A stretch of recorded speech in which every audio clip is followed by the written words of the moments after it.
BGK, we are the Polish Development Bank, the only institution of this type in Poland. Our mission is to support sustainable social and economic development of Poland. 8 programs in key socio-economic areas. 5 pillars of BGK strategy for 2021 to 2025. Through our activities in this area of international business and cooperation, we want to increase the competitiveness of Polish economy and improve the level of internationalizing Polish companies. We actively support cooperation with international institutions and obtaining external financing for investments strategic for Poland. What may this mean for you if you are a domestic entrepreneur? If you are a foreign entrepreneur? If you are a foreign bank? We have prepared financial solutions tailored to your needs. Together with Polish entrepreneurs, we cooperate on 77 markets.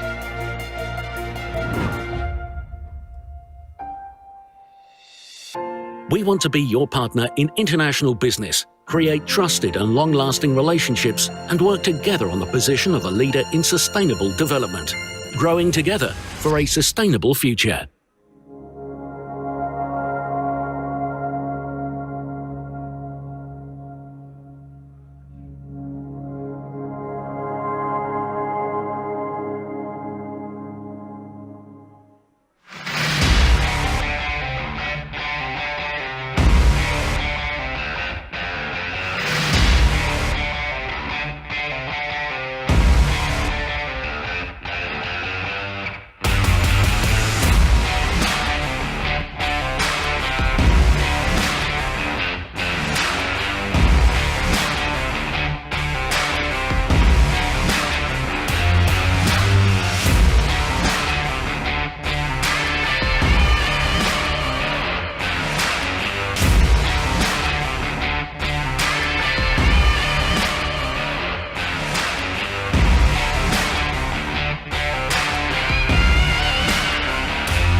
Poland is a country of opportunity and success.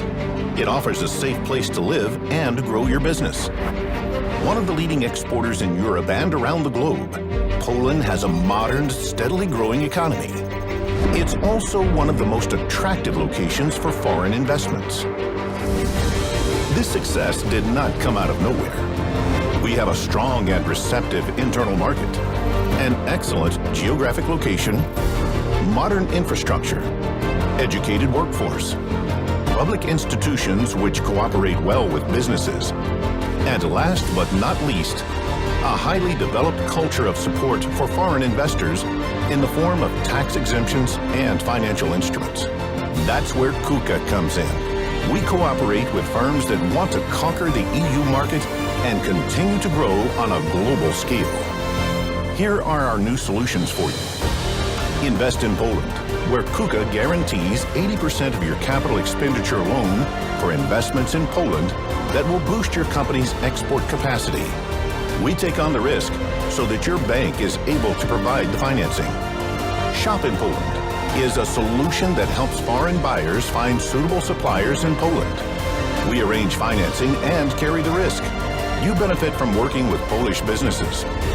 We can help global contractors carrying out major infrastructure projects find business partners in Poland that want to expand their export business and tap into new markets. Seize the opportunity in Poland with KUKE. KUKE, finding solutions.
Ale to...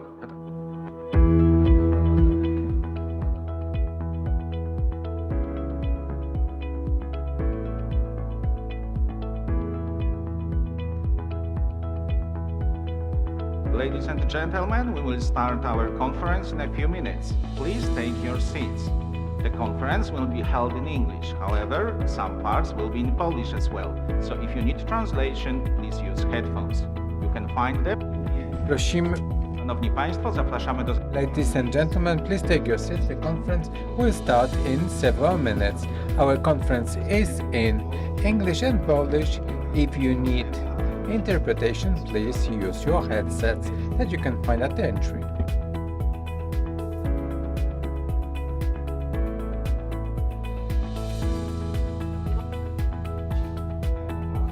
Może się nie świeci. I mi się świeci, a włączysz. Available.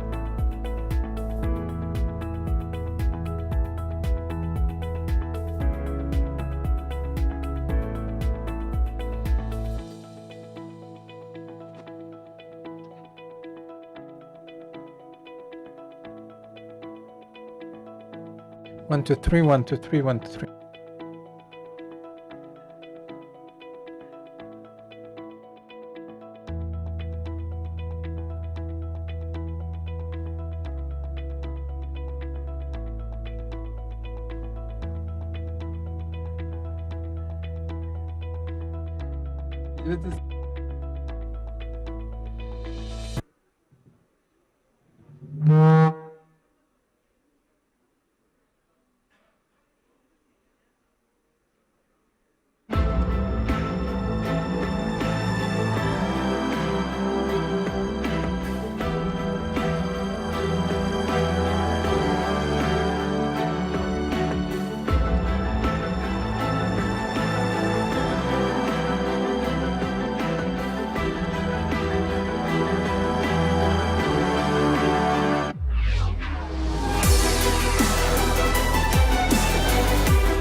Ladies and gentlemen, welcome to the Polish African Economic Forum. It is one of the most important events for Poland as part of the economic promotion program accompanying Poland's presence at Expo 2020 Dubai. It is a part of the support program for Polish companies and entrepreneurs in acquiring new markets. Now, I am very pleased to welcome our special guests.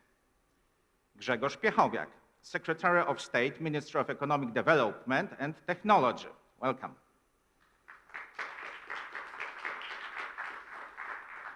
Lech Kołakowski, Secretary of State, Minister of Agriculture and Rural Development. Honorable Minister Architect Olamilekan Adegbite, Federal Ministry of Mines and Steel Development, Nigeria. Welcome. Honorable Attorney General of the Federation and Minister of Justice of Nigeria, Abubakar Malami.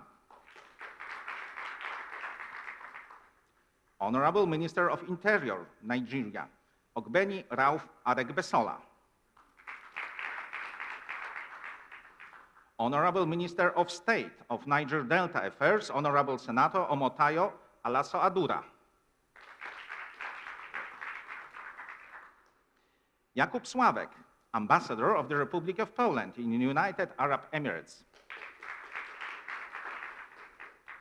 Krzysztof Drynda, President of the Board, Polish Investment and Trade Agency. Beata Daszyńska-Muzyczka, President of the Management Board of Polish Development Bank, JK. Janusz Władyczak, President and CEO, Export Credits Insurance Corporation. Witold Wiliński, CEO, GPW Tech. Adrian Malinowski, Commissioner General of the Polish Section, Expo 2020 Dubai. Grzegorz Słomkowski, Member of the Board, Polish Investment and Trade Agency. Dr. Kayode Fayemi, Governor of Ekiti State. and Dr. Kamal Aldin Abdelmanem, Honorary Consul, Republic of Poland in Sudan.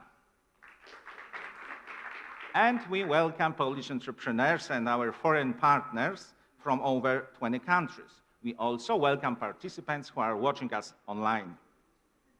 Our partners today are PKN Orlen and Bank Gospodarstwa Krajowego, and my name is Jacek Pochlopień, and I am editor at Dziennik Gazeta Prawna. Now, I would like to invite Mr. Grzegorz Piechowiak to open our conference. Panie ministrze, zapraszamy serdecznie.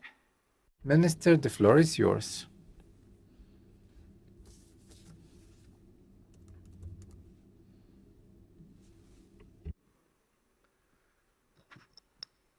Ekscelencje, szanowni Excellencies, ladies and gentlemen, ministers, dear guests, I'm very pleased to participate in the opening of Polish-African Economic Forum.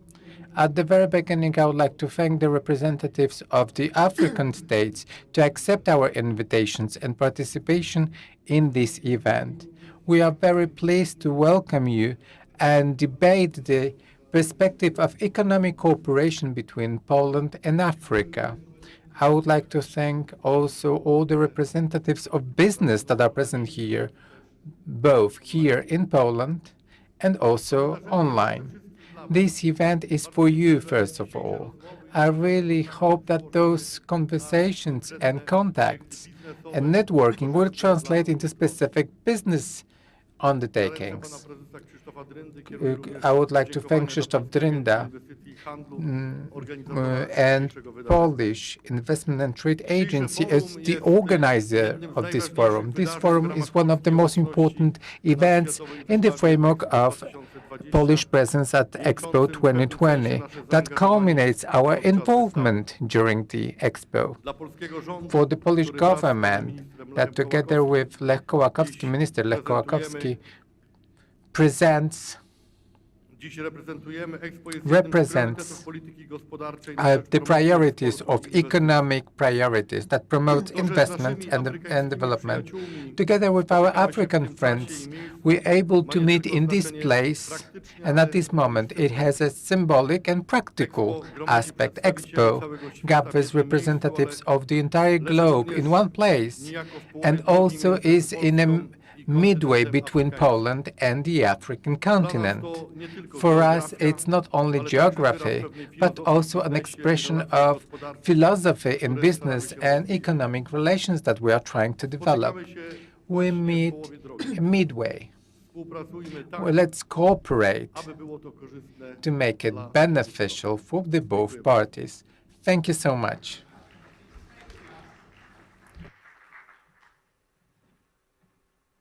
Now I would like to invite our speakers, Lech Kołakowski, Minister of Agriculture and Rural Development, please join us. Honorary Minister Olamilekan Adegbite, please join us. Honorable Minister Abubakar Malami.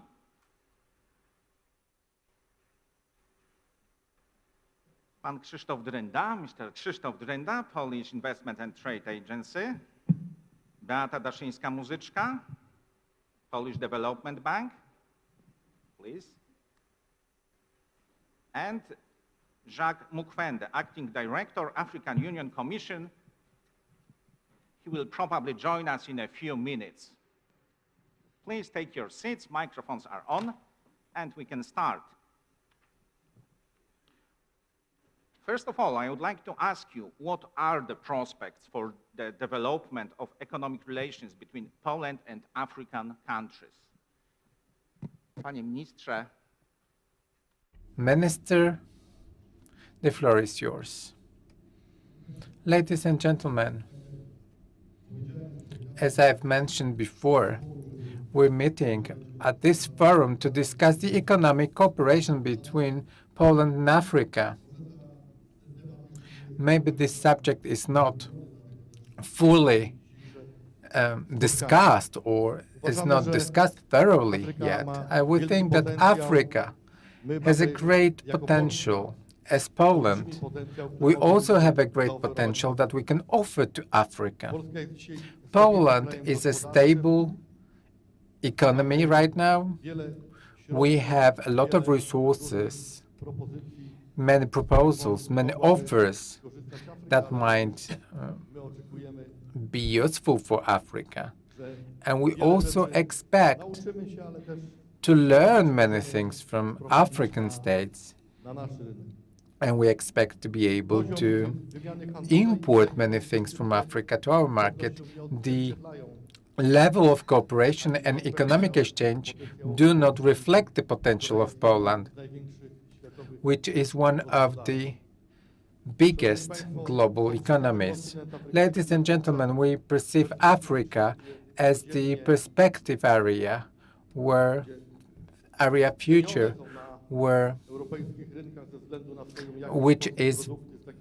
which appreciates Polish products, such as the ones from agricultural, pharmaceutical, and other sectors that we can offer. We estimate that Polish export potential to Africa at the level of $200 billion, which is 60 times more than we have right now, because the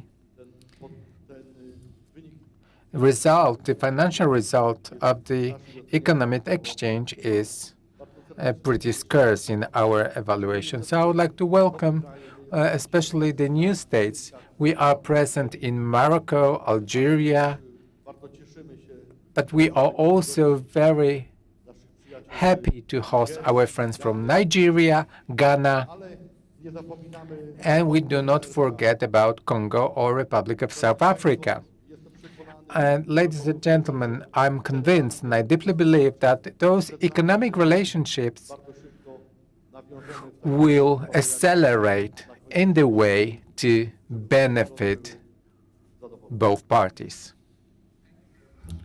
Lech Kołakowski, please. The floor is yours.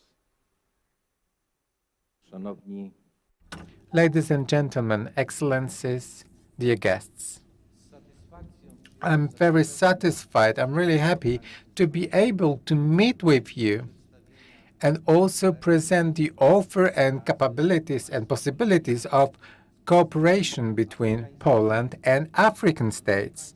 Ladies and gentlemen, there are many challenges concerning cooperation, and I would like to underline that Polish agriculture is a key agricultural sector in the EU. We produce healthy food, and which is safe and delicious. Polish food is much desired at every continent. In 2021, we have exported food products of value exceeding 40 million euro. A great amount of food was directed to EU. However, we are satisfied to learn that there are also new markets, and Poland would very much like to cooperate with the African states in this area. Today, we have many global challenges, many global threats, including the issue concerning food safety and security, self-reliance of the states, food production, both when it comes to farming and cattle, to be able to satisfy the food safety. Today, it's a great challenge. Poland has the possibility of providing specific programs for many African states. Visits of the President of the Republic of Poland and visits of the Prime Minister of Poland are oriented towards establishing those relationships with the states.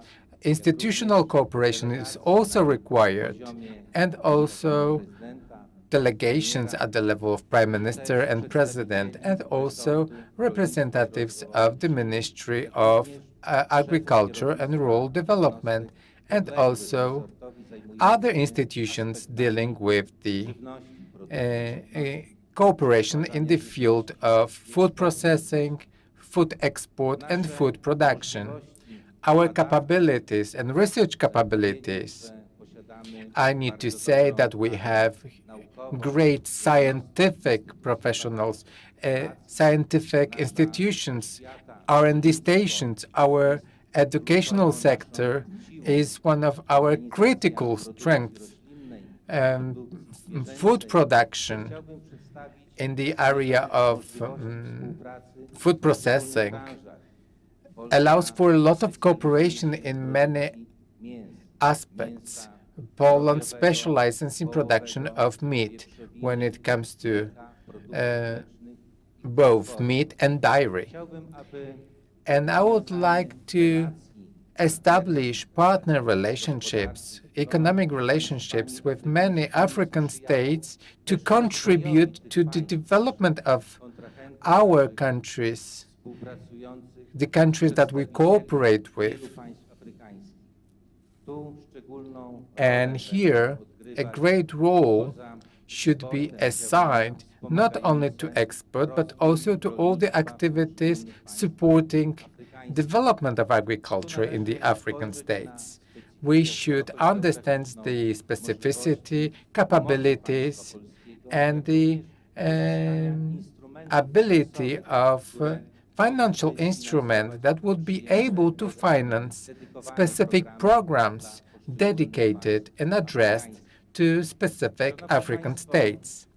Ladies and gentlemen, the government of Prime Minister Mateusz Morawiecki and the Ministry of Agriculture is open towards cooperation with all the African states. We open new embassies that are supposed to assist that.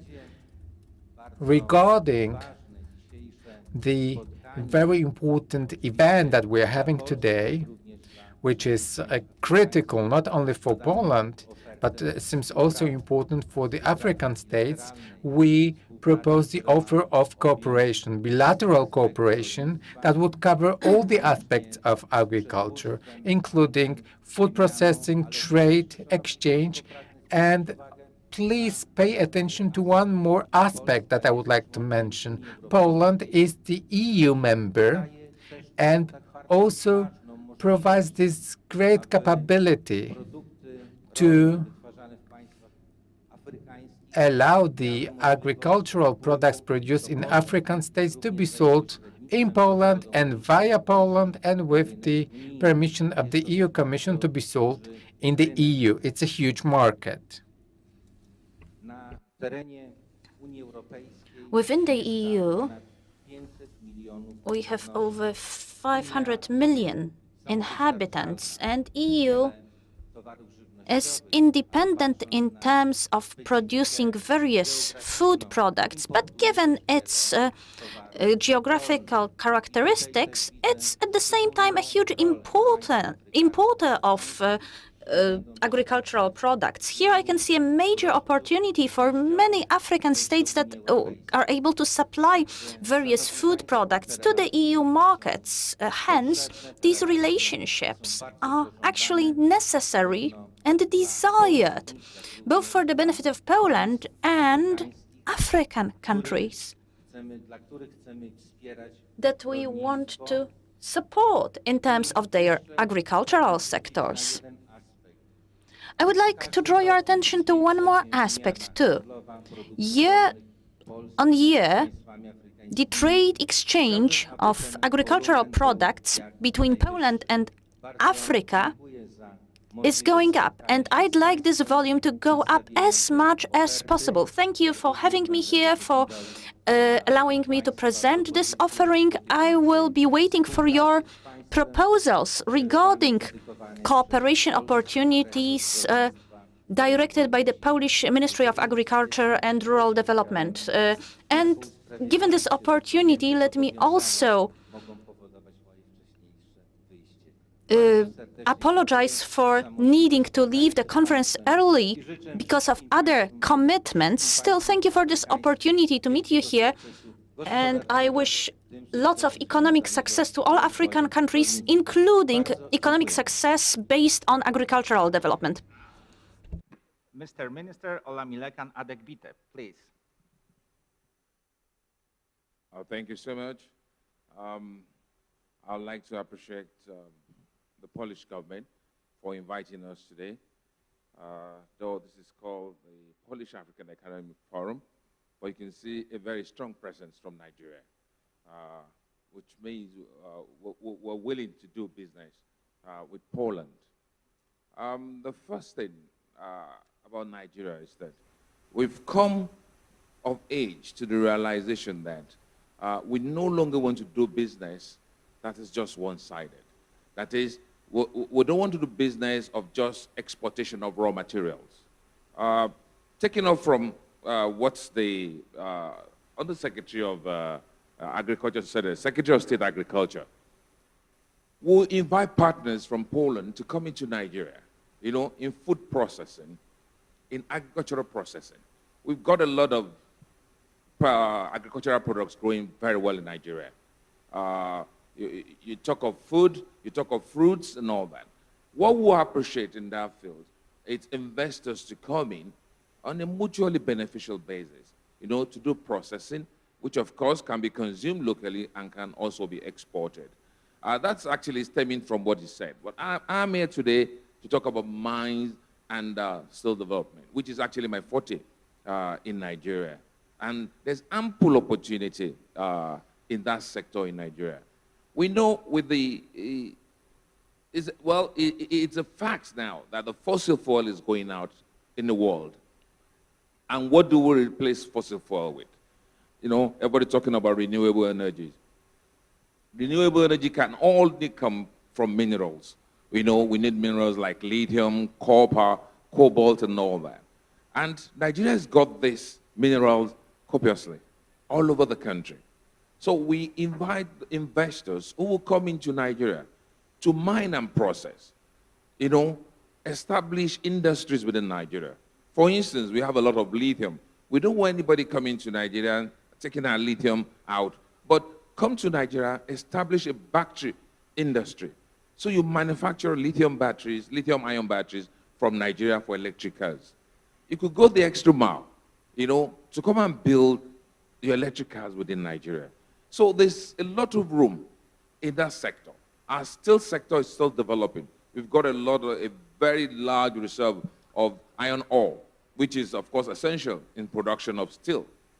So investors are welcome to Nigeria to come and take active part in the mining sector and, of course, in steel. Maybe later on, so I don't take all the time, I can further elucidate on this, and our investors can come in. And I think later this afternoon, we'll be presenting, some of the directors are here, they'll be presenting how investors can come into Nigeria. Our systems are very transparent and online.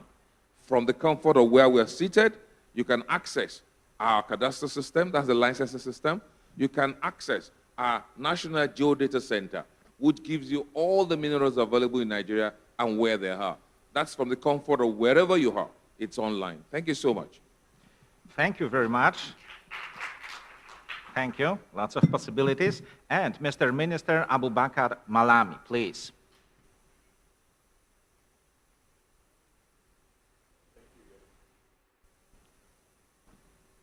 Thank you very much, first, for inviting us to attend to this very important forum. For me, I have listened with keen interest the submission made by our partners from Poland with particular regards to the respective environments of their investments.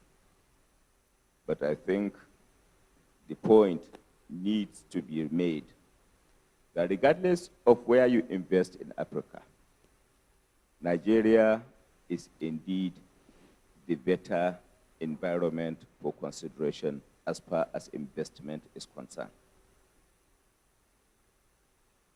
Now, let me state the grounds and basis for my submission that Nigeria is indeed the environment.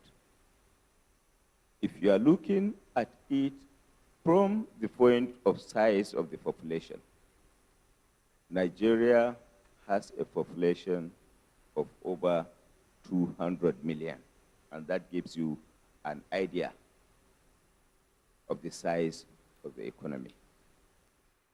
But then if you are looking at it from the ease of doing business perspectives, transparency, both in terms of institutional and legislative framework, I equally maintain that Nigeria is a destination. As at 2007 to 2015, when the government of President Muhammadu Buhari came in place, Nigeria, before the coming in place of government of President Muhammadu Buhari, Nigeria lost about 64 points in terms of ease of doing business. But from 2015 to date, it may interest you to note that arising from the innovations that are put in place in the ease of doing business, Nigeria has come to be reckoned with as one of the fastest, has been part of the 10 most growing economies of the world. But that is not the only reason. Arising from the ease of doing business, Presidential Ease of Doing Business Council put in place by President Muhammadu Buhari, Nigeria has succeeded in introducing over 150 reforms of ease of doing business. And that eventually translated to the fact that Nigeria has indeed climbed the ladder by way of, in fact, gaining about 34 scores in the index, World Bank Index of Doing Business. But the major question is, how do we succeed in gaining these advantages? We have put in place a lot of legislative framework and policy decisions that now translated into the strengths of our economy, into the accommodation of ease of doing business policies, among others. By way of legislations, for example, the Companies and Allied Matters Act, which is the major legislation that allows for registration of businesses and indeed consummation of the business processes in Nigeria. New legislation was put in place that has wholeheartedly accommodated transparency and indeed ease of doing business policies. Again, for the purpose of further consolidating on gains relating to ease of doing business, executive orders were put in place that were targeted at addressing the bureaucratic bottlenecks associated with the cumbersome processes that used to exist before coming in place of the government of President Muhammadu Buhari. If you are talking of visa, a lot of policy issues were brought in, making it easy for visa to be acquired for the investors that are desirous of investing in Nigeria. If you are talking of registration of businesses, a lot of automations were brought in place that allows you to register within the shortest practicable time. If you are talking of general appraisal of the ways and manners of doing businesses, about 150 reforms were introduced, and that, in essence, has brought about ease, effective ease of doing business and the transparencies associated with it. So what I'm saying, in essence, if you are talking of legislative framework, there are a lot of new legislations that were brought in to bring about the desired ease of doing business. If you are talking of policies, the policies are brought in place. And those policies, those legislative framework had indeed eventually supported the ease of doing business in the Nigerian polity to such an extent that locally speaking, our economy is growing by 3.4%, which is the highest in 8 years. And it remains steady in that respect and dimension. If you are talking of international recognition, our economy has been recognized as being one among the 10 most developed economies in the world. If you are talking of the population, the market is there, considering the fact that we have over 200 million size population in Africa. So what I'm saying, in essence, we have put in place policies that are investor-friendly, and there is no African country that can match what obtains in Nigeria, both in terms of ease of doing business, both in terms of returns in investment, and indeed in terms of associated processes, both in terms of transparency and institutional frameworks. And if you are talking of perhaps the transparency and accountability in the market, Nigerian government has succeeded in putting in place institutional frameworks that ensure the necessary protection is indeed accorded investors and their businesses. Our efforts in terms of fight against corruption has been internationally acknowledged. The President of the Federal Republic of Nigeria, President Muhammadu Buhari, has been acknowledged as the champion of anti-corruption in Africa. And within the context of international recognition by institutions, among others, you will agree with me that UNODC has issued a report that had indeed established a position that, that out of 17 institutions that were analyzed as it relates to performance on anti-corruption, 15 of the 17 institutions were adjudged to have been doing tremendously well. So within the context of investment, within the context of protection for investment, Nigeria is indeed adjudged to have been the best, not only as the best economy, but indeed an economy that imbibes the culture of transparency, accountability, and ease of doing business, which has indeed paid off against the background of the international recognition accorded to our president, international recognition of the status of the strength of our economy and the population and size. Thank you very much. Thank you very much. And now Mr. Krzysztof Drzynda. Bardzo dziękuję. Szanowni Thank you so much. Ladies and gentlemen, we perceive Africa from the perspective of different numbers, but we should look at this continent as a continent of undiscovered possibilities and potential of building great relationships between Poland and those countries. Is the second biggest continent when it comes to a number of people, and number one when it comes to a growth of number of populations. So African states are very diverse right now, that they have one denominator.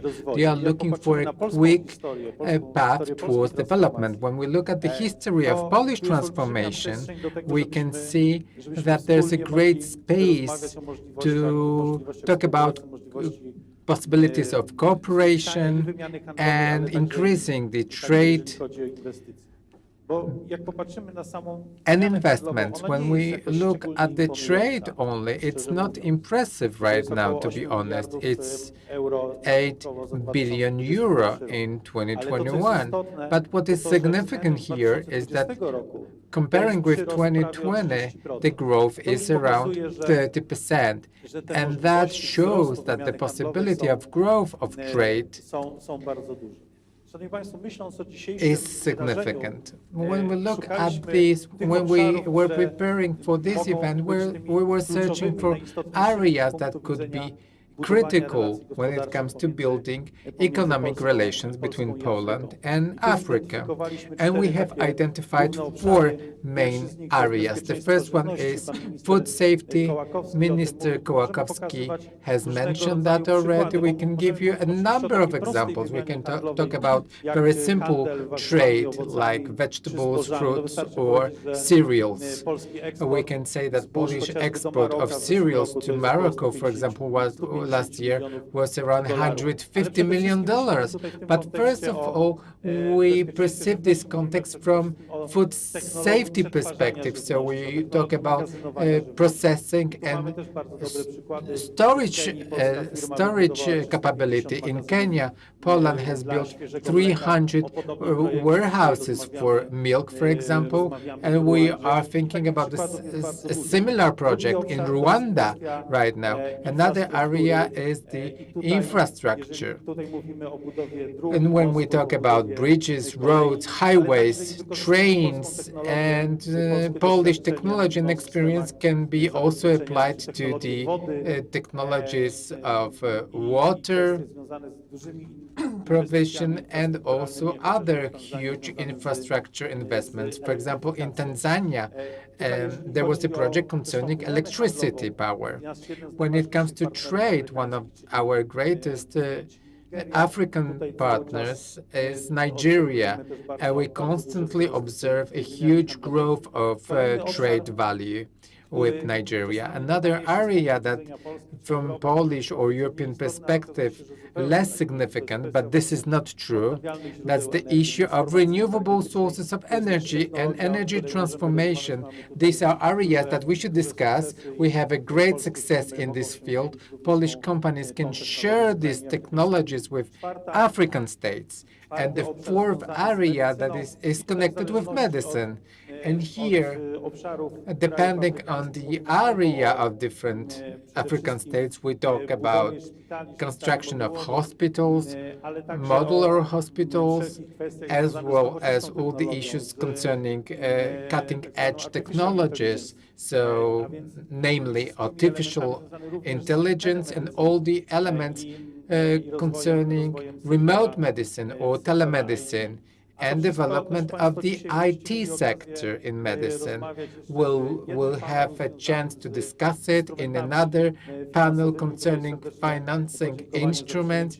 I would like to thank for the presence of Beata Daszyńska-Muzyczka and the president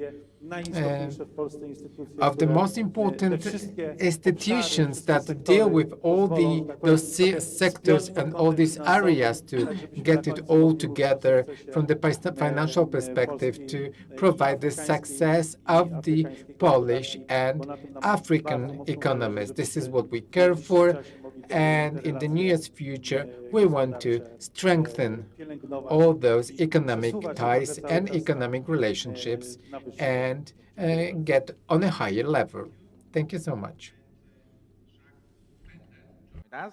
And the same question concerning opportunities, prospects.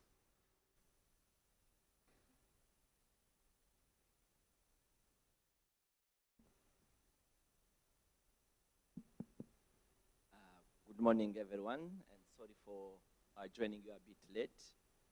It was a small confusion with our protocol, and also this morning we had some other commitments. But closer to the microphone, please. Sorry? Closer to the microphone. Yeah, it works. Oh, okay, very closer to the microphone. Okay, thank you.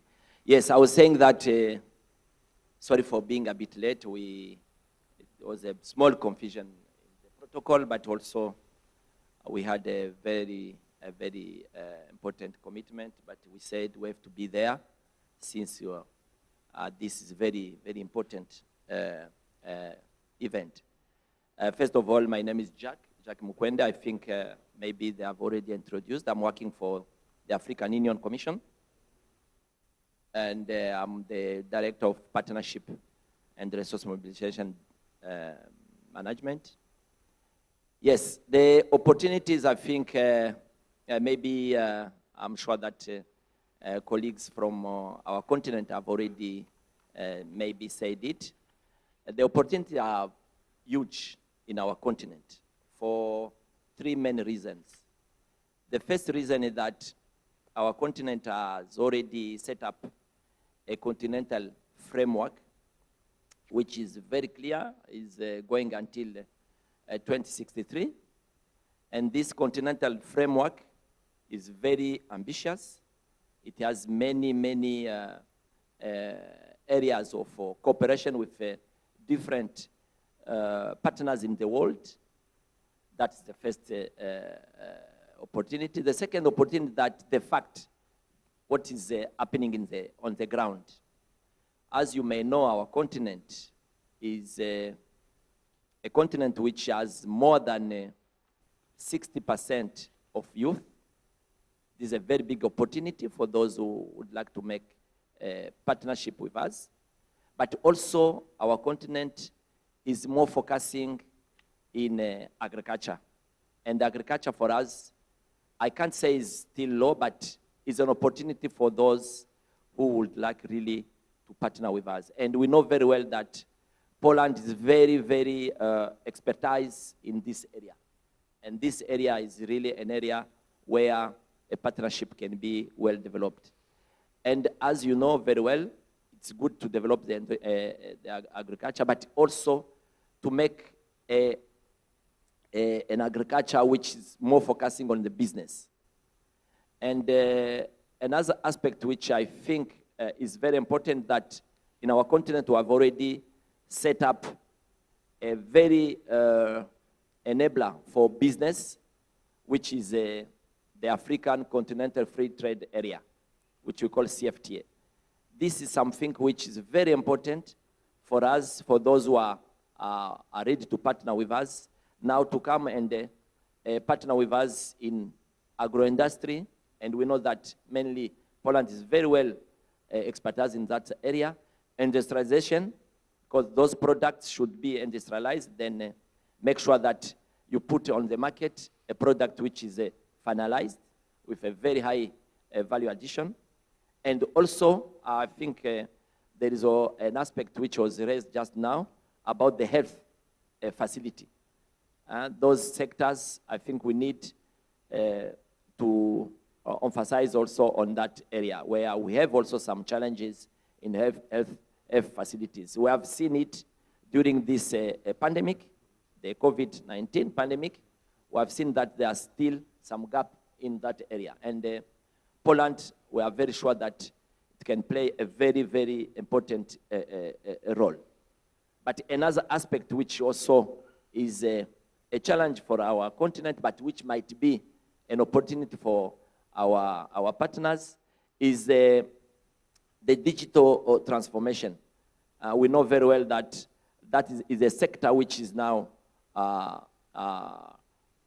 very important, and we think that this Poland can play a very, very big role for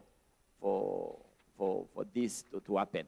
Now, in general, I think the opportunities are there, since we have a very clear continental framework, which is the Agenda 23, but also the enabler which is there, which is the African Continental Free Trade Area, which is already there, which is facilitating the trading within our continent, and also the industrialization, which is still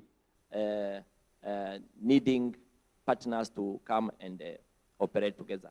I think I can stop in the meantime here, and the rest we can continue. Thank you. Thank you, and Beata Daszyńska-Muzyczka, please. Thank you very much. Good morning. Thank you for having me here today.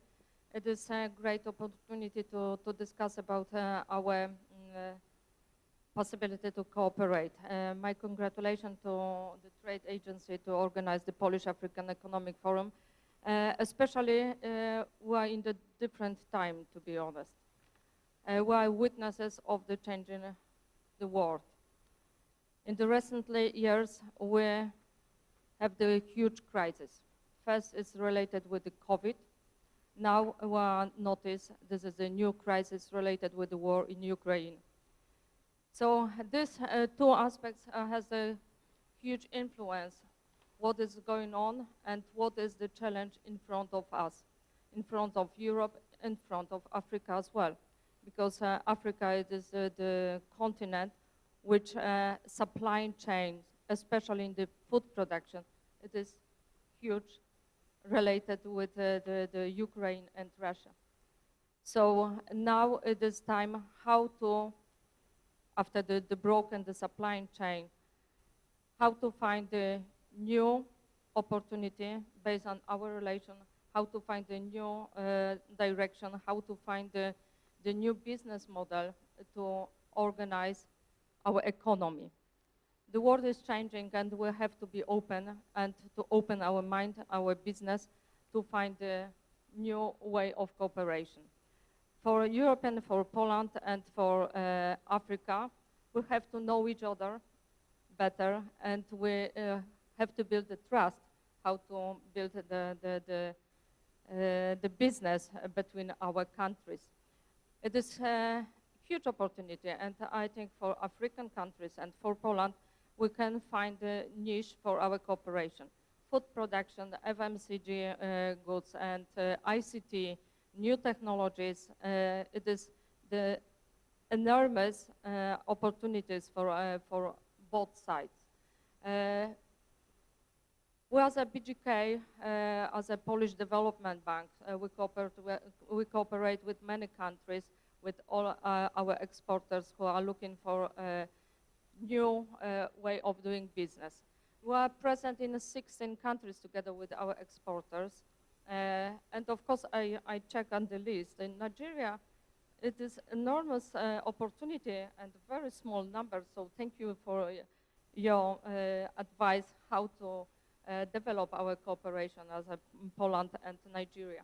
And also for other countries across Africa, because probably it is the new chapter for our economy.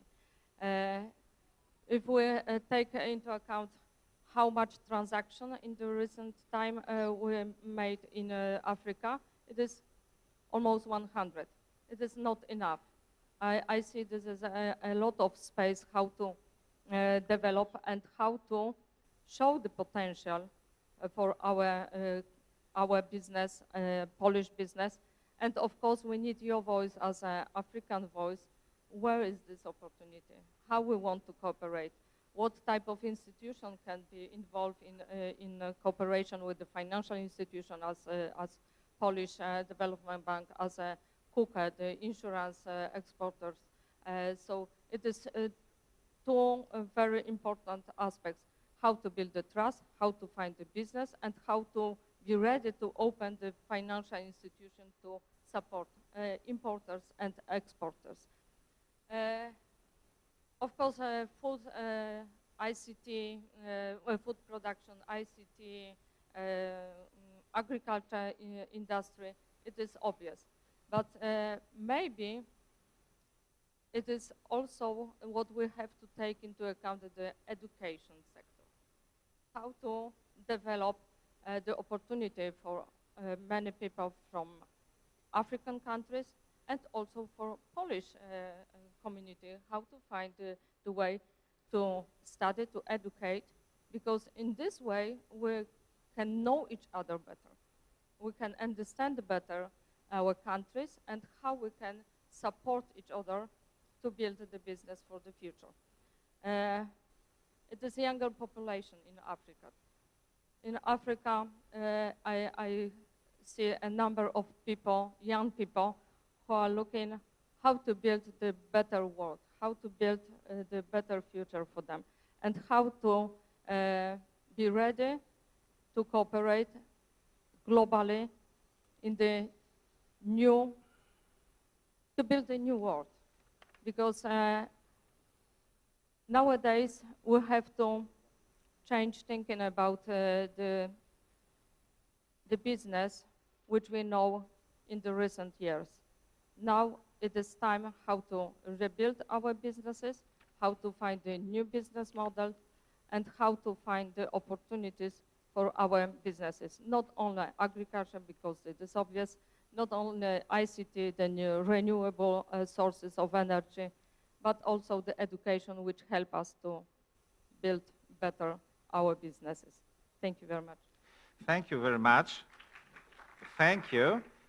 In a short while, we will start our next discussions, but if you would like anything to add, please, it's best time.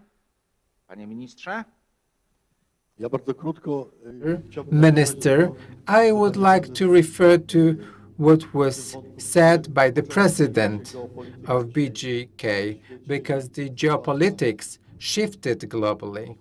And the situation around Poland, so Ukraine, Belarus, Russia, translates into the shift not only for the European countries, but also for the African countries. We need to find substitution markets, all of us, starting from food, but that refers also to investment and energy production, because basically we can say right now that the Ukrainian economy stopped to exist.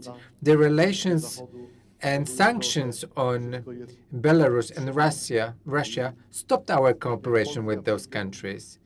And Poland, as well as other EU countries, needed to search for new sources, new areas of purchase.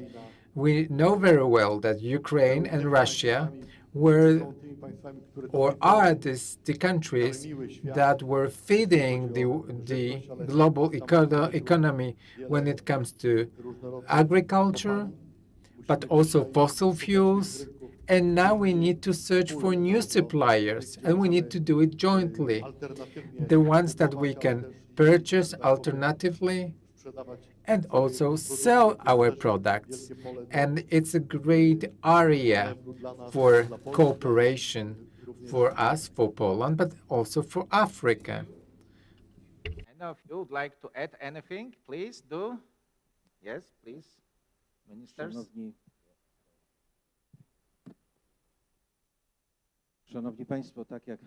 Ladies and gentlemen, just like the previous speakers have observed, the world today is going to struggle with feeding itself. The situation in Ukraine means an imbalance in terms of exports of 40% of cereal.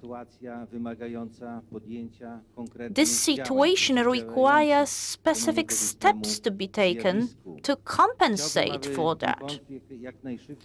I'd like for this conflict to stop ASAP, but the food shortage will stay regardless, and Poland wants to share with all African countries the opportunity to support them with the food shortage caused by the situation in Ukraine. It's a very special circumstance that impacts several African states in particular, and all these countries have to take steps.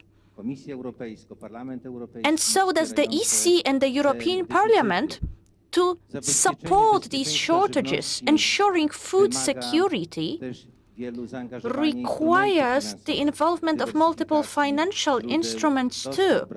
Diversifying suppliers of the food products affected. And just like I said earlier, Poland has capacities to export higher volumes of food products, in particular various meats, beef, poultry, eggs, dairy, but also fruits and vegetables and processed foods.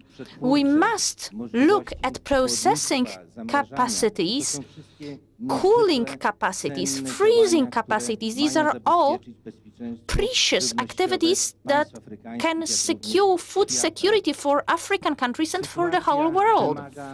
The situation requires the adoption of specific programs dedicated to individual countries, but at the same time, I'd like to invite African countries to communicate with the Polish government, with the Agriculture and Rural Development Ministry. We are here for you. And Mr. Minister, please. Yes, thank you very much.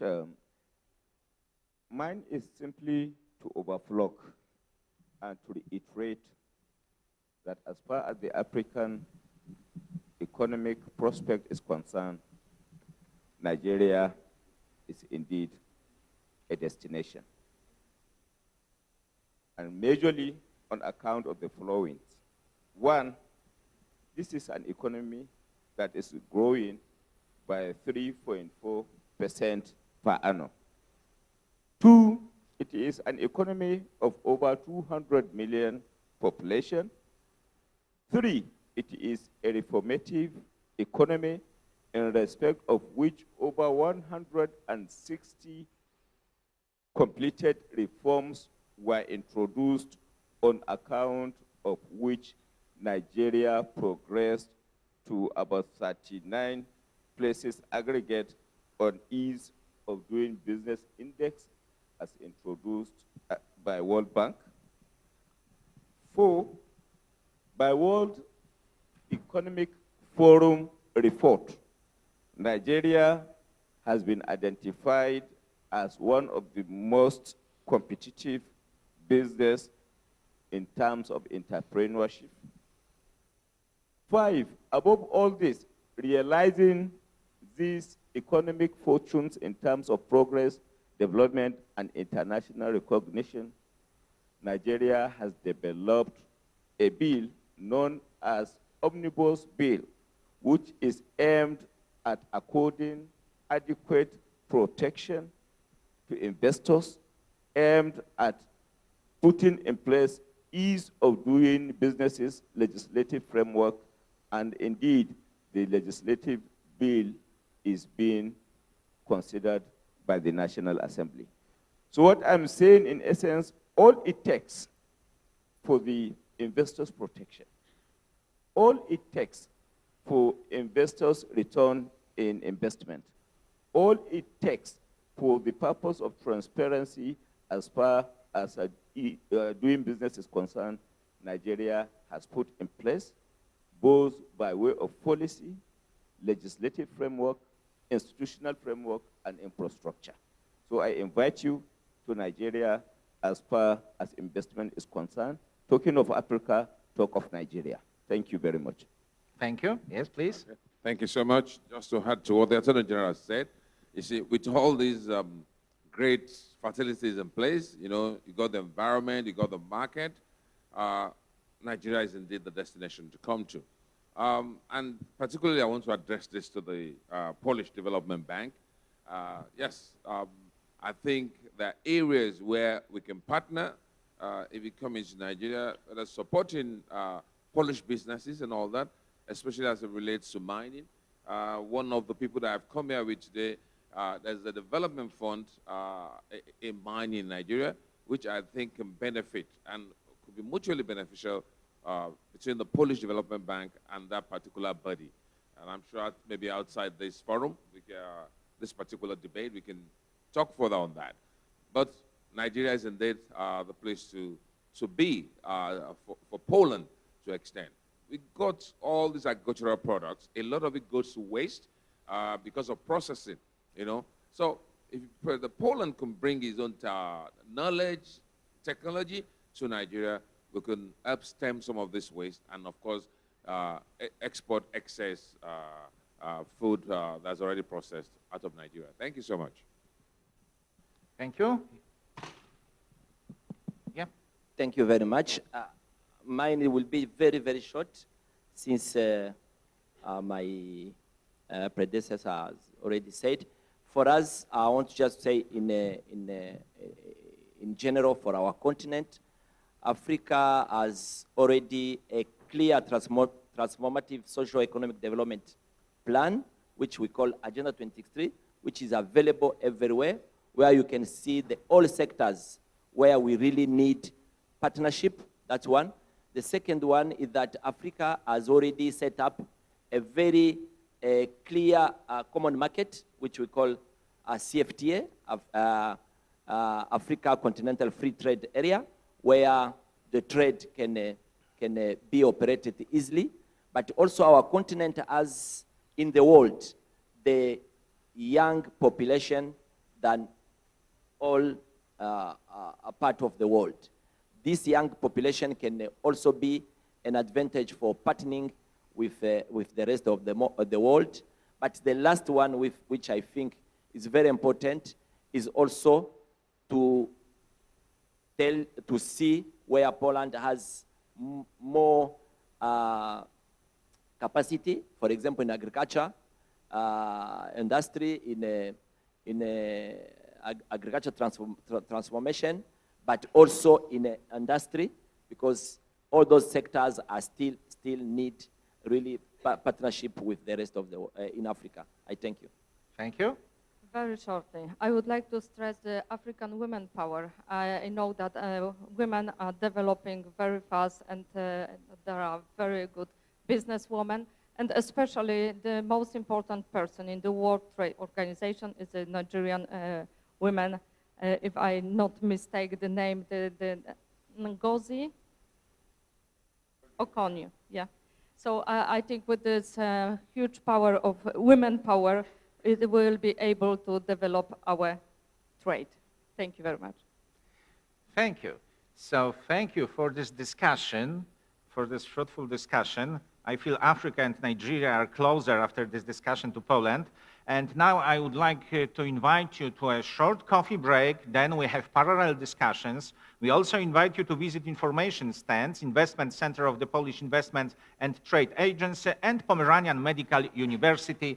Thank you once again. Thank you. Thank you so much.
BGK, we are the Polish Development Bank, the only institution of this type in Poland.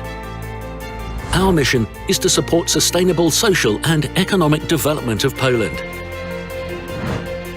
8 programs in key socio-economic areas. 5 pillars of BGK's strategy for 2021 to 2025. Through our activities in this area of international business and cooperation, we want to increase the competitiveness of Polish economy and improve the level of internationalizing Polish companies. We actively support cooperation with international institutions and obtaining external financing for investments strategic for Poland. What may this mean for you if you are a domestic entrepreneur? If you are a foreign entrepreneur? If you are a foreign bank? We have prepared financial solutions tailored to your needs. Together with Polish entrepreneurs, we cooperate on 77 markets.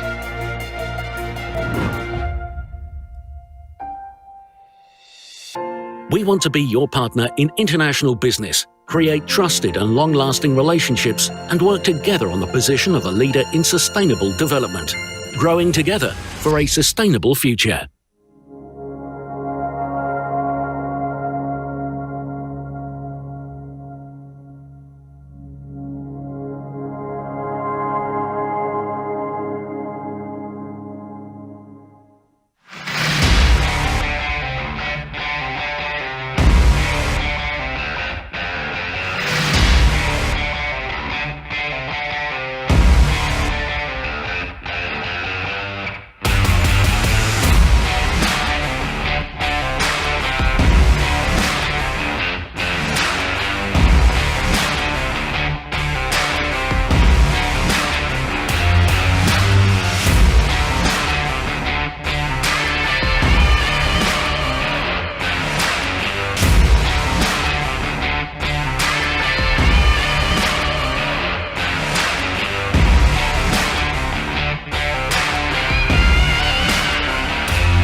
Poland is a country of opportunity and success. It offers a safe place to live and grow your business. One of the leading exporters in Europe and around the globe, Poland has a modern, steadily growing economy.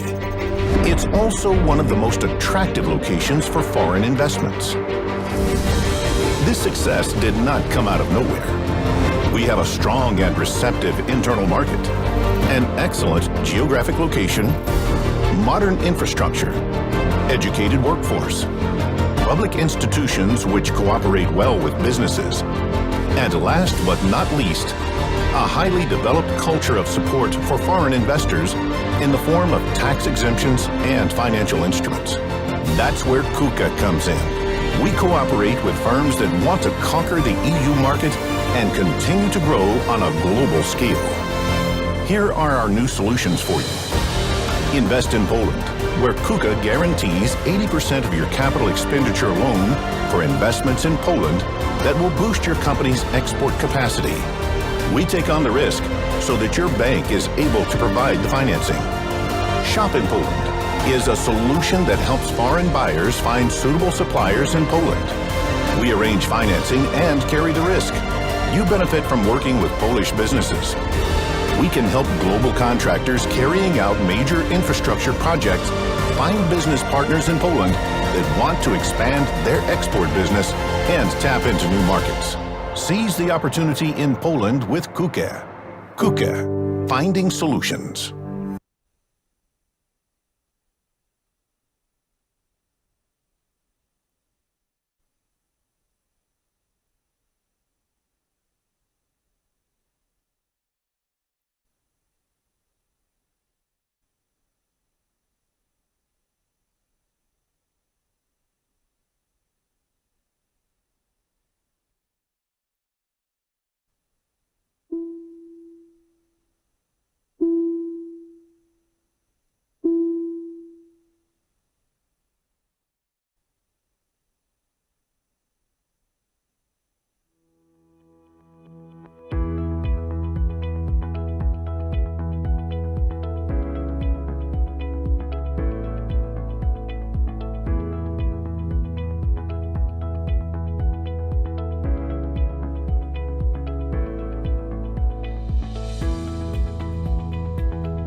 Hello, hello, hello.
Hello, welcome to the Transport and Infrastructure panel at the Polish African Economic Forum. My name is Jacek Grat, and I am the head of the Foreign Trade Office in Cairo of the Polish Investment Trade Agency. And I am also honored to be the host of this panel. Before I introduce our panelists,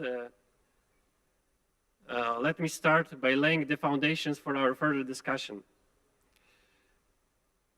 I will do this by showcasing some of the important indicators to the economies of Poland, Egypt, Kenya, Morocco, Nigeria, and South Africa, as these are the countries where Polish Investment and Trade Agency has its offices. South Africa is the largest country among discussed, Egypt second, Nigeria third, with the rest being significantly smaller. In population, Nigeria is and will remain an undebatable leader. Egypt a runner-up, and Kenya a good prospect. In GDP per capita, South Africa is Africa's leader, but still no competitor to Poland. All of the countries have long coastlines with plenty of important ports. South Africa's roads are the longest, but Egypt's are the best. South Africa's rail are also the longest, but Poland's right behind them. Now let us take a look at Africa in general, as since 2019, thanks to the introduction of the African Continental Free Trade Area, it is a one market. It's the second continent in terms of area and population. It's 1.3 billion people and 54 countries. It's a continent where 450 million still are unconnected to transport infrastructure. 75% of urban population without access to public transport. But the African Continental Free Trade Area is about to induce a $450 billion boost by 2035. The intra-African trade is about to increase by 81%, and the exports to non-African countries will rise by 19%. Now, let us take a look at some of the specialties of Poland. Poland is a home to more than 300 companies in the rail manufacturing sector. It is the first destination in Europe for ship repair yards. We are the first exporter in Europe of electric buses. We are also the first in Europe for road freight ton-kilometer transport. These were my highlights and points on the topic as a host. The rest I leave to the panelists. Please give a round of applause for our moderator, Dr. Anna Masur-Oracz, Director Plenipotentiary for Africa at the Warsaw School of Economics. Please give a hand to Mr. Adam Żołnowski, the CFO of Deepwater Container Terminal Gdańsk.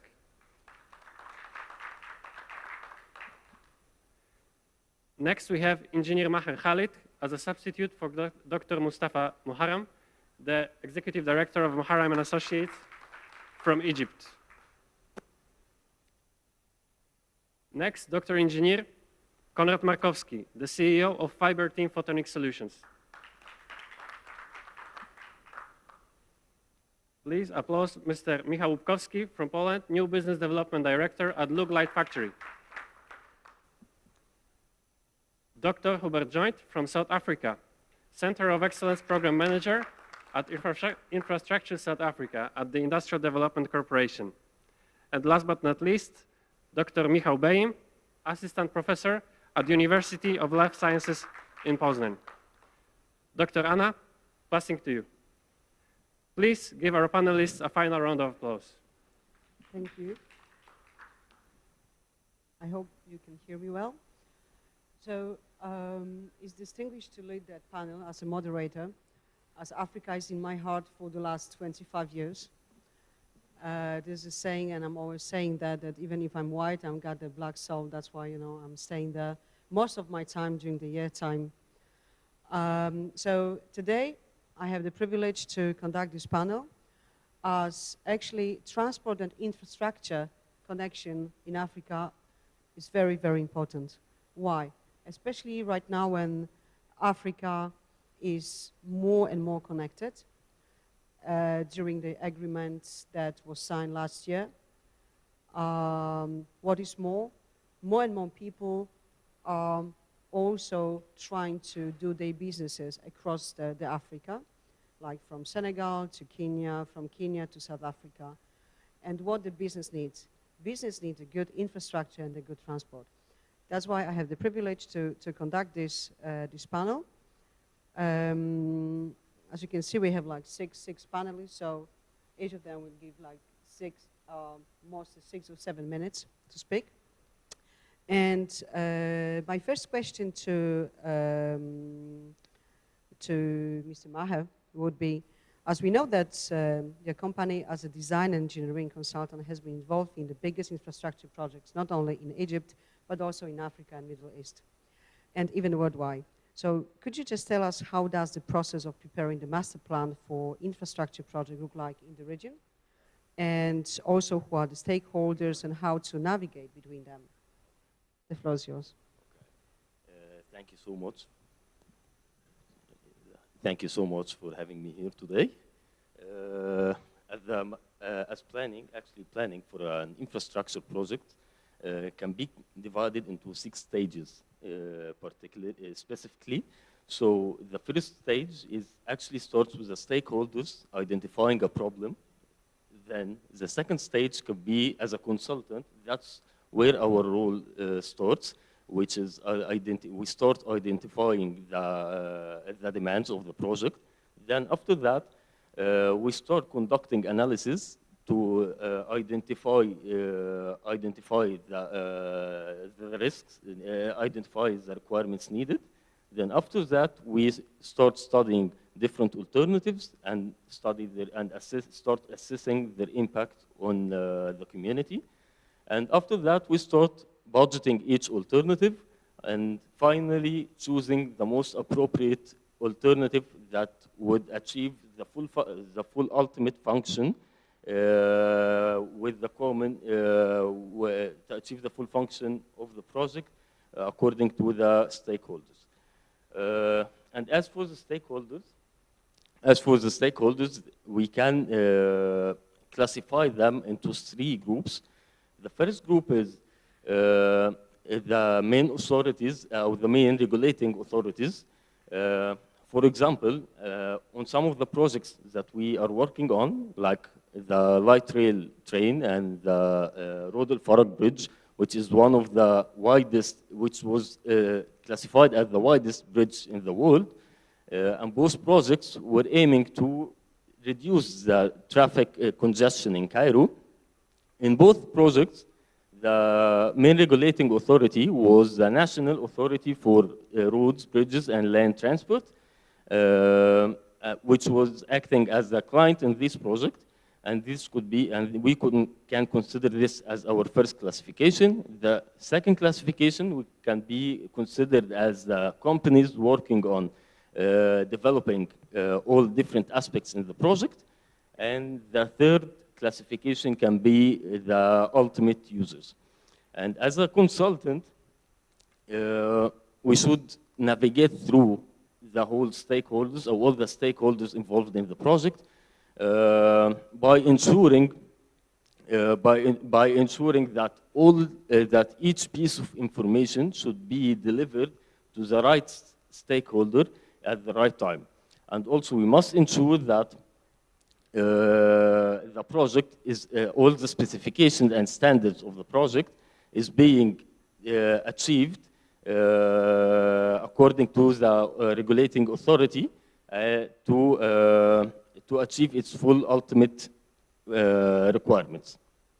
As for the companies working to deliver the project, we ensure that all their activities are being well coordinated and they are being delivered on time and according to the schedule. And as for the ultimate user, we must ensure that the project is being adhere to the definition of the fifth generation of infrastructure systems. I think that how we manage our way through the stakeholders. Okay, thank you so much. Going forward with infrastructure, Dr. Hubert joined from South Africa. Your company and the company you work for is like Infrastructure South Africa, together with the Department of Public Works and Infrastructure, has already gazetted phase 1 of the South African National Infrastructure Plan 2050. Could you tell us what are the main points of the plan and what challenges have you identified in this master plan? Thank you, Dr. Anna.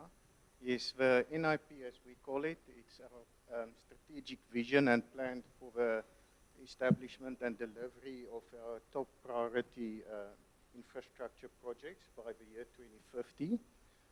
So the first phase focuses on the 4 network industries: energy, water, as well as freight transportation and digital communications. And then the second phase will focus on distributed infrastructure such as municipal infrastructure and public transportation.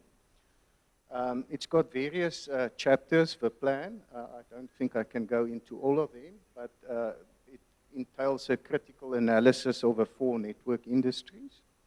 Then it also focuses on the financing of infrastructure and also maintenance, because the financing on maintenance of projects in South Africa is a critical problem. It focuses on the creation of an agenda for dealing with trade in Africa, a regional agenda, because we're part of Africa, so we need to ensure that the supply chains improve and the linking with our partners in Africa. And then also creating the necessary capacity for institutions that must deliver infrastructure. That's also a problem in the country. And there's also a focus on reinventing our construction industry that's gone through serious problems in the past, as well as reporting and monitoring progress on implementation. I think when you look at the problems, I'll just highlight a couple of them. One of the big problems is that the majority of freight is by road, and that creates lots of competition. Now, typically competition is positive, but in this instance, it created a negative externality called the free rider problem. So we had lots of people overloading because the freight tariffs are coming down with all the competition, so they're overloading, and that's creating quite a significant impact on our economic life of our road network. So that's a massive problem. And then also, if you look at the total logistic cost of the country, it's around 12% of our GDP. And one must also appreciate that transport is a derived demand, so it's not a demand in itself. Now, the world benchmark's around 7% of your GDP, so we lose quite a significant portion of our GDP because we have an inefficient logistics and transport sector. And then also, I think it's worth mentioning with the Polish government here that the global events also is impacting, and it has the potential to double our fuel price. And that implies that we have a concern that our total logistic cost can actually increase up to 17% of our GDP. So that's a major concern. And then also focusing on, you know, the rural, there's also a divide between infrastructure provision in the urban and rural areas. And we must appreciate that around 50% of our GDP is transportable. So if you have a poor logistics system, you actually influence your entire economy. And agriculture and mining is typically located in rural areas. So with a poor rural accessibility, we have serious problems. I think I'll end here. Yeah. Thank you so much, Dr. Hubert. We definitely would start the second round of the question about all those challenges. Mr. Adam Żonowski, the question for you as going forward these infrastructures challenges. For the past 30 years, Poland has gone a long and successful way from a local to a global economy.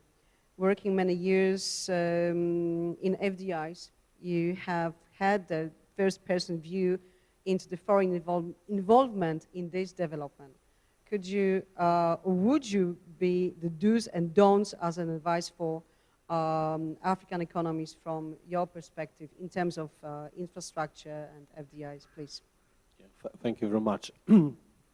So first of all, Poland really experienced 30 years of unbroken growth, GDP growth, but also the dynamics of the growth was, I would say, very satisfactory. It was twice as much as average in the European Union. So Poland was growing for 30 years and growing very fast.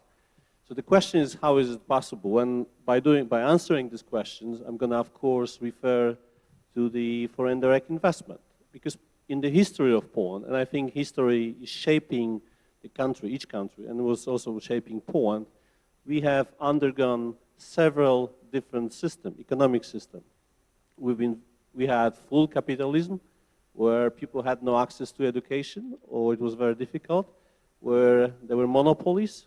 And then we had socialism together with communism, where there was bright sides of that, like people had access to education, there was very fast industrialization of the country, but on the other hand, there was lack of democracy and people couldn't express their views. So after those two different stages, Poland suddenly and finally decided to go to the path which is now, I would say, marked as a Western development path.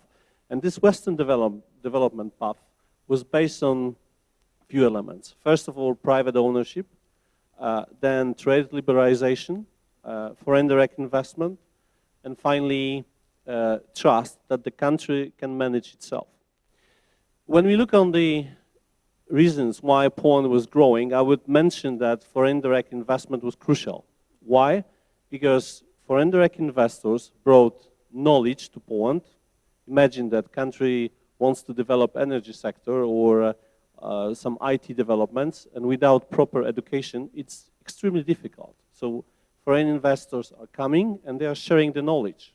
So after the investment is completing, we can see spillover effects, where suddenly from one company, there are more and more companies around learning from each other how to operate in this sector.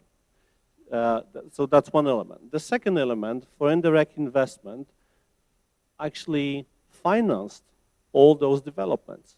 It was extremely difficult at the beginning of the transformation in Poland to find banks which would be rich enough and would be able to take the risk of investment. So private investors were coming to Poland with the knowledge, with their own money, with the links to their own banks, and they were financing projects.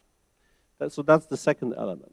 Finally, when you imagine that all those factories in Poland have been built, what's the next stage?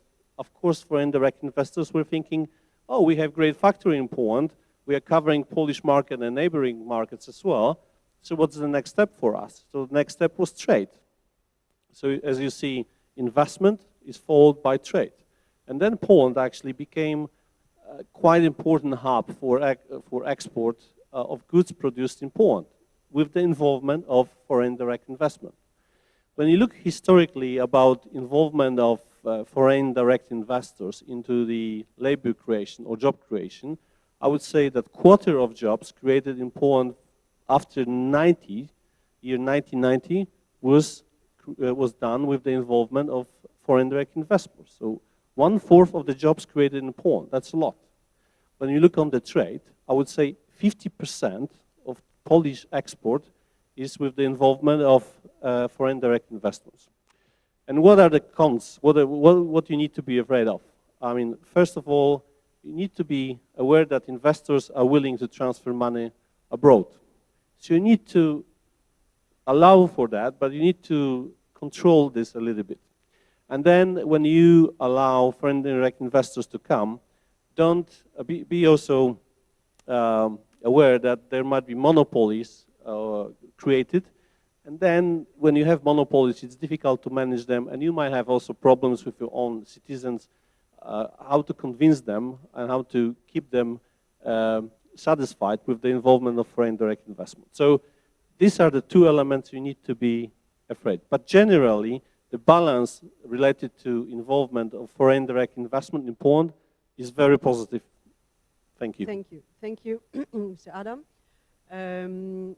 Infrastructure and FDIs are those elements that really need to bear in mind while talking about development of the countries. In most of the African countries, as far as I know, in 54, we have those master plans how to attract FDIs to come to the region.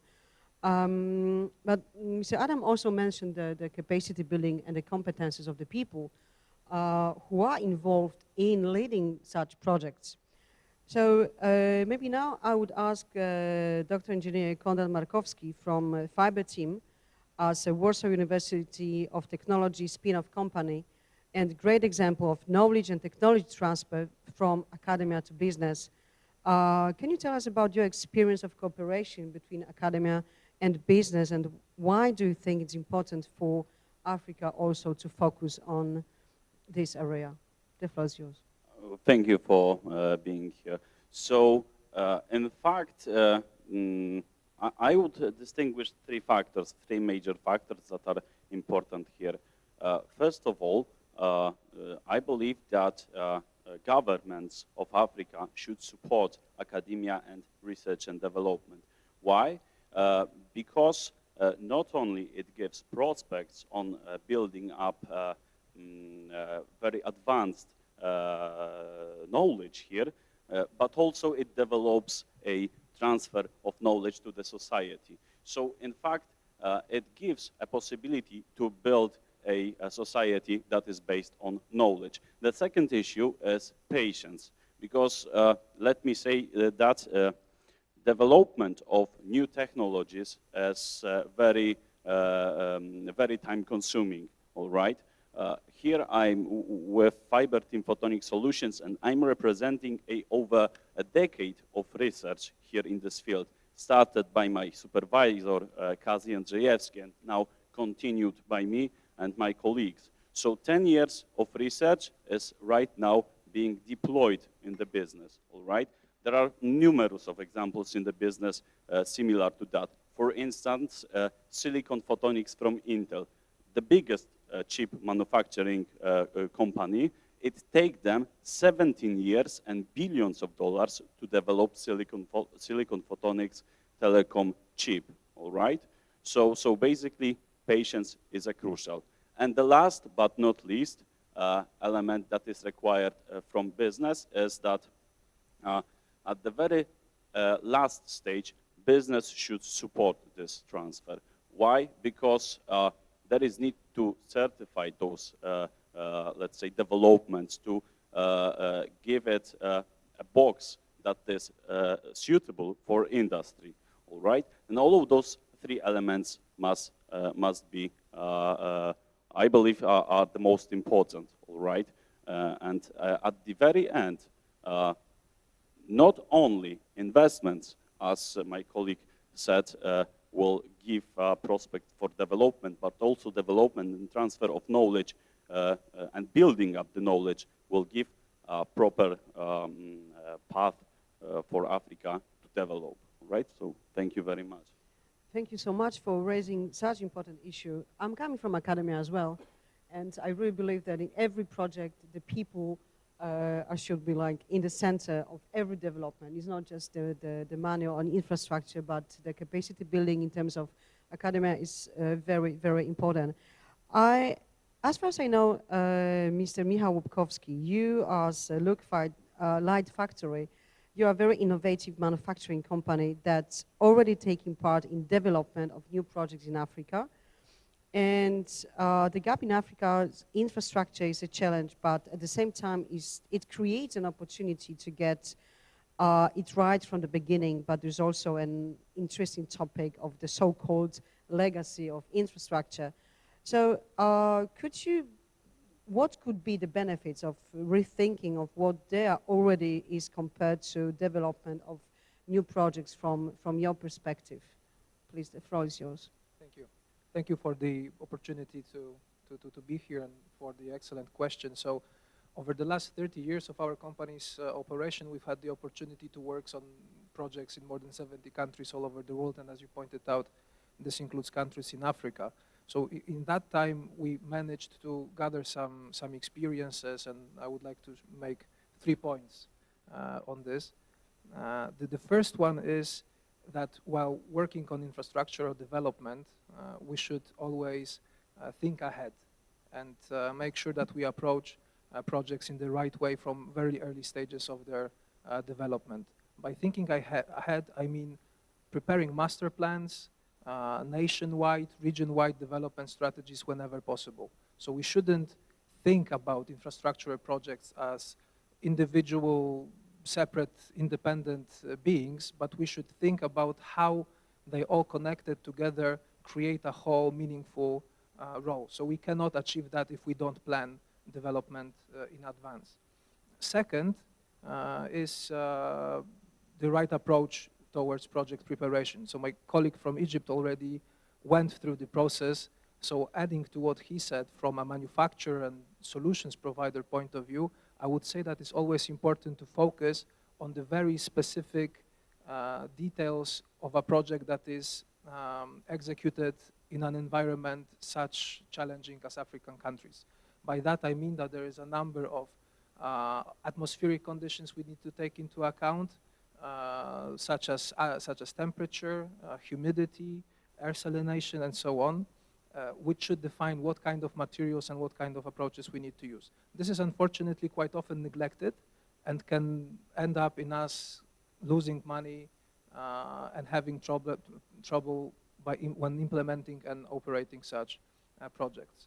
So then, while we develop and execute those projects, we should use all of the technologies that are available to us. So technologies such as building information modeling, 3D modeling, and so on can allow us to virtually analyze the project before we start execution, and at that very stage we should make sure that we exclude any difficulties, any collisions, any problems, because this allows us to fully unleash the potential of sustainability, longevity, reliability, and resilience of those projects. Second point is we need to choose the right solutions for the projects that are being implemented in Africa. By right solutions, I mean solutions, as I said, that meet the specific needs of the projects and of the locations they are being executed in. Another thing here is that there are still many countries in Africa which haven't developed or adapted their own norms and standards for many areas of construction industry. So it is our responsibility to make sure that the solutions we provide always meet the highest international standards. And the third point that I will make is that we need to always look at the total cost of ownership of solutions that we provide to such projects. Sometimes it seems reasonable to choose an option that is cost-effective while making the purchase, but we should look at how cost-effective a solution is actually going to be along the whole lifespan of a project. Because sometimes we may save a little bit of money at the beginning, but then through quality problems, replacement, and so on, we'll end up losing more money than we expected. So thank you very much. Thank you, Mr. Michał, for very insightful from the ground perspective. I would say that's very important when we can combine the experience from the country that went through the very deep transformation, as Mr. Adam says about our going through, from different economic system to where we are right now, but not like trying to give, the more perspective that we can. So in terms of Africa, we have to have this in our mind. Dr. Michał Baum, your perspective as an expert in rail and urban transport, you have a great overlook of this subsector in Poland. If you could just tell us briefly what are the main, the Polish specialties in rail and urban transport, and thank you for sticking to the time of your, thank you.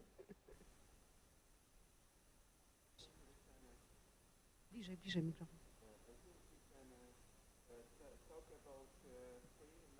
Unfortunately, we can't hear the speaker. The microphone is off. The interpreters can't hear the speaker. The microphone is off, and we can't hear the speaker. Technology. We have technologies developed during communistic times. Before it was developed in the consolidation of military purpose, but very well prepared also for civil transport. It's, for example, gauge changing system. We had in Eastern Bloc 2 gauges. One was Russian gauges, was wider than European gauges, and the fast change the gauge with heavy loaded wagons. It is one technology we can offer for African countries. I know that you have also the change to the standard gauge system in a new investment, but from the history you have so-called African 1 meter gauge, and it could be very interesting. It was developed for military purpose. It is a very stable technology. It's technology you can use with heavy loaded wagons. It's not like a Spanish talgo. You need to lift it like like slides, check it, and this is the first thing what we have. We have a very good wagons for cargo transport with heavy loaded materials like coal, like stones, and similar technologies. The second, it's our experience from the transformation period. How to change usually urban public transport system from this system where was everything in one state hands. It was state-owned public transport companies, state-owned public transport regulators, to modern, efficient systems you can meet everywhere in the European Union, where you have independent public transport authority under strong public control, you have subcontractors, you have tendering system. Warsaw, it's one of the best examples of public transport system where the public transport authority can observe every part of services, how often their buses are cleaned, how it's about the punctuality, how it's about the quality of drivers, everything you can measure, and you can well manage this public transport system. It's a great Polish experience because we did this lesson in 10, 20 years. And it could be very interesting for you how to introduce modern public transport, urban public transport systems in the metropolis. This is a good experience. And the third group of Polish experiences, I think it's a new technology. There are many startups involved in the road planning. I know that for some years, everywhere in the world, you have Google services, public transit of Google as a part of Google Maps, but Polish companies introduced very well prepared programs how to plan the transport, how to sell the tickets, and how to find proper solution also for urban planning. I think this is three parts going from our past, for our history, for our transformation period, and the technology we can tell with future technologies. You're using modern applications and data. Thank you, Dr. Baum, for raising the issue of experience of startups. Actually, in Africa, there's more than 600 different technology hubs, and the startups are the backbone of each economy. So using our experience, how to develop the innovation ecosystem, we as Poles, we are also at our university, we are involved in using that system of building innovation ecosystem and matching the startups from Poland to those who are there in African countries. Well, the second round of the questions. We were actually talking from like the general thing to very specific areas that we really need to do in terms of infrastructure and transport in many countries and many cities in Africa. The most traffic is very congested, going from airports in Nairobi to the city center or in Dakar in Senegal is like quite a nightmare, I would say. But we are observing that it's changing. So to you, what are the challenges in design and implementation of the project that you meet and are specific to the region? If you could just make from that angle. Mostly concerning the infrastructure projects, we usually face like three main challenges. These challenges can be as following. The first challenge that we usually face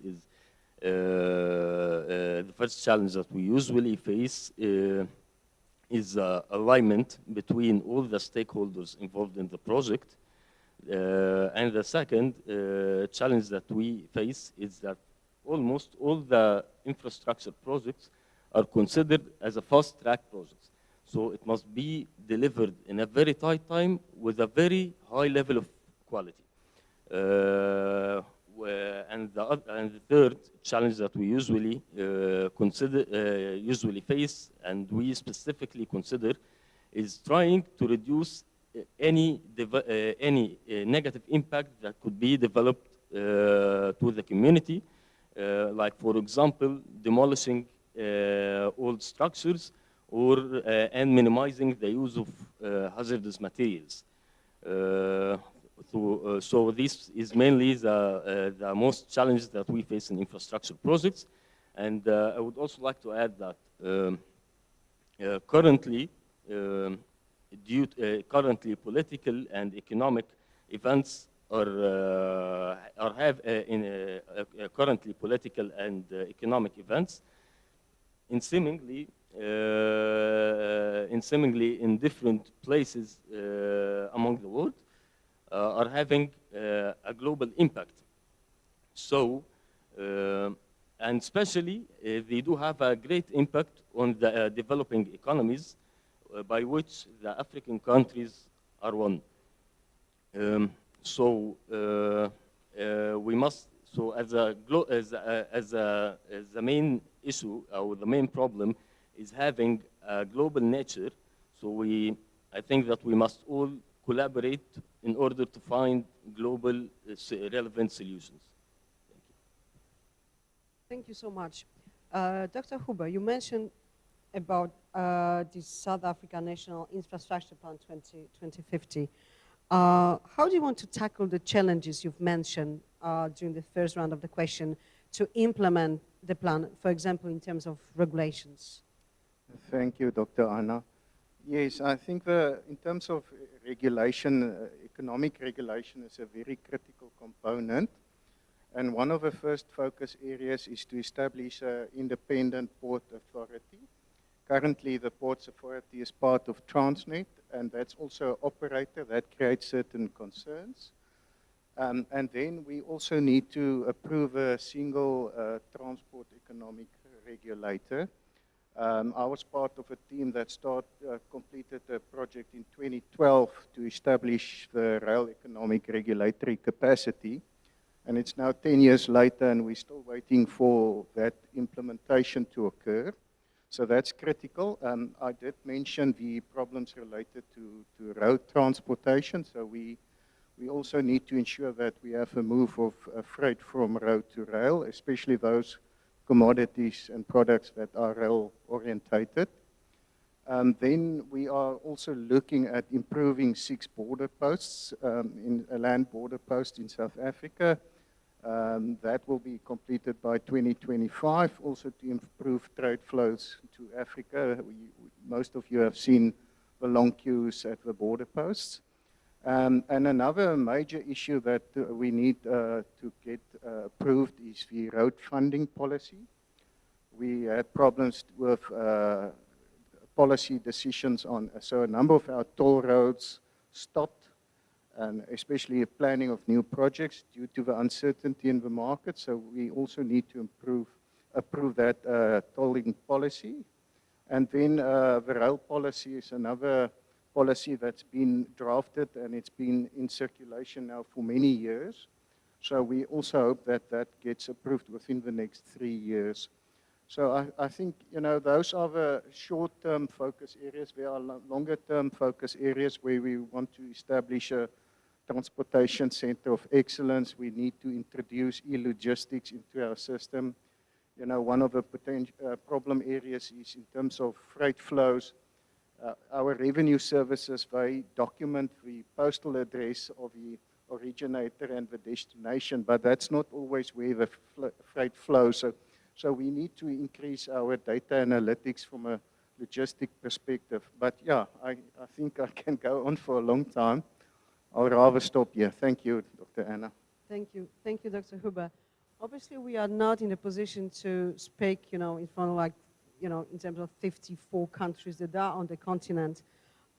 We can only tackle, you know, the small perspective from our experience on how to attract FDIs and how to measure and how to deal with different regulations. As you know, obviously, in each country, there are different regulations that we have to tackle, but some points can be similar, how to overcome all those challenges. So maybe I will ask Mr. Adam, as you are, you know, the expert in FDIs and been working, you know, over 30 years on that so far.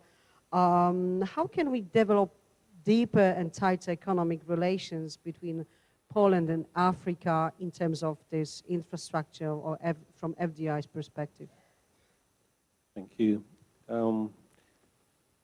I don't think that this is possible to develop economic relationship with Poland and Africa. I would say it's rather Poland and each of those 54 countries you mentioned. Of course. So first step to establish economic relations would be to have and to maintain friendly relations, just like people to people, normal first step. Then you need to think what else can be done. And normally when you have friendly relations, cooperation is coming. When you want to be very practical, then you need to think a little bit differently.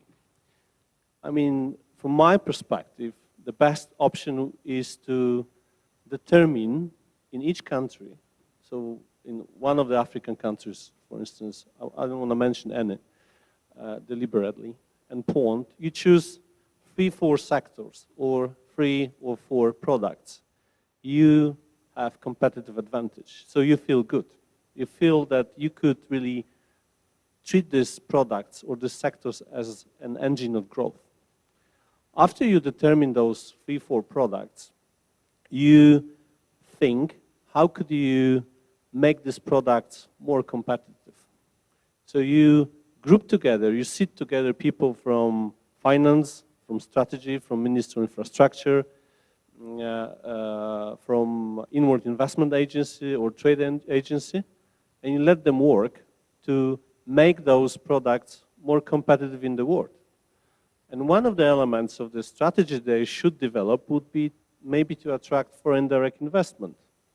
So you have your products, you know where to go, and you know that these products can be developed with the participation of foreign direct investment. And actually, such a strategy is allowing you to invite to your country investors interested in the products you are also interested in.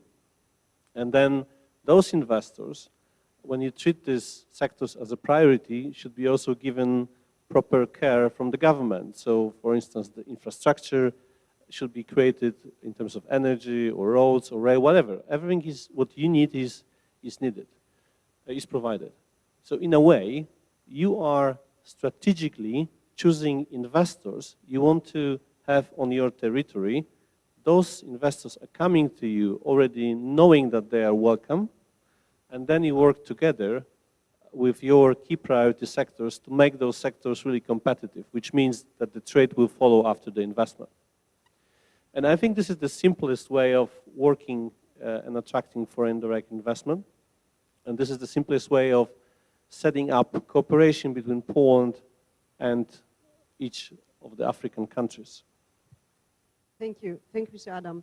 This is very important, like that we are working like in triple helix model. Yes, that on one way we have government institution, on the second we have business that we have to, involve in the project, and academia as well.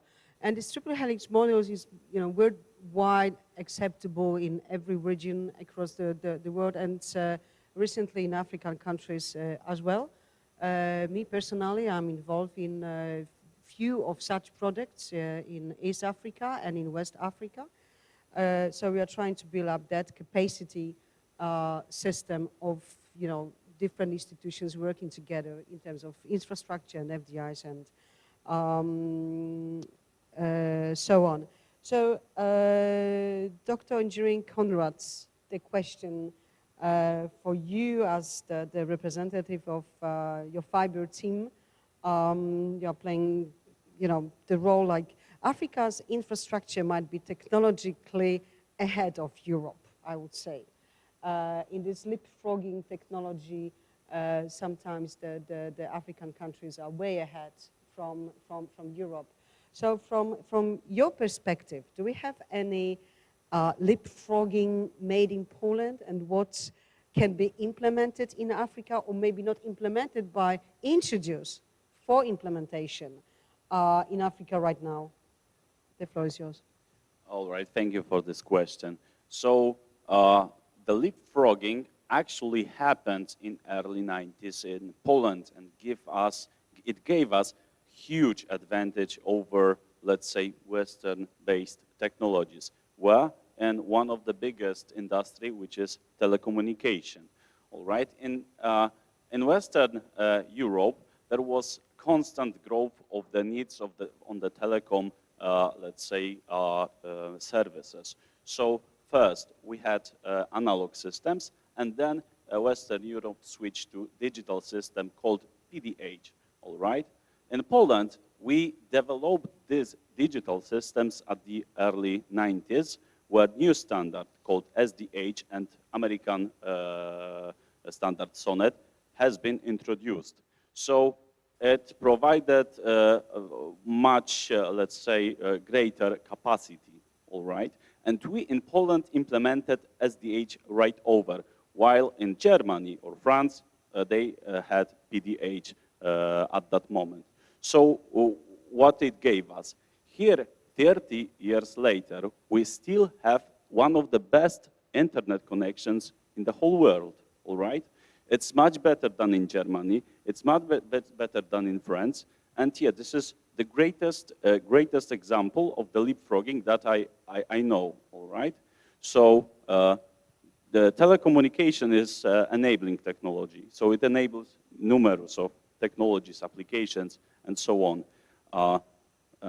You asked what is a current example that I believe. So let's focus on the Germany right now. What's happening in Germany? So Germany rebuilds their bridges, roads, and so on. There are multiple investments in that area, in that sector. All right. What are they doing right now? They implement structural health monitoring system within those within this infrastructure. So it will help them to check how does the bridge or a road works, as it needs to be rebuilt and so on. So similar thing can be implemented right now in Africa, in African countries, in numerous African countries, and give, let's say, better tools for the future. In Poland, we will do this, but as evolution of our infrastructure, non-revolution. So let's just get back to the internet example. So in Poland, we had the revolution. In Europe, in Western Europe, they had evolution. So at this moment, we are 30 years later, we are ahead of them, all right?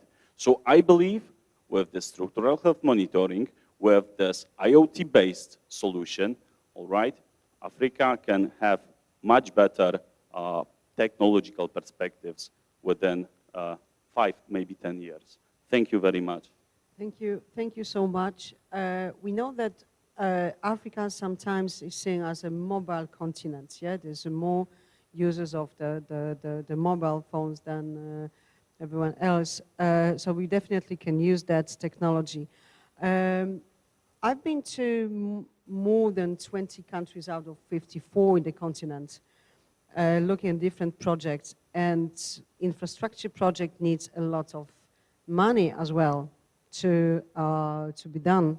So the question to Michał Łupkowski from Look Light Factory, given the challenges of financing the new infrastructure projects in Africa, what are the business or new business model that could be implemented to make them more successful from your perspective, please? Yes, thank you for this question. So very often when we approach projects in Africa, we notice that lack of funding is one of the main obstacles preventing from those projects to be implemented.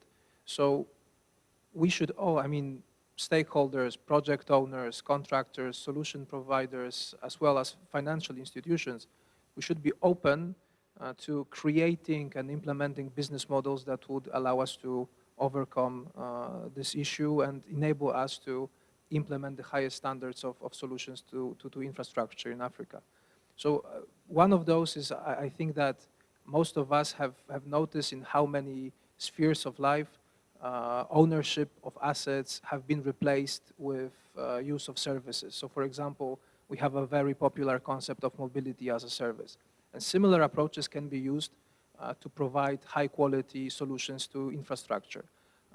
In a lighting, for example, lighting as a service model. So in this approach, we can implement those solutions, we can provide the highest quality services, modern technologies, without the need for significant upfront investment from the project owners. Instead, the solution is provided in a long-term contract in which the stakeholders, the project owners, pay for having access to this technology over a period of 7-10 years instead of owning the technology. Because at the end of the day, you don't need to own something to use it. When the repayment period is over, they can either obtain ownership of the infrastructure or upgrade using the newer versions of the products and solutions. Another example of new approaches to financing is energy savings finance, modernization of infrastructure.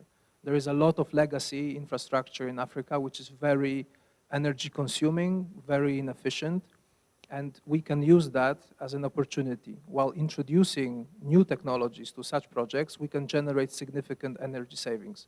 So I can again refer to an example from our experience, which is lighting technology. So by replacing old conventional lighting technologies in projects, we can reduce energy consumption by 70%. So we can use the money that we save on this modernization to pay for the implementation of this modern technology in the first place. So, and then have the repayment period again in installments over a period of several years. So at the end of the day, the project owner pays the same amount of money that he would pay or they would pay for their electricity bill, but they use the money they saved on energy consumption to finance the modernization of their infrastructure. And the last thing that I would like to mention is private-public partnerships. So this is the most advanced, but also creates the biggest amount of opportunities for foreign and local companies and stakeholders to work together, build local value chains, also attract investment and technology transfer. At the same time, because they are the most advanced, they also require the most transparent frameworks, guidelines, etc. And we should all definitely push forward policy agendas in different African countries to create and implement such guidelines for PPP models. Thank you. Thank you, Mr. Michał, for that perspective. And my last question is going to Dr. Michał Baum. How does the Polish industry compare to the biggest competitors, European competitors like Germany or France? And how does this affect the offer we can present to our partners in African countries? Polish companies involving in public transport systems or railway systems are very competitive on European market. European market is one of the most difficult market because we have many regulation. There in Europe there is strong competition. Many companies came from Europe, but Polish companies sell products not only in Poland, not only in the Central and Eastern Europe, but also to the Germany or with buses everywhere to every European country. And what it's the denomination fields. The first, it's electrical equipment of electric buses and tramways and trains.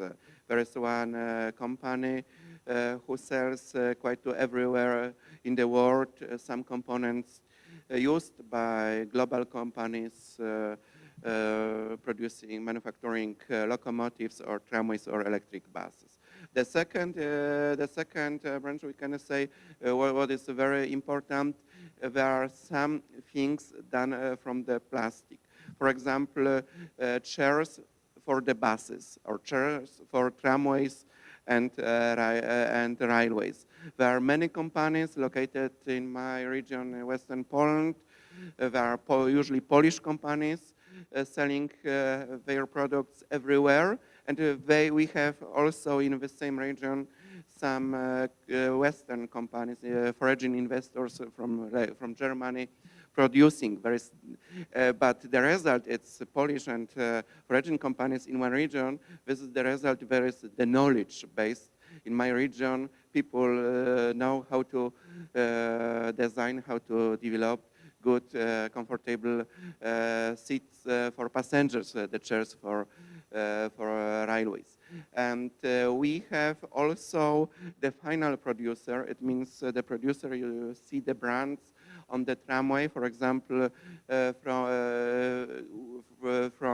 Bydgoszcz PESA or from Poznań Modern Trans. There are companies who sell products not only in Poland, but also for the markets like Germany, where it's very, very difficult to enter this market. But they sell not, we can say, the most innovative tramways for very rich, biggest German cities, but they sell products, they are high quality, but affordable products bought by some smaller towns in Germany.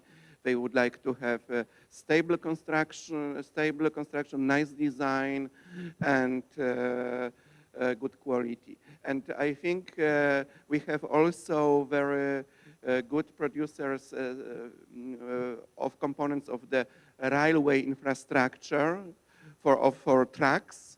There are many Polish companies because Poland is the biggest investment area of the railway. So we have huge investment programs in the railway infrastructure, renovation of the tracks, and there are many companies producing some elements of the whole track infrastructure, from sleepers up to some systems for traffic management. It's a general point of view. I see there is time. Thank you, Dr. Michał. Dear distinguished guests, we are almost done with our panel, Transport and Infrastructure Connecting Africa Within and Beyond. I think that we fulfill the subject just to a certain extent. It's not possible just over this 70 minutes to tackle all the challenges, but I hope that we gave the overview how we as an expert, but as a partners, we can use and share our experience to boost this infrastructure and transport in African countries, as it's going to be the most populated continent in a few years' time. So most of the cities going to be very congested, and all the master plans that can be introduced by the government, it's usually the role of the government to introduce this master plan, as Dr. Hubert mentioned that. But also we need to think of this triple helix approach, as Mr. Adam mentioned, that working together, government and business and academy should be in the center. That's why in our panel we have the representative of the business that is doing those projects on the ground. We have the academia and we have the master plans experts of, from 2 countries in Africa. So from my side, what I would like to mention, that it's very crucial to work on this infrastructure, as we know that we can leapfrog many stages in African countries, but without the proper infrastructure and proper transport, none of the business gonna happen there. Especially right now, in Africa, we have like the biggest free trade agreement signed, and this definitely gonna integrate the continent. But without the proper cargo from Dakar to Nairobi, or from Nairobi to Addis Ababa, or it's from Addis to Johannesburg, nothing gonna happen.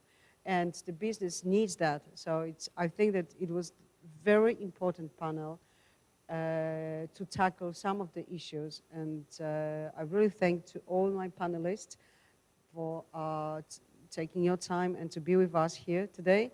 And I hope it's just the first step of this long-term discussion, what we can really do together as partners, in our partners in the journey of Africa we want.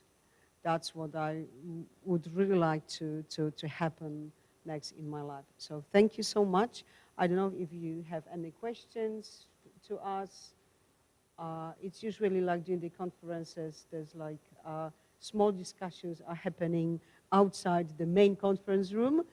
So I know how it is. But just, to be correct, I have to ask if there's any questions from the audience right now. Yes, we have questions.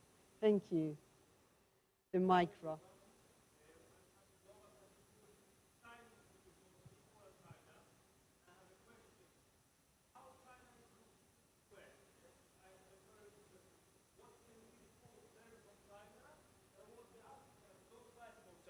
Okay, one more time. Thank you, Kamil Nowak, Brand Relation House Global from Poland. I have been doing mostly cosmetics with China.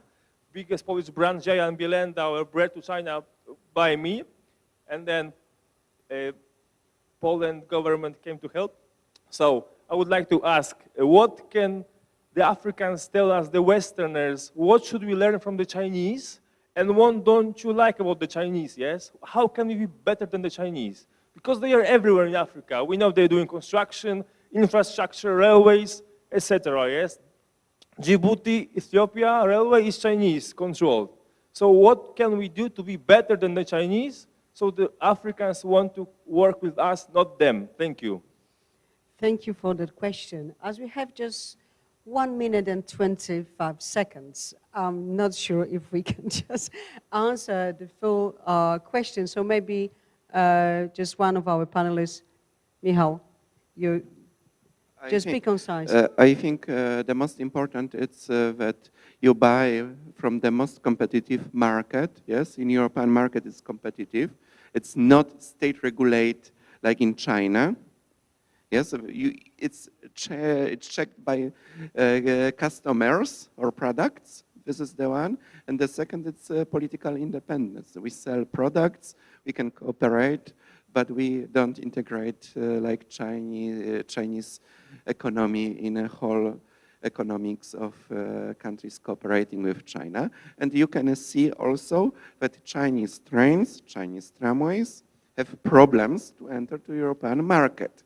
It's some reason, it's sometimes the quality reason. I know that China has additionally special custom to pay to go to the European market, but they are not on our market, and this is the competitiveness of Polish products. Thank you. Thank you. So you want 5 seconds. And I just want to add one thing. In Western Europe, we are ready to not only sell, but also transfer technology, all right? So this is a whole package, not only selling you the products, but also transferring the technology. And I'm telling you that from the perspective of the person that is in the academia, in the research and development. And yeah, this is possible. This is what Chinese will don't give you. Thank you so much. I have the privilege to close that panel, and the more questions we are open to answer in foyer. Thank you so much.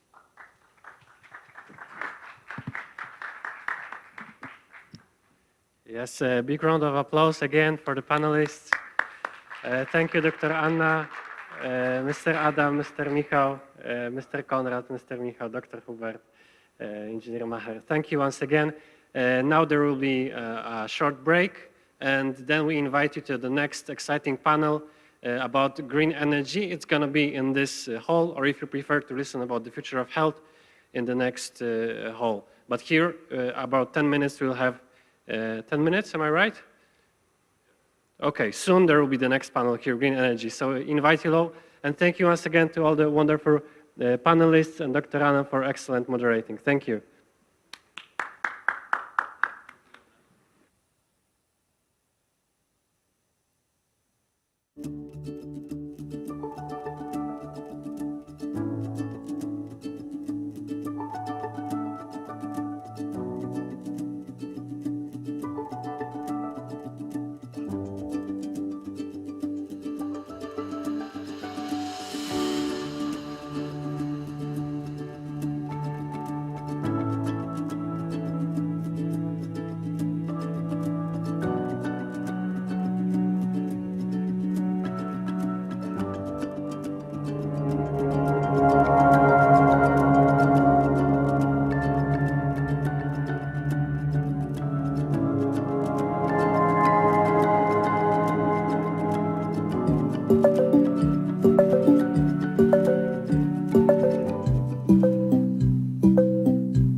BGK, we are the Polish Development Bank, the only institution of this type in Poland.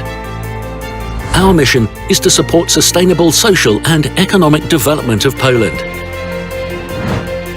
8 programs in key socio-economic areas. 5 pillars of BGK strategy for 2021 to 2025. Through our activities in this area of international business and cooperation, we want to increase the competitiveness of Polish economy and improve the level of internationalizing Polish companies. We actively support cooperation with international institutions and obtaining external financing for investments strategic for Poland. What may this mean for you if you are a domestic entrepreneur? If you are a foreign entrepreneur?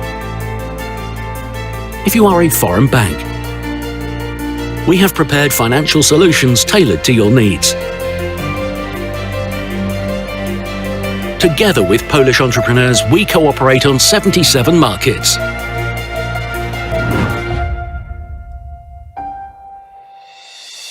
We want to be your partner in international business, create trusted and long-lasting relationships, and work together on the position of a leader in sustainable development, growing together for a sustainable future.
Poland is a country of opportunity and success.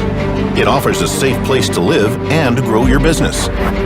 One of the leading exporters in Europe and around the globe, Poland has a modern, steadily growing economy.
BGK, we are the Polish Development Bank, the only institution of this type in Poland.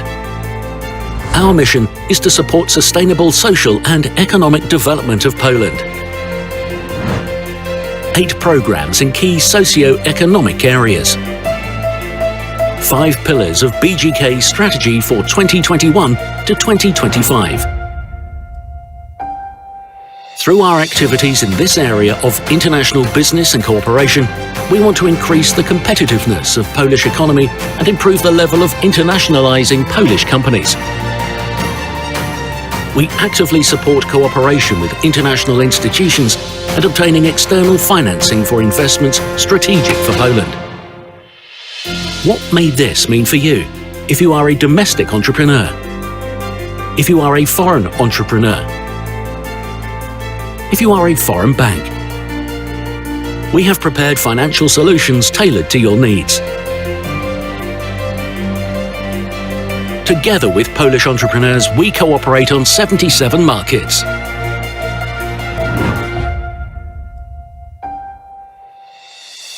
We want to be your partner in international business, create trusted and long-lasting relationships, and work together on the position of a leader in sustainable development, growing together for a sustainable future.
Poland is a country of opportunity and success.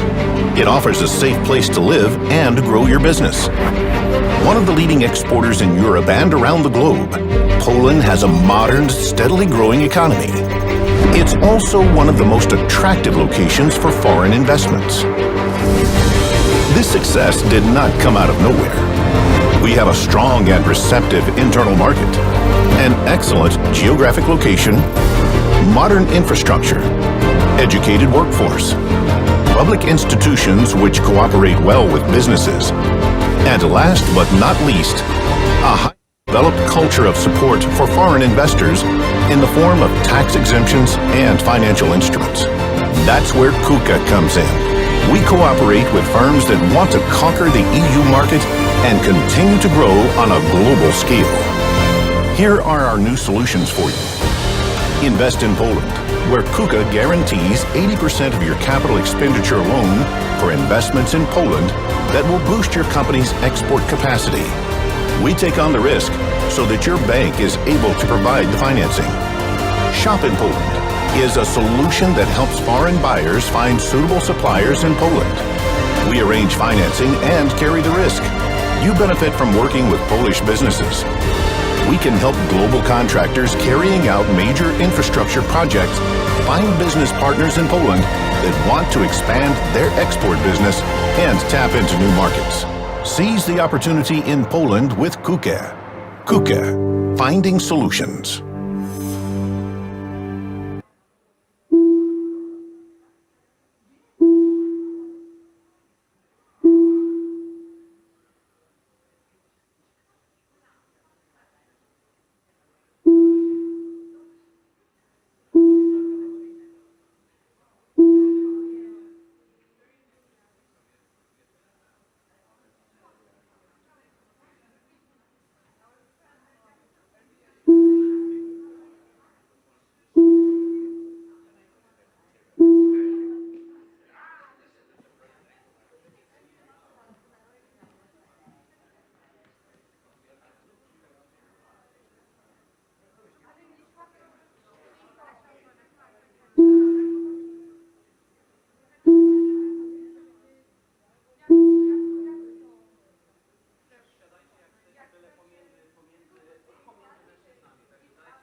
Pilota ty zabierasz, jak stąd zejdziesz, tak?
Dobra, to tylko chcę...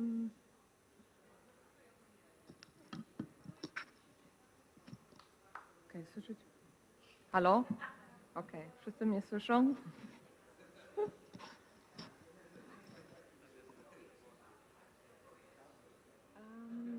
Tak? Okej. Okay.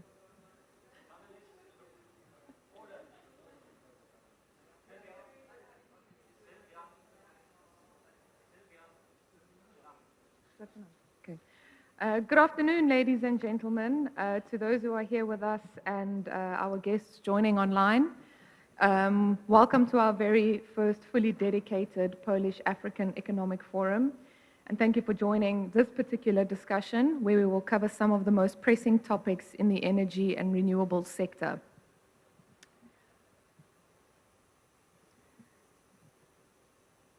My name is Kasia Muzik, and I'm the head of the Foreign Trade Office in Johannesburg, South Africa, representing the Polish Investment and Trade Agency, otherwise known as PAI. I am South African born and raised with Polish parents who took a leap of faith when fleeing communist Poland in the early 80s.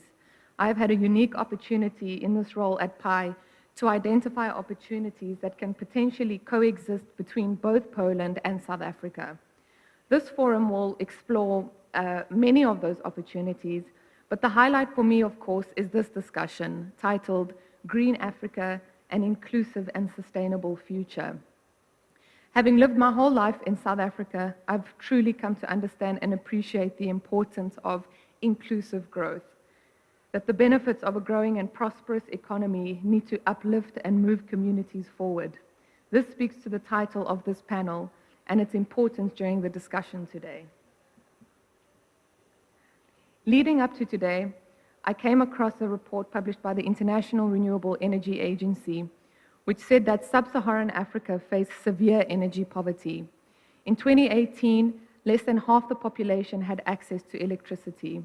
Energy demand in African economies is expected to nearly double by 2040 as populations grow and living standards improve.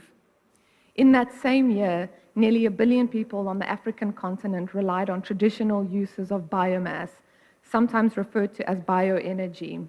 And when we say biomass, we don't mean it in the biomass to power aspect. Instead, it refers to almost entirely to traditional uses such as charcoal and firewood as primary sources of energy, as you can see on the graph on your left. After bioenergy, oil is the second most utilized source of energy in Africa. Thereafter, natural gas, which is concentrated in West Africa. This is in stark contrast to South Africa and North Africa, where the biggest part of the energy supply comes from fossil fuels, notably the biggest part of, notably from coal in South Africa and oil and gas in North Africa.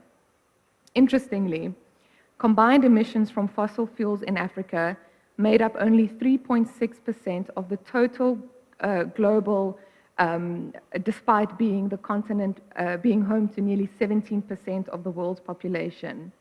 If you exclude Africa's top carbon emitters, namely South Africa, Egypt, Algeria, and Nigeria, the remaining countries will only account for 1% of global CO2 emissions. It is worth noting that while Africa has contributed very little to global CO2 emissions, it will be among the continents most impacted by climate change. A renewables-based energy transition in Africa must not only be just, but it needs to deliver vast socioeconomic benefits across Africa.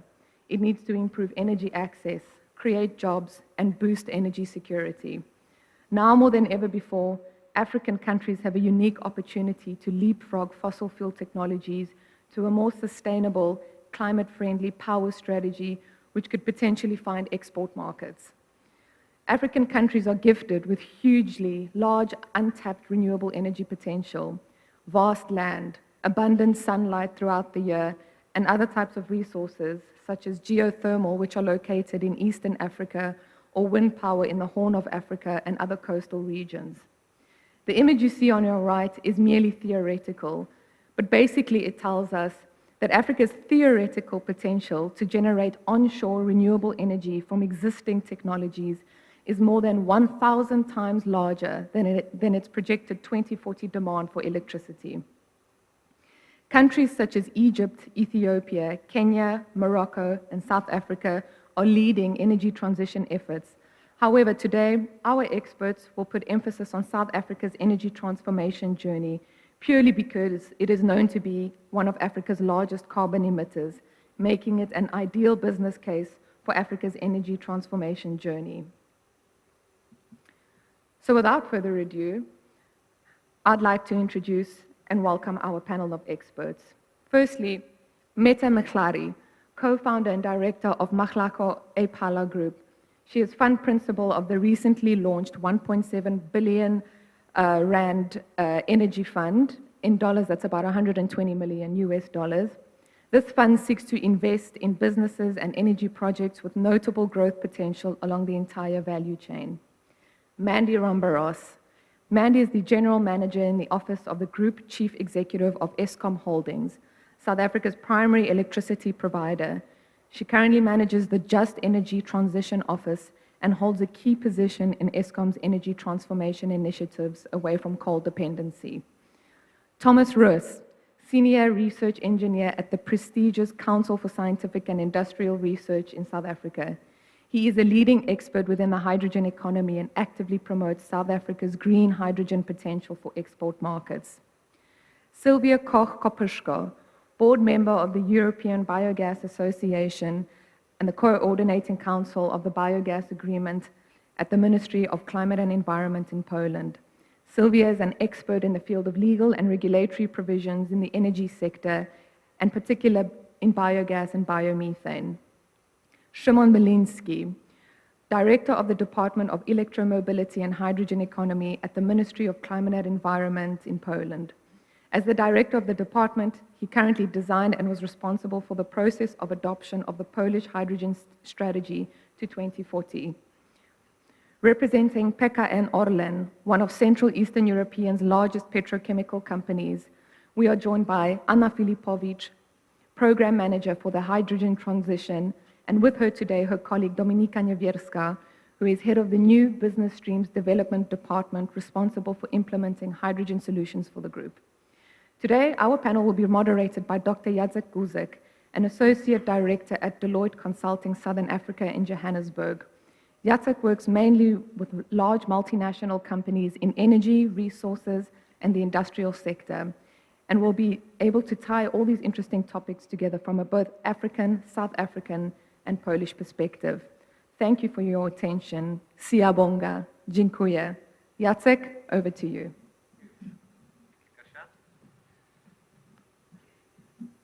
Thank you very much, Kasia, for this introduction.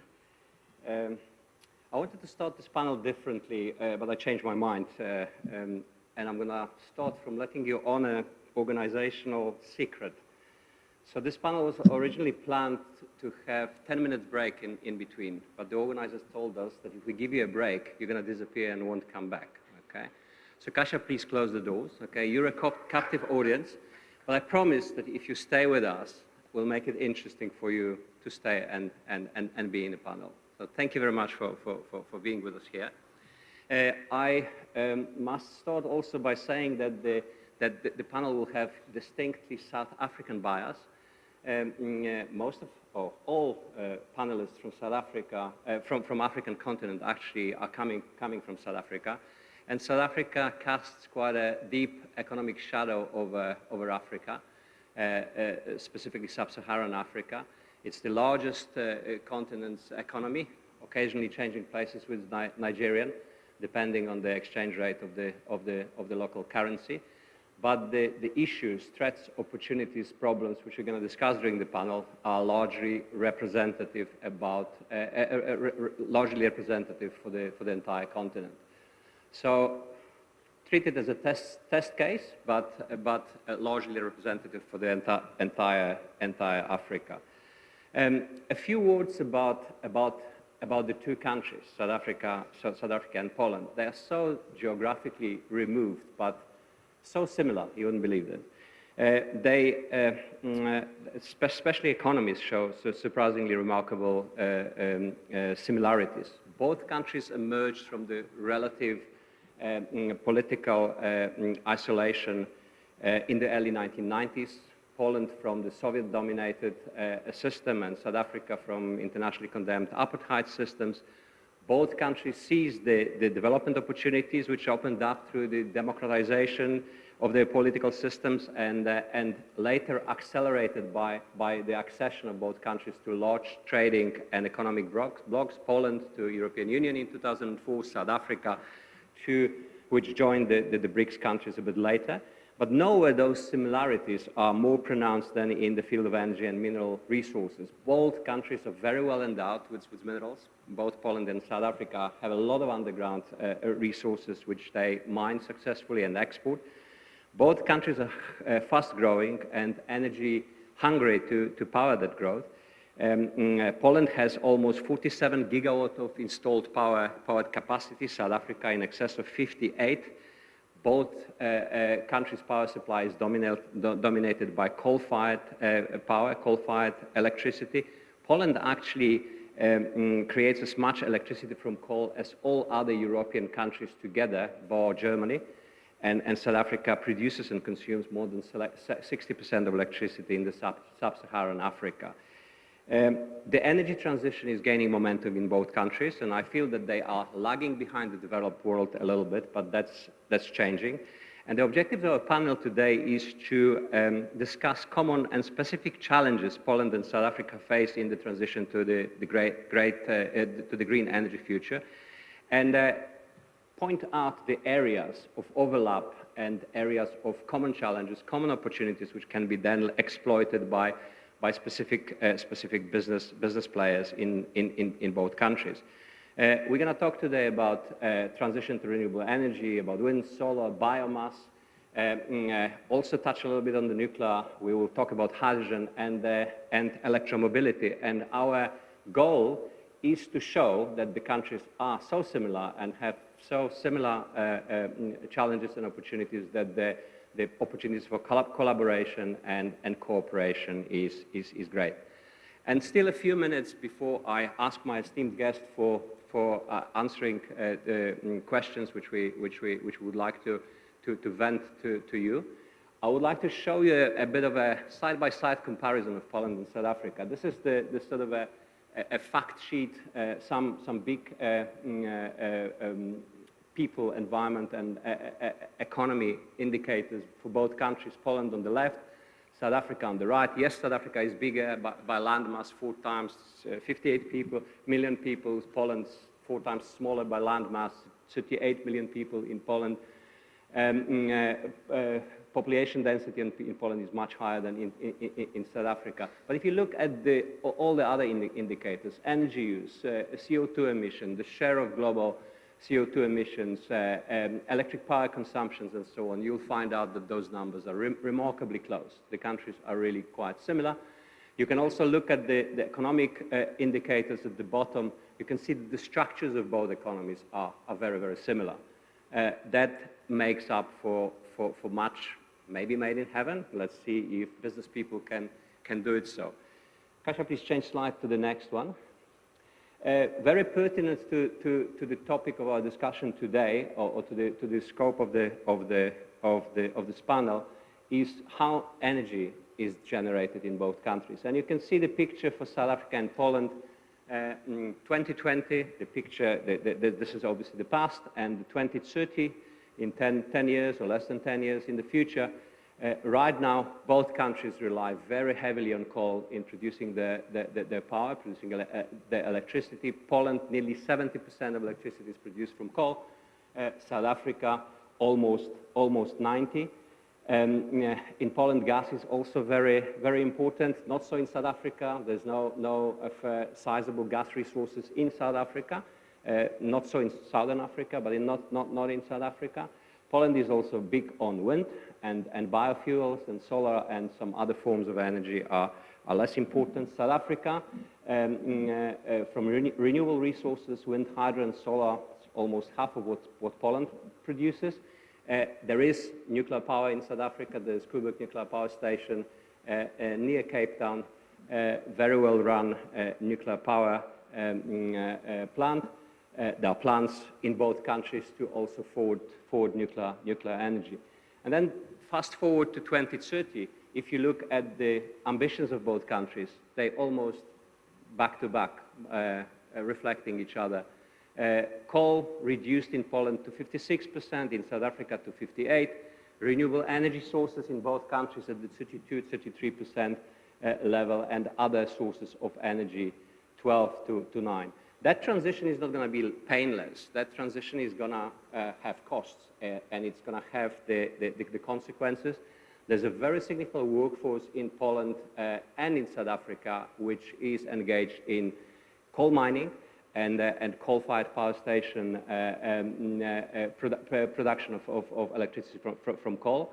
The effort is to transition this workforce, preserving jobs, preserving livelihood. Therefore, the just transition concept in both countries is very, very important, and we're going to explore it through the panel. And perhaps the last slide here before we start our discussion, Kasia, put the next one. That's timeline of development of different sources of energy in both countries. From way back, 1960s, you can see that for decades the only renewable source of size was hydropower. Right now, Poland is very strong on wind, mainly onshore, but also lots of offshore plants in the making. Other renewables, we mentioned biofuels, are also very important there. South Africa, wind and solar more so than in Poland, naturally. Sun is shining in South Africa every day. South Africa is very well endowed with the wind and solar resources. But you can see the similarities, and I can go on and on about it, and we're going to try to explore that during our panel. So this is the port, which is kind of a one-directional from me to you. I'm now going to take place together with the rest of my panelists and take you through the discussion which we prepared for you.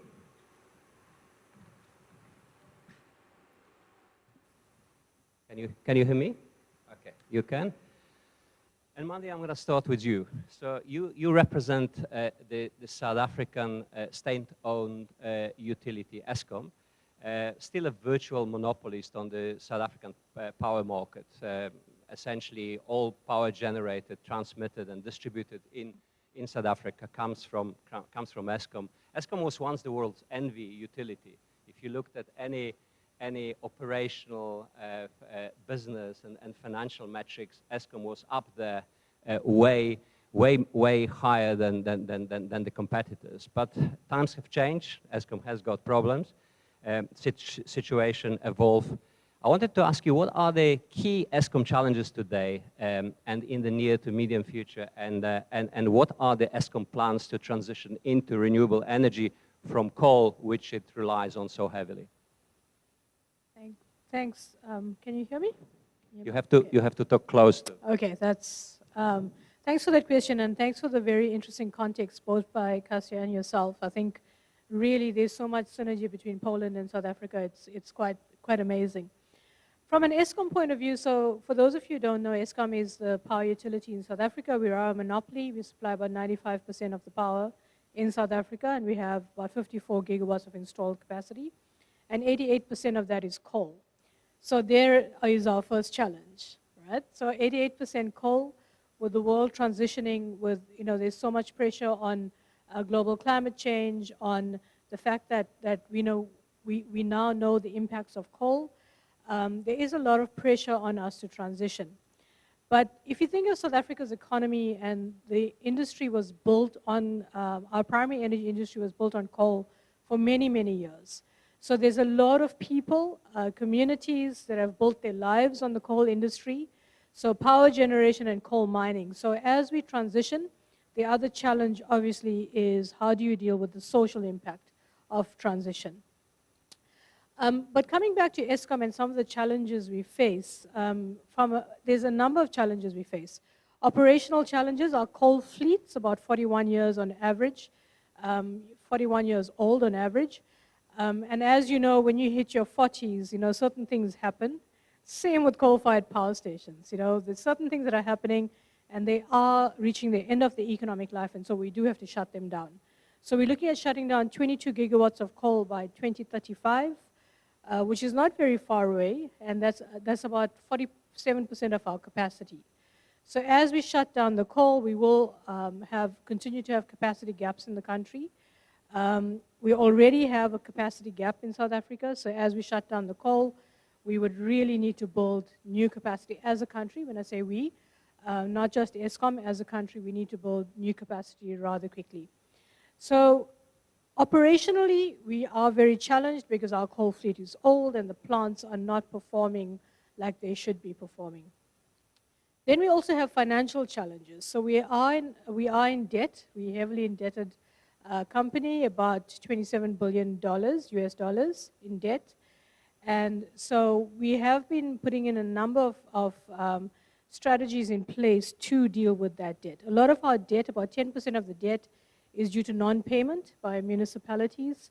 So, it sounds like a very sad story, but, there is light at the end of the tunnel, and that is the question you asked around transition. So when we look at transition, what we are looking at from an ESCOM perspective is what we're calling the just energy transition. So how do we transition the utility from the current challenges we have to the new opportunities that we see? So fortunately, renewable energy is the cheapest and the quickest to deploy right now. And so if we look at the cost of putting new capacity in South Africa, I said earlier we're shutting down 22 gigawatts. So we would have to, in reality, build about 60 gigawatts of renewables in the next 15 years to meet that gap. So there's a huge opportunity there from the fact that the cost of renewables have dropped. There's a number of studies that have been done in the country that shows that as you transition from coal to renewables, we can actually create net 300,000 jobs in the country from direct, indirect, and induced jobs. And so that's not just investment in the renewable plant itself, but the value chain. One of the things we've lost in the country over the last 20 years or so is our manufacturing capability. About 80% of our manufacturing capability has been lost. But through this transition, we can actually start to rebuild that. Local manufacture, industrialization. Look, we're not going to compete with China in terms of developing wafers and things for PVs, but we can certainly compete in the development of frames, gantries, labor-intensive technologies and requirements along that renewables value chain. So even though, Jacek, on one side the story is sad, on the other side there's so much opportunity. I always say that the just transition is not a panacea, but it comes very close in terms of capacity for the country, lowering the cost of capacity, job creation, cleaning up the air, the environment, and just creating a social and economic growth in the country. So I'll just stop there, but happy to take further questions. Thank you very much, Mandy. I'm so glad that you didn't focus on problems, on challenges, but that also is a great opportunity, and I think that exploring that is worthwhile, and more worthwhile than focusing on the downside. And I'm going to now ask Anna for her views on of strategy of Orlen, the largest Polish oil refiner and petrol retailer, which she represents. As you can see, we're going to try to have the interlacing, matching South African Polish view on certain issues, and that is the plan here. So Anna, Orlen is its impacts extends over the entire Central and Eastern Europe. It's the largest listed company in the region. Similarly to ESCOM, there is a state-owned ownership of Orlen by the Polish state. What are the Orlen's plan in terms of the energy transition, and how the carbon neutrality drives the Orlen strategy? Okay, yeah, you can hear me. First of all, thank you very much for having me here. Okay, right now. So as you said, Jacek and Kasia, before, we are the largest group in our region, I mean in Central and Eastern Europe, basically oil and petrochemical group, but we are building right now a multi-energy company. We acquired Energa, which is energy company. We are acquiring more companies right now. So we are building this multi-utility company, and regarding our goals, in September 2020, we said that we would like to be the first firm from our region to achieve net zero in CO2 emission by 2050. And after that, we announced our strategy for the new decade, I mean Orlen 2030, and basically this strategy is going to help us to achieve this goal. Basically, we divided our strategy in 3 pillars.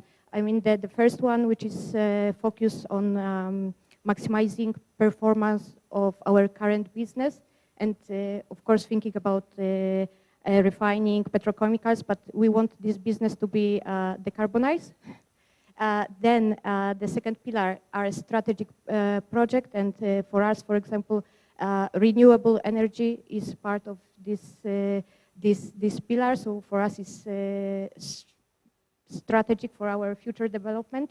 We want to base our our company on it. And the third pillar are, let's say, it's business of the future. So, for example, e-mobility, hydrogen is also there. So, as I said, we are seeing Orlen as a multi-utility. In 2030, we want to be more pro-environmental company. We want to be a more innovative company. So this is our strategy. And as I said, this second pillar, the strategic project, so renewable energy is there. We are basically focused on offshore projects because, as you know, well, the Baltic Sea has a lot of potential in terms of offshore wind. We are going to have our first offshore farm by 2026. It's 1.2 gigawatts, but in our strategy we want to have at least in 1.7 gigawatts of offshore. Just to mention that we are going to connect also the electrolyzer to this offshore farm, so we are going to produce green hydrogen there. And as well, we are focused on onshore. In our strategy, we are talking about 800 megawatts on onshore. I'm sorry, divided into onshore wind, but also photovoltaic farms. So yeah, that's our goal. Thank you very much for these insights. Orlen is a sponsor of this event, but we didn't invite Anna and Dominika just because they are from the sponsors company. As you can see, many parallels, more opportunities than threats in Orlen's strategy as well. I would like to draw your attention to another aspect of our panel. Look how many women we have in the panel. We are, one can say, overrepresented, but I don't think it's ever the case. So we are letting men wait now, okay, because I'm going to turn to Meta this time. So women speak, men wait their turn. Meta, you represent a private sector on this panel as a director of Mahlako Group, an investment holding company which invests in projects across the spectrum of industries and sectors, also in energy, also in renewable energy. What makes you personally excited, particularly excited about green and renewable energy? What kind of projects are you investing in? What criteria do they have to meet? Would you invest in Poland? Hello, thank you very much for this conference and to the organizers. I mean, it's been very exciting.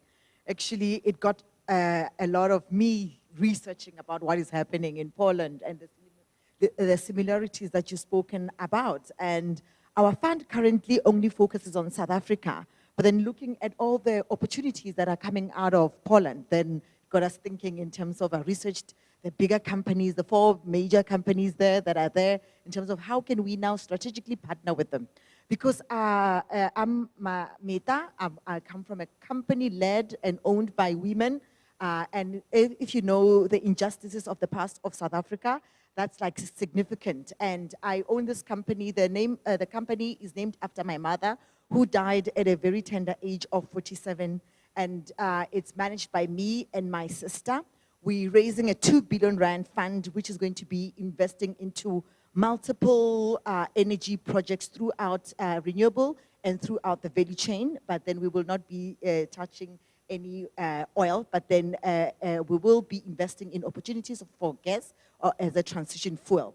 We are currently looking at developing a green hydrogen project in Priska, which is going to start with a 120 megawatt electrolyzer, consuming about 80,000 tons of ammonia a month, annually. And that will be also another opportunity that we can look at between Poland and South Africa. Because as you have said, South Africa is strategically poised with both wind and the sun. And for the production of hydrogen, you need both. And that will also mean an opportunity for South Africa to export our own sun, which you cannot normally do. And one of the also interesting projects that we recently did was with Amazon Web Services.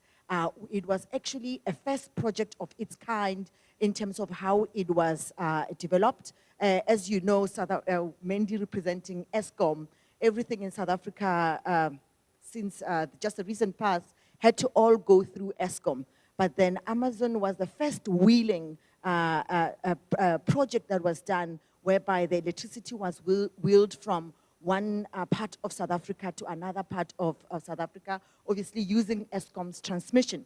But then it actually opened up an opportunity for a lot of those kind of projects of its kind. But then what was amazing about the project with Amazon is that Amazon, when you talk about inclusivity, when you talk about just transition, they actually insisted that the project must be majority owned by South African and historically previously disadvantaged individual. And currently, our team is actually in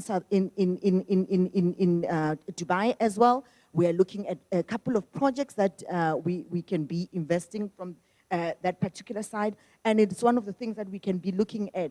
And Mandy has alluded to the fact that with the just transition, there's a lot of opportunities on the manufacturing side. South Africa needs jobs. South Africa needs skills development. And one of the exciting things about this energy transition is that it has actually allowed us and is allowing many people to be able to participate in actually industries that they have not been able to. Battery storage is another key element in South Africa. You're looking at Anglo from Anglo side in terms of the production using our minerals. And so those are the kind of opportunities that are we're exploring, but then at the key and the core source of everything that we do, we need to be creating a sustainable economic growth for South Africa. I'll stop there. Thank you very much, Meta, for this insightful insert.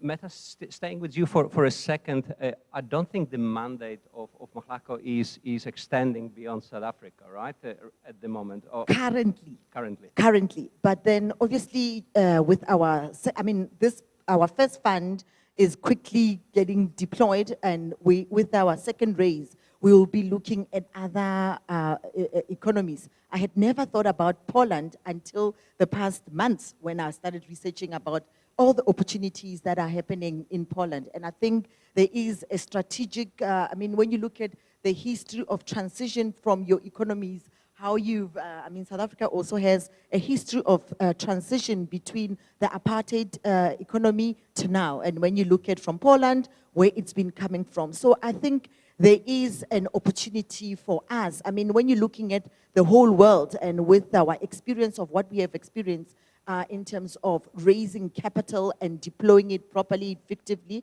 and partnering with local partners. And I think we can actually make a strategic partnership in Poland. Thank you. I sincerely hope that this panel at least helps you to kind of discover on your radar Poland, and you've heard the presentations by the previous panels and the government officials. It's a vibrant economy, open economy, opportunities abound. So just have a look at that destination as well when you're thinking next where you're putting your money. Yes, I'm loving the ladies here, and we're already starting the conversation. And I think it's forums like this that actually create partnerships and opportunities, and it's actually been very rewarding. Thank you very much. We're staying still with women. Sylvia, I'm asking you now. You're representing the European Gas Association here on that panel, and your area of interest is biofuels. And biofuels are not significant component of South African energy mix, but they're quite significant in Poland. And I wanted to ask you about your views about biofuels. Are biofuels going to grow even more important in Poland, and perhaps even give a run for the money to more prominent or more talked about renewable sources like wind and solar? Or would their importance and impact remain on the local, regional level rather than the general higher one? Thank you, Jacek, for this question. Yes, I'm here representing European Biogas Association. I'm working for a European Commission in a few working groups, especially just hydrogen, biofuels, and biogas, biomethane is very, very close to my heart. I'm also investor, so I'm also investing my money, and I'm also investor in Poland and Ukraine. I'm also the member of the Renewable Energy Chamber in Ukraine, actually. And we've just invested quite a lot, and the biomethane plant it was now bombarded by Russians. So we stopped, actually. But come back to the point. Renewable energy sources, my dear colleagues, is one of the energy transition which is a must. The climate change is just happened. So what we are looking for in European Union is just to make a win-win situation between coal and fossil fuels and the new revolution which must happen. It is not just only a hobby. It is just a face to the fact that we are in the situation when the lack of fossil fuel will happen. And of course, the new fuels must act now. And of course, we are talking about the hydrogen. We are talking about the technologies where are even high efficient and very high expensive also. But we are also talking about the fuels which are very, very close to us. So the biofuels, especially, and we are, as a Poland and the European Union, is agriculture countries. We are also using these agriculture crops to make the biofuels. But this is not all. I'm also representing here the biogas and the biomethane and also all the sources what we can use to make this energy. Because when we are talking about wind or solar, we are using as a very, very cheap sources, which is just not coming to the end. But we are also talking about the bio-waste. I'm here also to raise this fact that as a energy revolution, because also the revolution of industrial revolution for the last 200 years, we just a little forgot about it, that we are using the industry very much and we are making lots of waste. There's lots of waste. We are talking also about the farming. We are producing very much of emission. And this emission is just cow manure, is just chicken manure, is also the food industry waste, and also our communal waste. We are forgot a little bit that we are building a hotel or a house or even huge company without the toilet and without the waste being recycling. Because it's at the end, it is like this. 200 years we created the world without recycling of the bio-waste. And this is something, my dear colleagues, that we must act now and very, very fast. So that's why in the European Union, we based a new program for 35 billion of biomethane, which must be act now and produce now. So what we do? We do two ways of the projects. One is a local ones, when we are having the farming and everything which is just close to our house, we are using it and producing the gas, the biogas, which is just the half. It is the biomethane, and we are using from this energy. We can produce energy, we can produce heat, we can produce also very, very nice fertilizer, which is also very crucial point, especially when we are also facing the fact that we have artificial fertilizers, which also we need to prevent because the carbon capture storage in organic fertilizer is fantastic, also because of the producing organic, which is going to the ground. So basically, the local biogas is quite a crucial point when we are making the spread of the map of using the potential of farming and household waste. And the second, which is also, I think, the very amass and very fast grow, and also happening in Poland, I must say. Now, it is communal bioplants. Bioplants, I'm telling, because they are biogas, biomethane, and even much more, what I also present now, is a bio-LNG. The bio-LNG, we are producing from the biomethane, and we are making liquefied biomethane. It is absolutely fantastic technology, because everything we have, everything which we are normally using for LNG, for CNG, everything we have. We have also the gas lines, we have everything. So also we have transport, which can use it, and also maritime, which can use it. So that is why we are basically stay to the point that we need the program, especially incentives, just to make this business grow and make also the investor convinced that it is very important for them. Especially for Poland, when we have 100 billion of bio-waste which are not used today per year. So that is why we are staying to the point that this is some potential growth of industry which we need to use. Thank you, Sylvia. That's fascinating. I must say, in my ignorance, I always thought that biofuels are really, the importance of biofuels is local.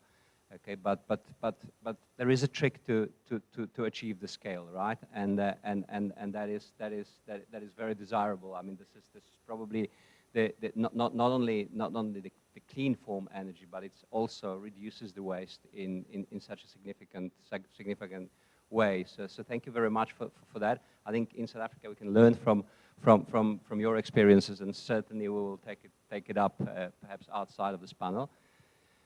Thank you for your contribution here. Shimon and Thomas, please don't fall asleep. We're coming to you, but not just yet. I'm going to get Mandy again. Mandy, back to you. The South African power market is right now very centralized. We mentioned before that Eskom generates, transmits, and distributes all energy, but the plans are afoot to break Eskom into three different entities. The decentralize the market, which is in no small measure thanks to the way the renewables are generated. What I would like to ask you is to tell us and the audience how this decentralized market can look, and the very important issue of just energy transition. How can we not lose the workers, not lose the dependents, not lose the likelihood in something which is so profoundly changing the way the work is going to be given, the way the power is going to be generated, the way people are going to be working in these new conditions. Please. Thanks. So there's a couple of questions in there. So just firstly, Eskom is vertically integrated. And like I said earlier, we supply 95% of the power in South Africa. But we are in the process of what we call unbundling. So deregulating the industry. We did do that with our transmission. So we registered a national South African transmission company in December last year, and there's just some licensing issues that need to be sorted out, and the debt, of course. How do we separate that debt that I mentioned earlier between the different companies? So we have separated out the transmission company, and in the next 2 years we will do the distribution and the generation company, the unbundling. So what we've found, and we will have a very small holdings company.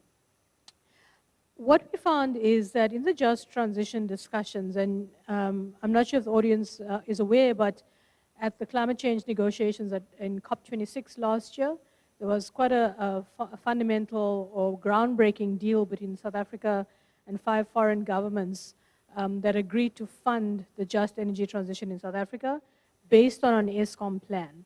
So that money that was agreed, $8.5 billion that was agreed to be funded to South Africa's just transition plan from the UK, the US, France, Germany, and the European Commission was based on an Eskom plan.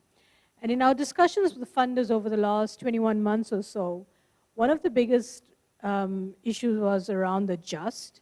You know, when you shut down coal-fired power plants, how are we dealing with the social impacts? The other issue was around private sector enablement and investment. And the third was around deregulation, unbundling Eskom. So all of those were conditions that we agreed to in that deal. What we find is that the bulk of the money or the bulk of the discussions we had around that funding was funding for transmission infrastructure. So if you look at, if you know South Africa's geography, our best solar and wind resource is in the Northern Cape and the Eastern Cape of the country, so around the Cape area. It's also the area where we have zero transmission grid. So, you know, the bulk of the money that we've put on the table around the funding is to actually build the transmission grid. And so that is public infrastructure. And, you know, it's not just about building lines. It's transformers, it's substations, a whole lot of the infrastructure that goes into it.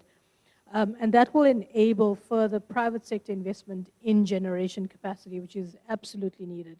And that entire value chain, so not just a generation plant like I spoke about earlier, but also the transmission infrastructure is a huge opportunity again for local manufacturing and industrialization.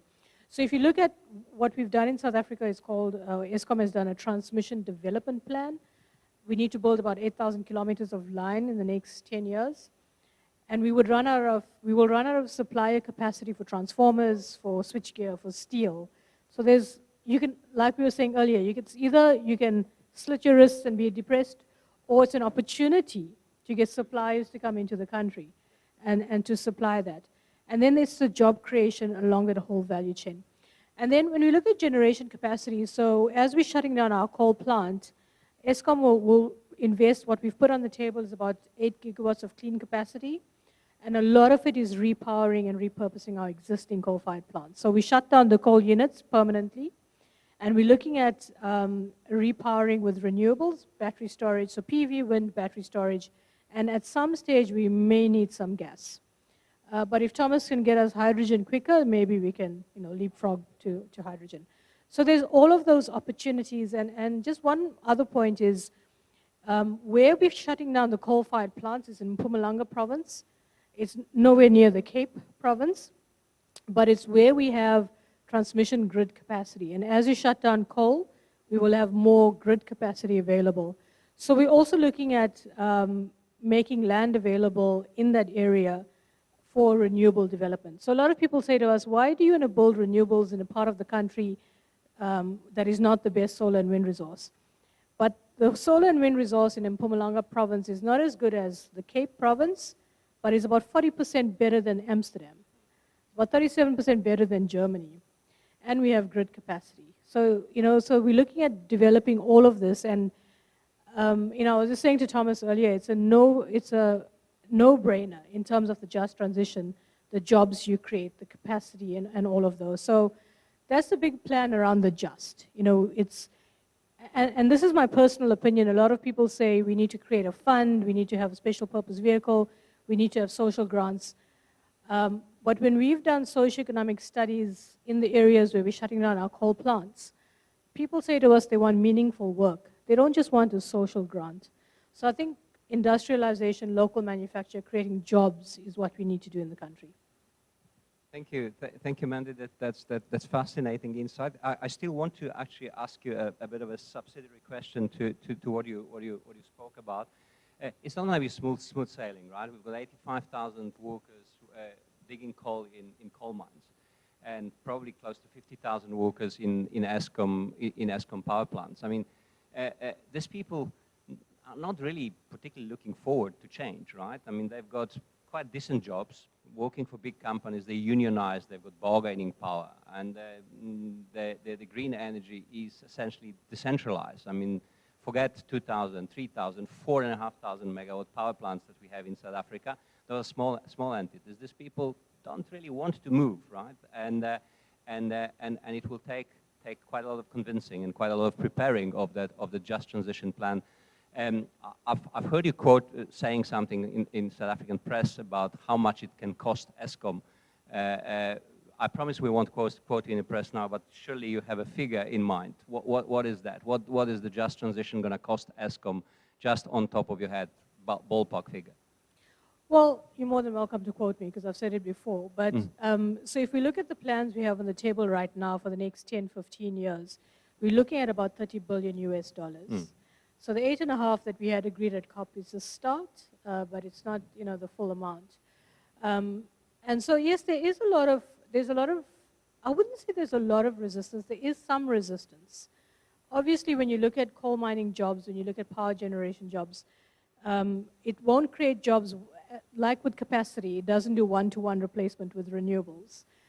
But if we develop the supply chain and you don't just rely on one industry, then you actually will, there's lots of independent studies done in the country, you will actually create more jobs than we will lose. And very importantly, you'll create jobs in these geographies where we're shutting down coal plants. So it's not about we create jobs in Joburg and we're losing jobs in another part of the country. So I think that's very important to bear in mind. So we have had some resistance. We have constant engagements with labor. I think for me, one of the eye-opening things was when you talk to labor and you say, but guys, we are going to be creating more jobs. The realization that came to me was that we're creating jobs in an industry that's different from the unions that the guys are currently unionized with. And so that is one of the barriers you have to overcome. We're creating jobs in the steel industry, for example, but you're losing jobs in the coal mining industry. And so how do you deal with that? So that's a huge political challenge. We're dealing with all of those kinds of things. But honestly, the world is transitioning, and if we don't get on that bandwagon, we will lose as a country. So for our own economic growth, our socioeconomic development, it absolutely makes sense to transition as well.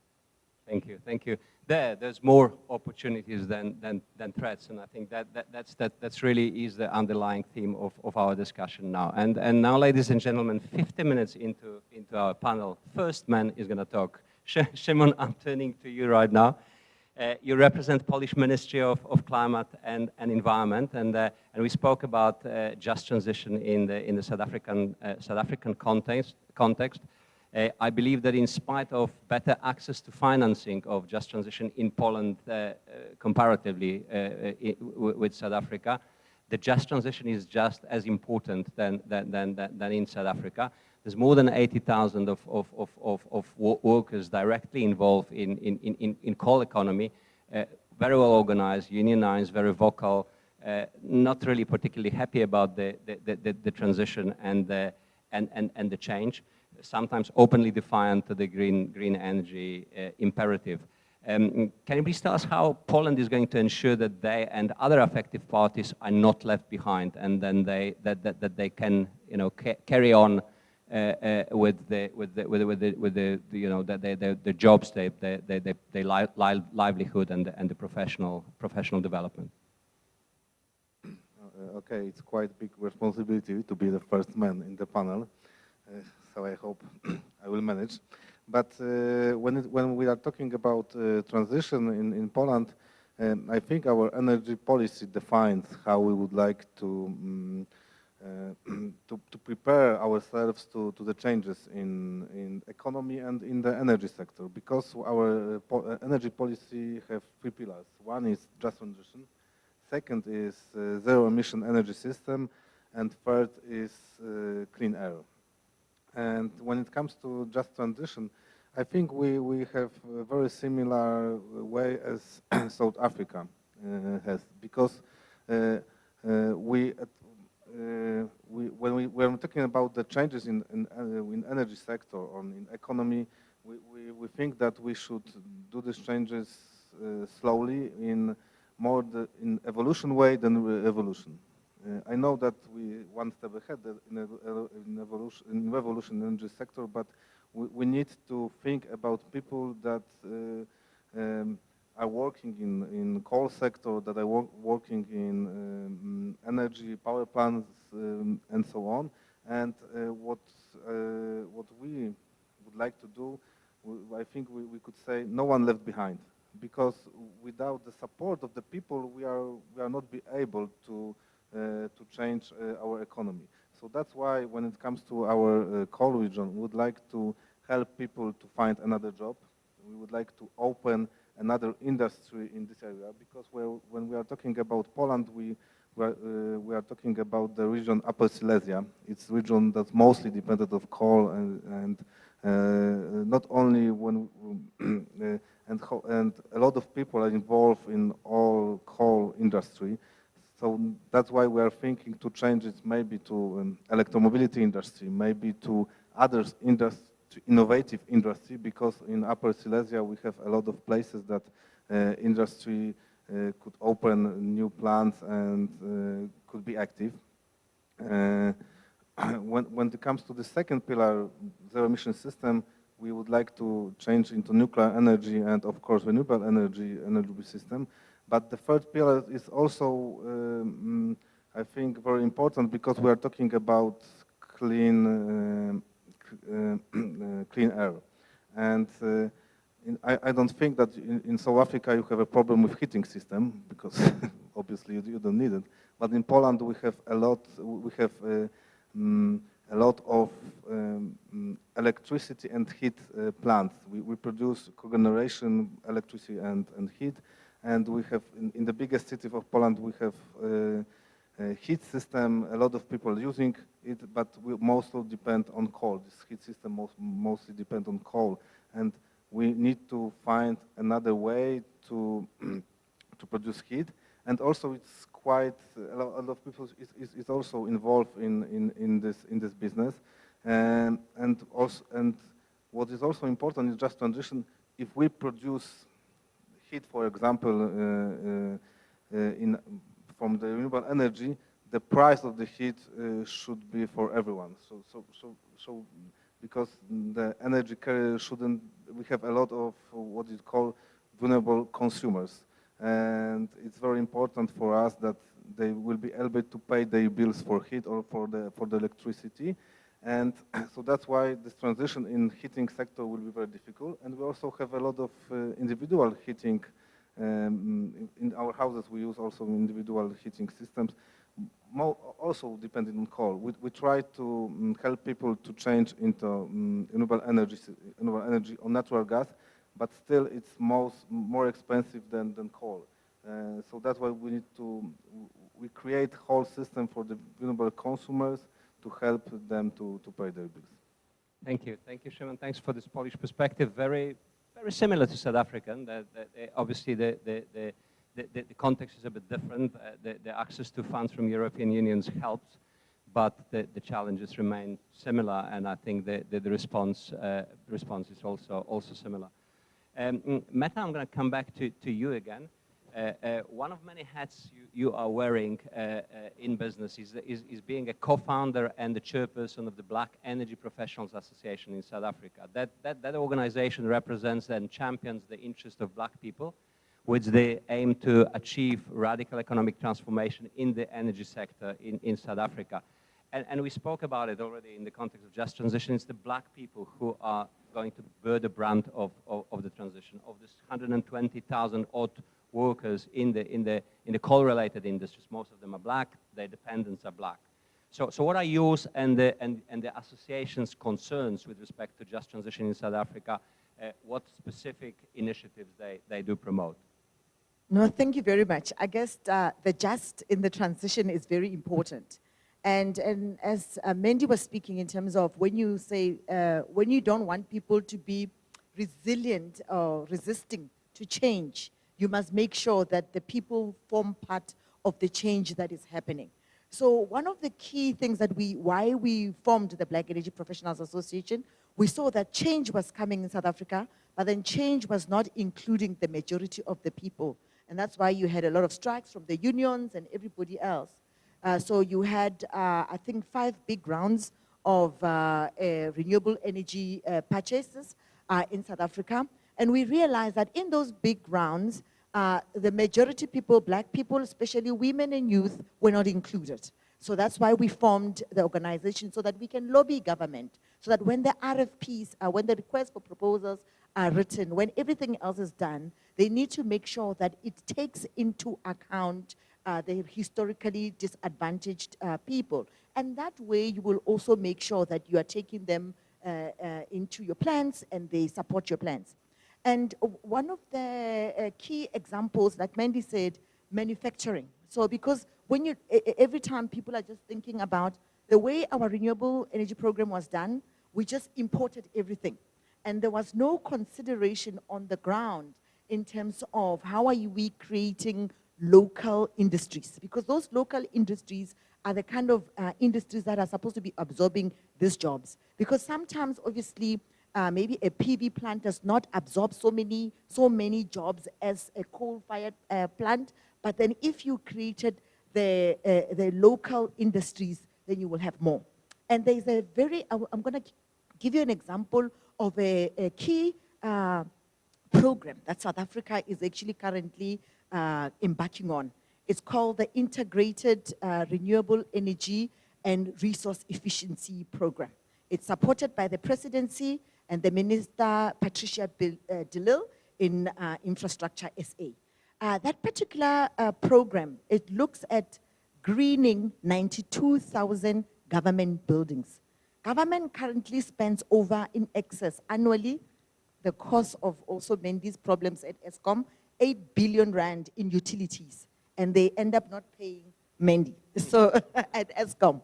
But then that program is looking at efficiencies because now the government, they've been budget constrained. So when you introduce renewable energy, we all know PV on top of a roof is much better than even when you have to be transmitting it over long lines.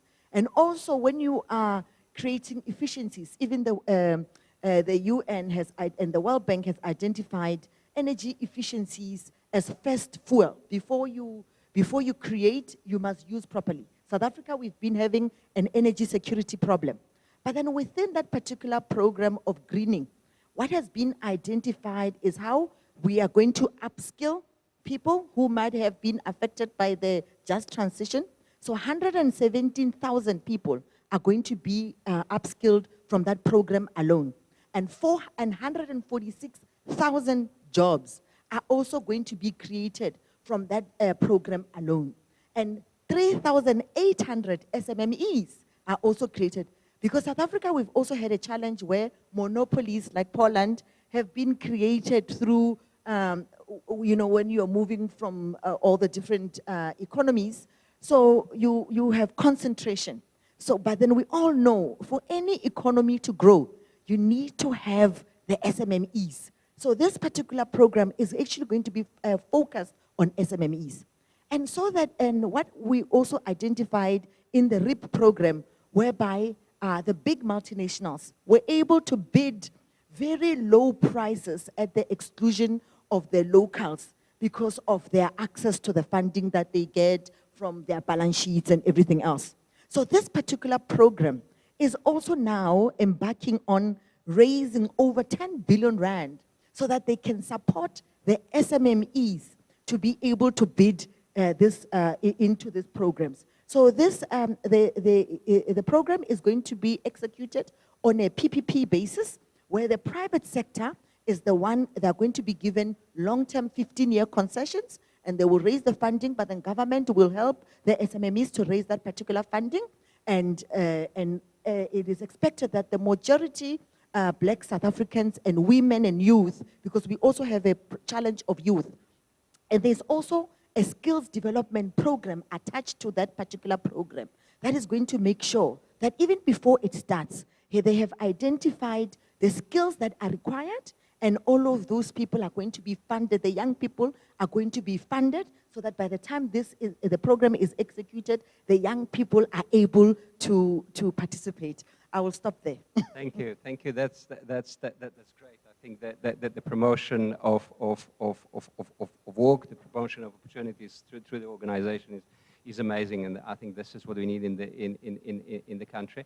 I've got a string of other questions with respect to the renewable energy. I'm going to skip a few because I want to cover a little bit of a nuclear energy as well and get to hydrogen. We've got preeminent hydrogen expert here. So that I'm going straight into nuclear energy now.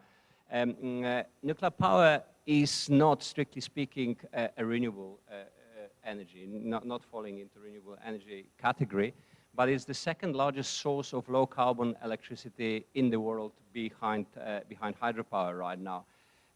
It's got its advantages, believe it or not. I'm a nuclear physicist by training, so the topic is quite close to my heart. It is a zero-emission clean energy source. Its land footprint is relatively small. It produces minimal waste if you discount problems with the storage of radioactive waste for quite a long while.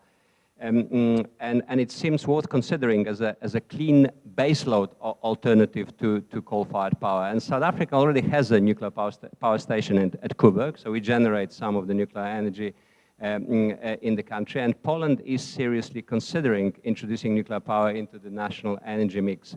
So now a quick cameo discussion about nuclear power. Mandy, I want to start with you once again.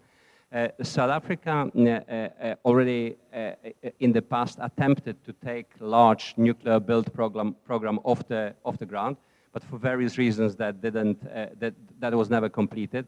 Now that this deal is off, the energy making policy is much more clear, much more transparent. What is Eskom's views on the role of nuclear power in South Africa? Is that still going to play a role in South African energy mix more than Koeberg alone? So you asked me very popular questions. Do you like coal? Do you like nuclear? So we are operating the biggest nuclear, or the only nuclear plant in Africa. So Koeberg Power Station's 1,800 megawatts. It is our best performing plant, the most cost-efficient plant, and has run really well. It's an EDF-based plant. Actually, worldwide, it's very, very up there with the best run stations. Absolutely, one of the best performing power plants. So what we are doing right now is extending the life of Koeberg by another 20 years, because it makes absolute sense. And like you said, it's zero emitting. And when we look at one of the questions we didn't talk about when you're transitioning from largely coal-fired plants to renewables is the system flexibility, network operability, stability of the grid, basically. So the inertia on the grid. And so we need that I'm not going to say baseload because we don't do baseload power anymore, but we do need that flexibility of energy on the grid, and extending the life of Koeberg makes absolute sense to do that. So when we look at conventional nuclear, so Eskom's stance is we've looked at our just transition plan and what technologies we would put on the ground now. So what can we put on the ground now? You can't do nuclear, conventional nuclear in 5 years. We need to put capacity on the ground in the next 5 years. The cheapest and the quickest to do is renewables. So conventional nuclear is not part of our short-term plan because it will take you many years to build. There's so much public distaste around nuclear, you will probably never get an EIA. But what we do have 2 sites in South Africa where we can build nuclear, at Tasepunt and Danafontein. You know, they are sites that we own as Eskom, and that we did do EIAs on previously. But what we are putting into our plans in the future is SMRs, so small modular reactors. Because small modular reactors do not come with some of the issues that conventional nuclear is fraught with. From a technology perspective, I'm technology agnostic. From a technology perspective, nuclear makes absolute sense, in my personal view. You know, and in Eskom's view, it's zero emitting. But there's a number of agendas linked to nuclear that makes people very uncomfortable. It is very high cost as well. So, you know, for now, it doesn't fit into our plans. But we are looking at the possibility of SMRs, strict definition, 300 megawatts or less. We are looking at possibly doing some seismic studies to do inland SMR, because we have the water coming into our existing coal sites. We could use it for repowering, repurposing with SMR. But if you know South Africa's geology, you'll know it's very unstable, especially in Mpumalanga where we've had mining activity. So if we're looking at nuclear, it's probably going to be coastal sited again in future, but we are not looking at conventional nuclear, we're looking at small modular reactors. Thank you, Mandy. That's a reasonable view, I think. And Shimon, small modular reactor, I think that's what's being talked about in Poland as well. Polish government sees nuclear power as the key component in its plans to move away from reliance on coal. According to the plans I have seen, the first Polish nuclear power plant will go online, or supposed to go online in 2033. But we know that Poland had a previous kind of aborted attempts at nuclear power already a few decades back, and it was coming on and off. Is this time around different? Is this going to take off and be a part of an energy mix, or what's your view on that?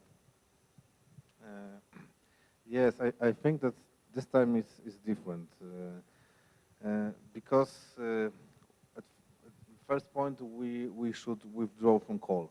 So we need new power plants, we need new capacity in our energy system. And second, a lot of sectors will be switched to electricity. We are talking about the transport, we are talking about the industry. For example, if we would like to have hydrogen economy, we need to have a lot of electricity for chemical or petrochemical sectors. We will need to have a lot of electricity in transport sector. And of course, one leg is renewable energy sources, but we have a lot of problems with the sources because at first they are unstable. And until we solve the problem with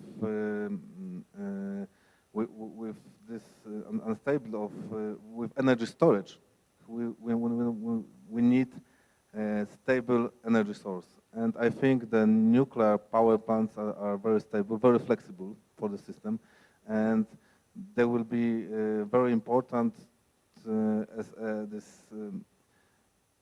give the industry electricity with fair price. And yes, we have the plans to, I think by 2040, the half of our electricity will come from the renewable energy sources and from the nuclear power plants.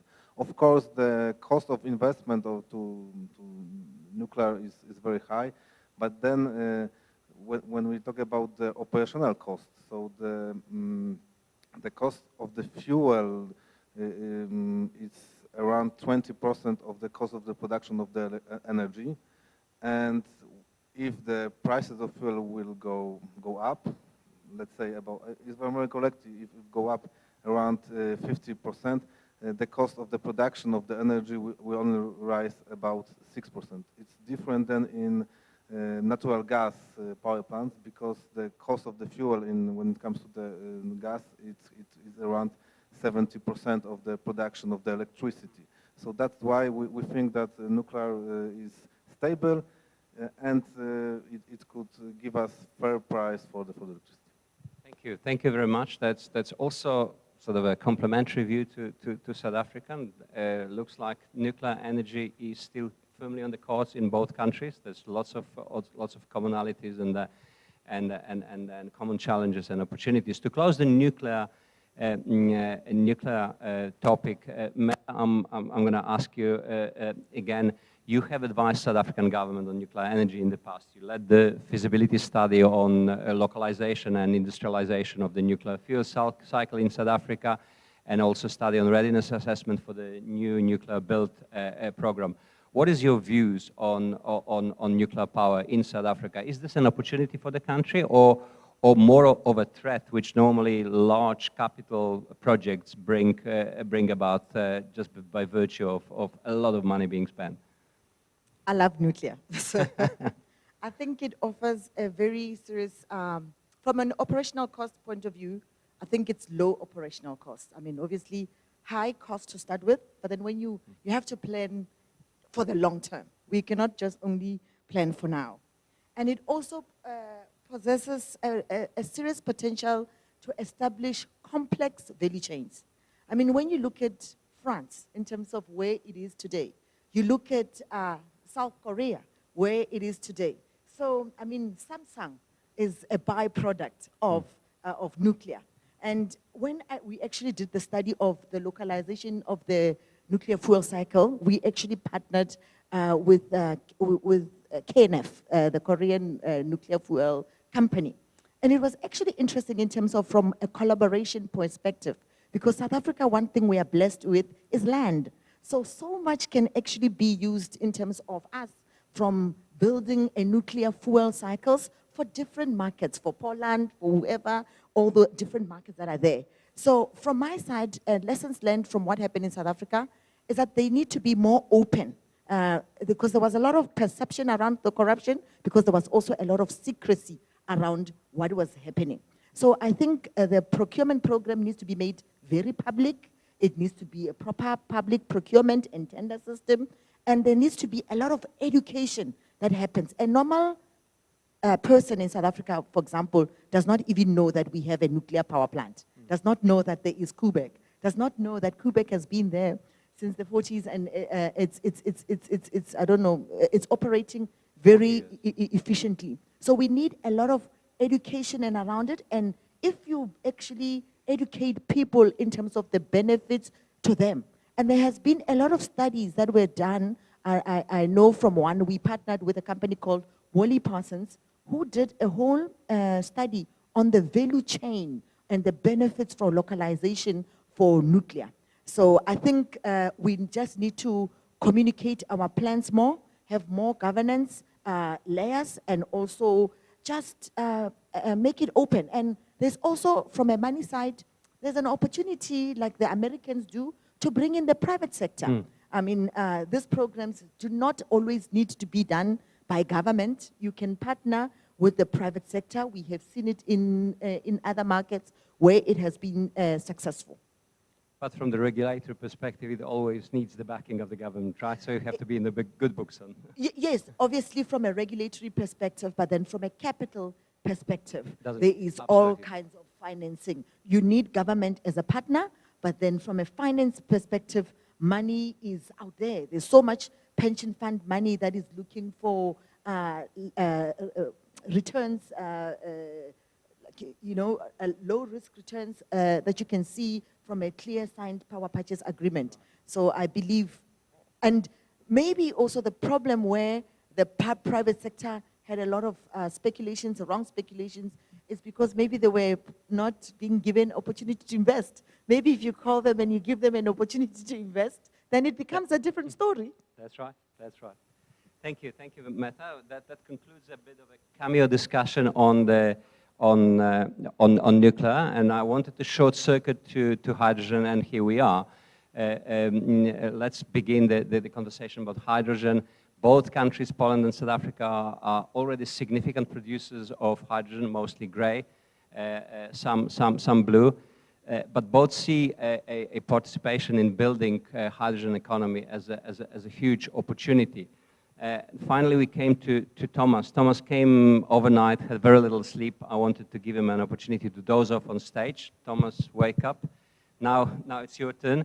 Wanted to start with you with a question about the hydrogen in South Africa. What makes South Africa an ideal source of hydrogen for its own and indeed global needs, and how big an opportunity hydrogen economy is for the country, and what needs to be in place in order for that to happen? Let's see. Are we good?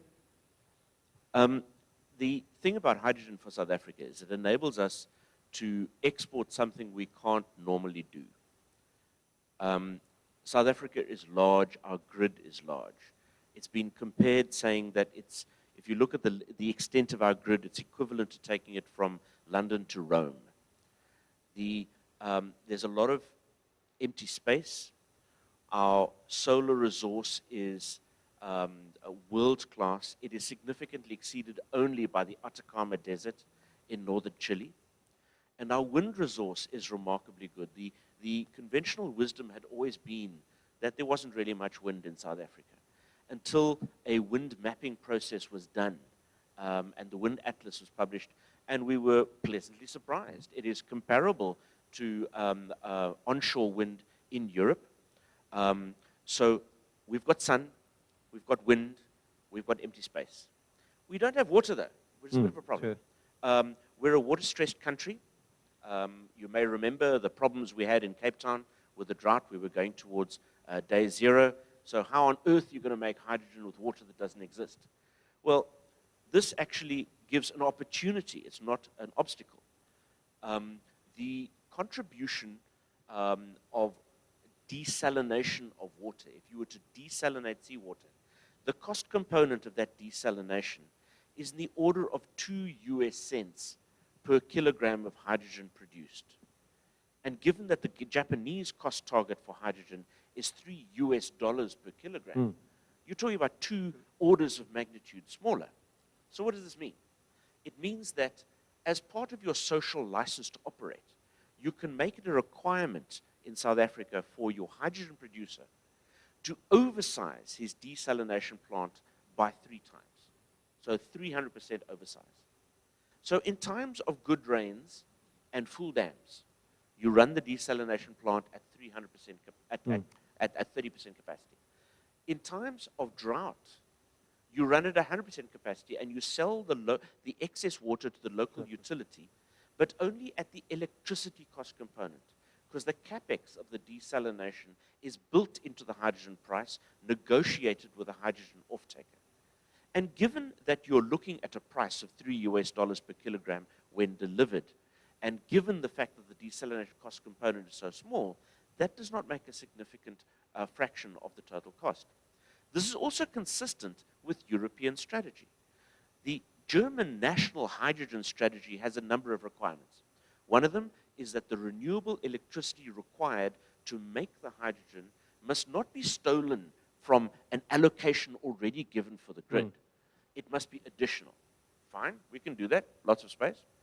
Also, the water must not result in communities or agriculture suffering. So this way, the expansion or creation of this hydrogen export market can provide water resilience in our coastal regions where they are particularly needed. So, I've covered our solar resource, I've covered our wind resource. If we have a look at the market, who's going to buy all this hydrogen? The German National Hydrogen Strategy states that by 2030, they are going to need between 2.7 and 3.3 million tons of hydrogen. But they're only able to generate around about 420,000 tons of hydrogen in country, for lots of reasons.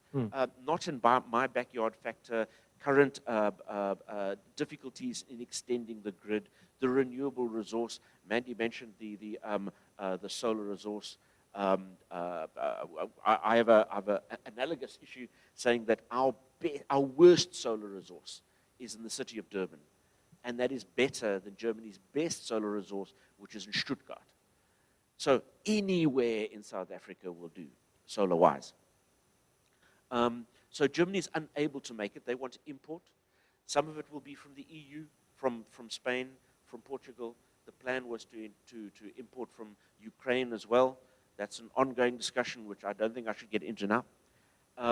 But the remainder of that hydrogen is going to be imported from countries that have an excellent renewable resource that is also in a development relationship with Germany. Well, that's South Africa. You've got that right there. Yeah. It's also Kenya and Namibia and Morocco, but all these give good opportunities. But that's just Germany. Looking at the rest of Europe, there's a requirement for hydrogen. Now, obviously, France wants to generate their own hydrogen with nuclear, and that's fine. But that was the thinking in 2019, 2020. Since the war, there's been a new development. You've got the REPower EU program launched by the EU, and Ursula von der Leyen and various others have said they want to wean themselves off Russian gas. Now, that discussion is often framed in a fossil environment. Oh, we need to find new sources of natural gas. And that's true, but it's also a significant push to assist in moving towards renewables, which means that the European market may be even greater. Outside Europe, you've got Japan. Japan determined way back in 2014 that they would need to find a way to get energy security as well as meet their, at that stage, Kyoto obligations. And they were stuck. How do you do that? Japan is in the top 3 of the importers of the 3 main energy vectors: coal, oil, and natural gas. How do you wean yourself off that? Their last chance at any sort of energy security was Fukushima, was nuclear, and Fukushima made nuclear acceptance plummet in Japan. They're moving towards getting that back again, but still public acceptance is an issue. So Japan took a classically Eastern line, saying, we're stuck, we've got a problem, we've got a strategic disadvantage, we're going to turn that into opportunity. We're going to make it the supplying country's problem. So you just give us the hydrogen. What you do with the carbon, that's your problem. So they committed to importing 300,000 tons of hydrogen per year from 2030 onwards. So there is market out there. We've not spoken about South Korea and so on. So the extra opportunity presented by South Africa is not only the fact that we've got the sun, we've got the wind, we can export all the sunshine and wind as other vectors. We also have 2 separate and independent Fischer-Tropsch facilities. Sasol has a 160,000 barrel per day Fischer-Tropsch facility turning coal into liquid fuel. Now, 18 months ago, when we as CSR approached Sasol saying, listen, the green economy is coming, and green hydrogen, they said, no, we understand hydrocarbons, you can't tell us anything about that, no one's going to be prepared to pay the premium. 18 months later, now they're leading the transition. 2.5 million and that's tons, great, yes. okay? I'm not knocking that, I'm happy for that. But the problem with Sasol, or a problem with Sasol, is that they are inland, and the pipelines go the wrong way. The pipelines supply Sasol. Sasol pipelines do not supply the coasts, which means to make sustainable aviation fuel is able to be supplied at the OR Tambo Airport, which is in Johannesburg. You can't put it on a ship and move it elsewhere. But the second Fischer-Tropsch facility can do just that. Petro SA, owned by the state, 45,000 barrels per day. And Petro SA has got a bit of a problem in that their main supply of natural gas, which is their feedstock to go and produce their liquid fuels, is drying up. So their feedstock is gone. They now have to source gas from the international market in dollar-denominated terms. This is not great. Also, our state-owned enterprises in the main have a bit of difficulty in South Africa, and the fiscus is constrained, and in the most recent address by our finance minister saying, well, you know, we're going to give tough love to our state-owned enterprise, we're not going to bail them out that much. That puts Petros in a difficult position.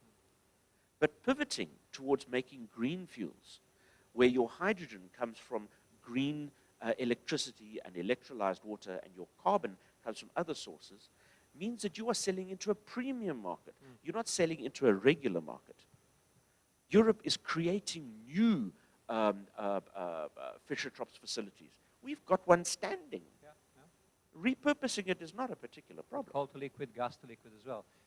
Thomas, from what you're saying, is the hydrogen opportunity for South Africa more of an export in nature? Or what about hydrogen in South Africa? I know that we're lacking infrastructure, we don't have gas, we don't have pipelines, we cannot bleed the hydrogen into natural gas network, and et cetera, but is what you're saying sort of the export initiatives leading and pulling out the internal needs of the country, or how do you see that? This is quite a fierce debate in the country. There are those in the South African public sector, when they hear hydrogen, they hear platinum group metals. So if you are going to be talking hydrogen, you are finding a new purpose for your platinum. And as the internal combustion engine becomes less and less popular internationally, it means catalytic converters become less popular, it means that the platinum mines no longer have a market. This is a problem. So the state sees this a way of reinventing the platinum sector so that they can now make fuel cells, and they see it as mobility. So there is the strong push to go and see how hydrogen can be done internally. The problem I have is investment. To invest, you need capital. And you need either the state or the private sector to invest. The state is constrained. The private sector will invest where it makes sense for them to do so. So you are seeing actors like Anglo American in the Mogalakwena mine putting up a hydrogen production facility in order to be able to put that in their massive mining truck moving from diesel towards hydrogen. This enables them to significantly change the picture in their global reporting so that they can significantly attract and not lose their financing. But those opportunities that are near term are difficult. So that means you have to hinge on compliance. And imposing compliance in a constrained economy is tricky. So if you go towards an export market, it means that on the basis of a long-term offtake agreement, you can raise that capital, you can build your infrastructure, and you can then export. And now you have hydrogen, you have leftovers that you can use for the local market.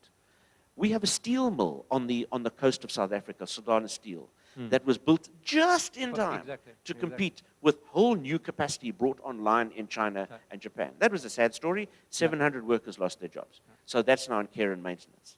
However, repurposing that to make green steel with South African hydrogen means we export the hydrogen as steel. That steel will be the only steel that passes unscathed through the European Carbon Border Adjustment Mechanism. That will take 100,000 tons of hydrogen. If we create sustainable maritime fuel for vessels that are already calling at South African ports, we're not talking about the ones that are going past, the ones that are calling in Saldanha Bay and Cape Town, which are close together. Together, that will be 500,000 tons of hydrogen. Going a little bit further east, going to the ports of Gqeberha, previously known as Port Elizabeth, and Kucha, or also known as Ngquga, those together is 240,000 tons of hydrogen.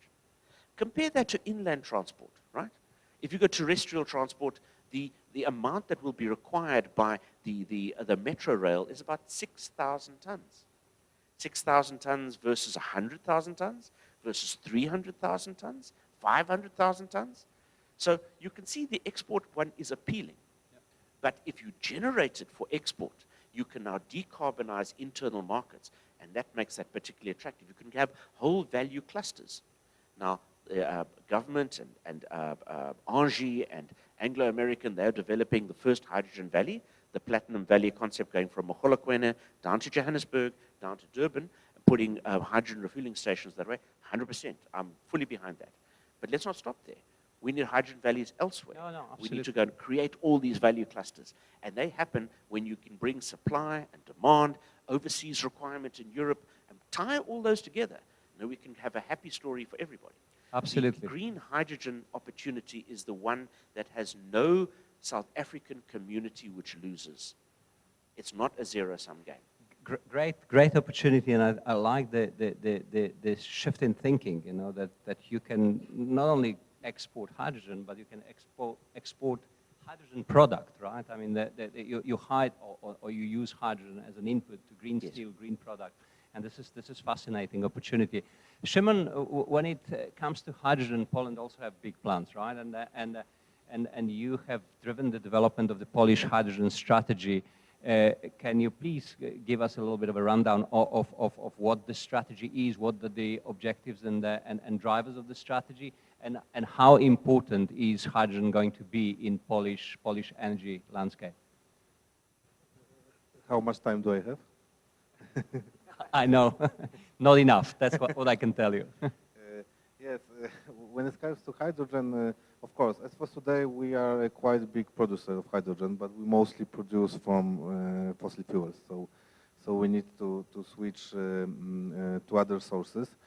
But what we would like to do, at first we would like to build a hydrogen chain of value for Poland. We would like to be an important player on the hydrogen market in the world. I think we do not have much more capacity when it comes to producing the hydrogen from renewable sources, but I think we have a chance when it comes to the technology, and that's what we'd like to do.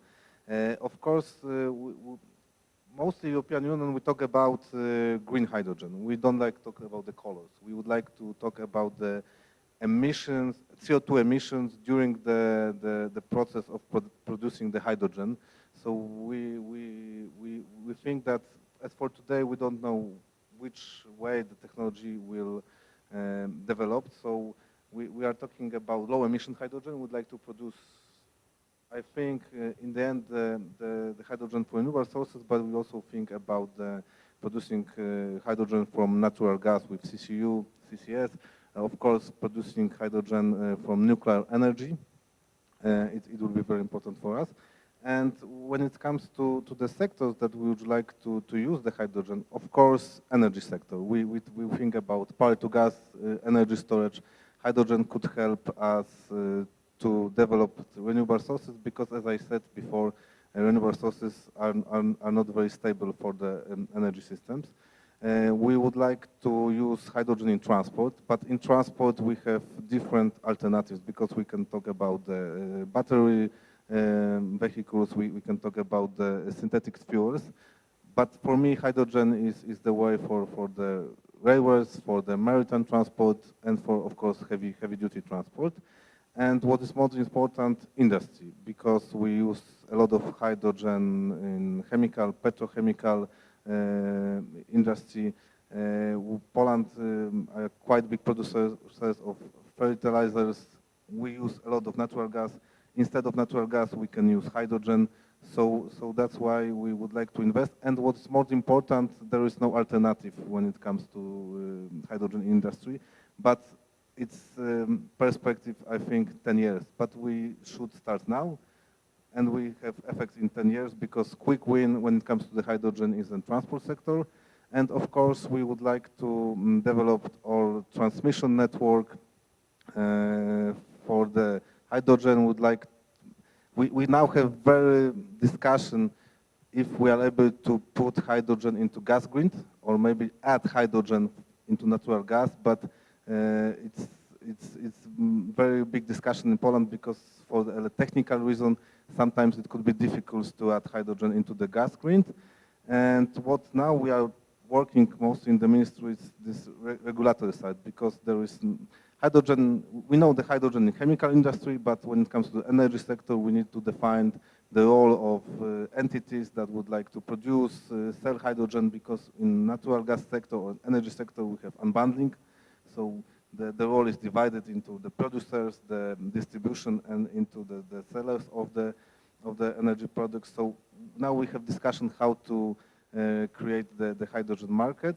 And also what is very important, technical requirements for the, especially for the refueling station of hydrogen or for the storage of hydrogen, because now we don't have common requirements, international common requirements. We're working on the level of the European Union, but it's very important, and now we are working. So in the brief, that.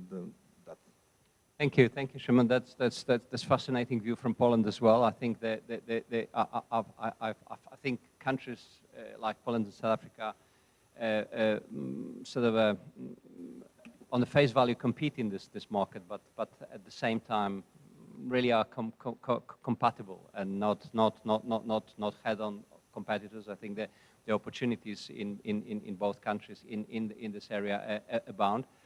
Dominika, I wanted to turn to you. You represent Orlen as well, and hydrogen is big in Orlen's strategy too. Can you tell us a little bit about the Orlen's plan with respect to hydrogen, how it is being seen, what role it's going to play in the circular economy? It is the feedstock, it's the energy carrier, it's the energy itself, which opens up a lot of opportunities. And how do you fund the hydrogen initiatives at Orlen? Thank you, Jacek, for this question. That's true that hydrogen is a great interest of Orlen Group, and last month in February we launched hydrogen strategy dedicated to whole Orlen Group with time perspective till 2030. And we based our hydrogen strategy on 4 pillars. The first one is, of course, mobility as a hydrogen as an alternative fuel, but also for refining and petrochemicals, because we are the biggest oil and gas company in Central Europe. Of course, R&D area, because hydrogen is in our DNA from years in Orlen, but we see new opportunities and new end users of hydrogen. That's why this R&D is very important. And finally, last but not least, industry and energy sector. So the industry and the energy sector as end users of of our hydrogen. So in our ambition is that we want to be a leader in mobility.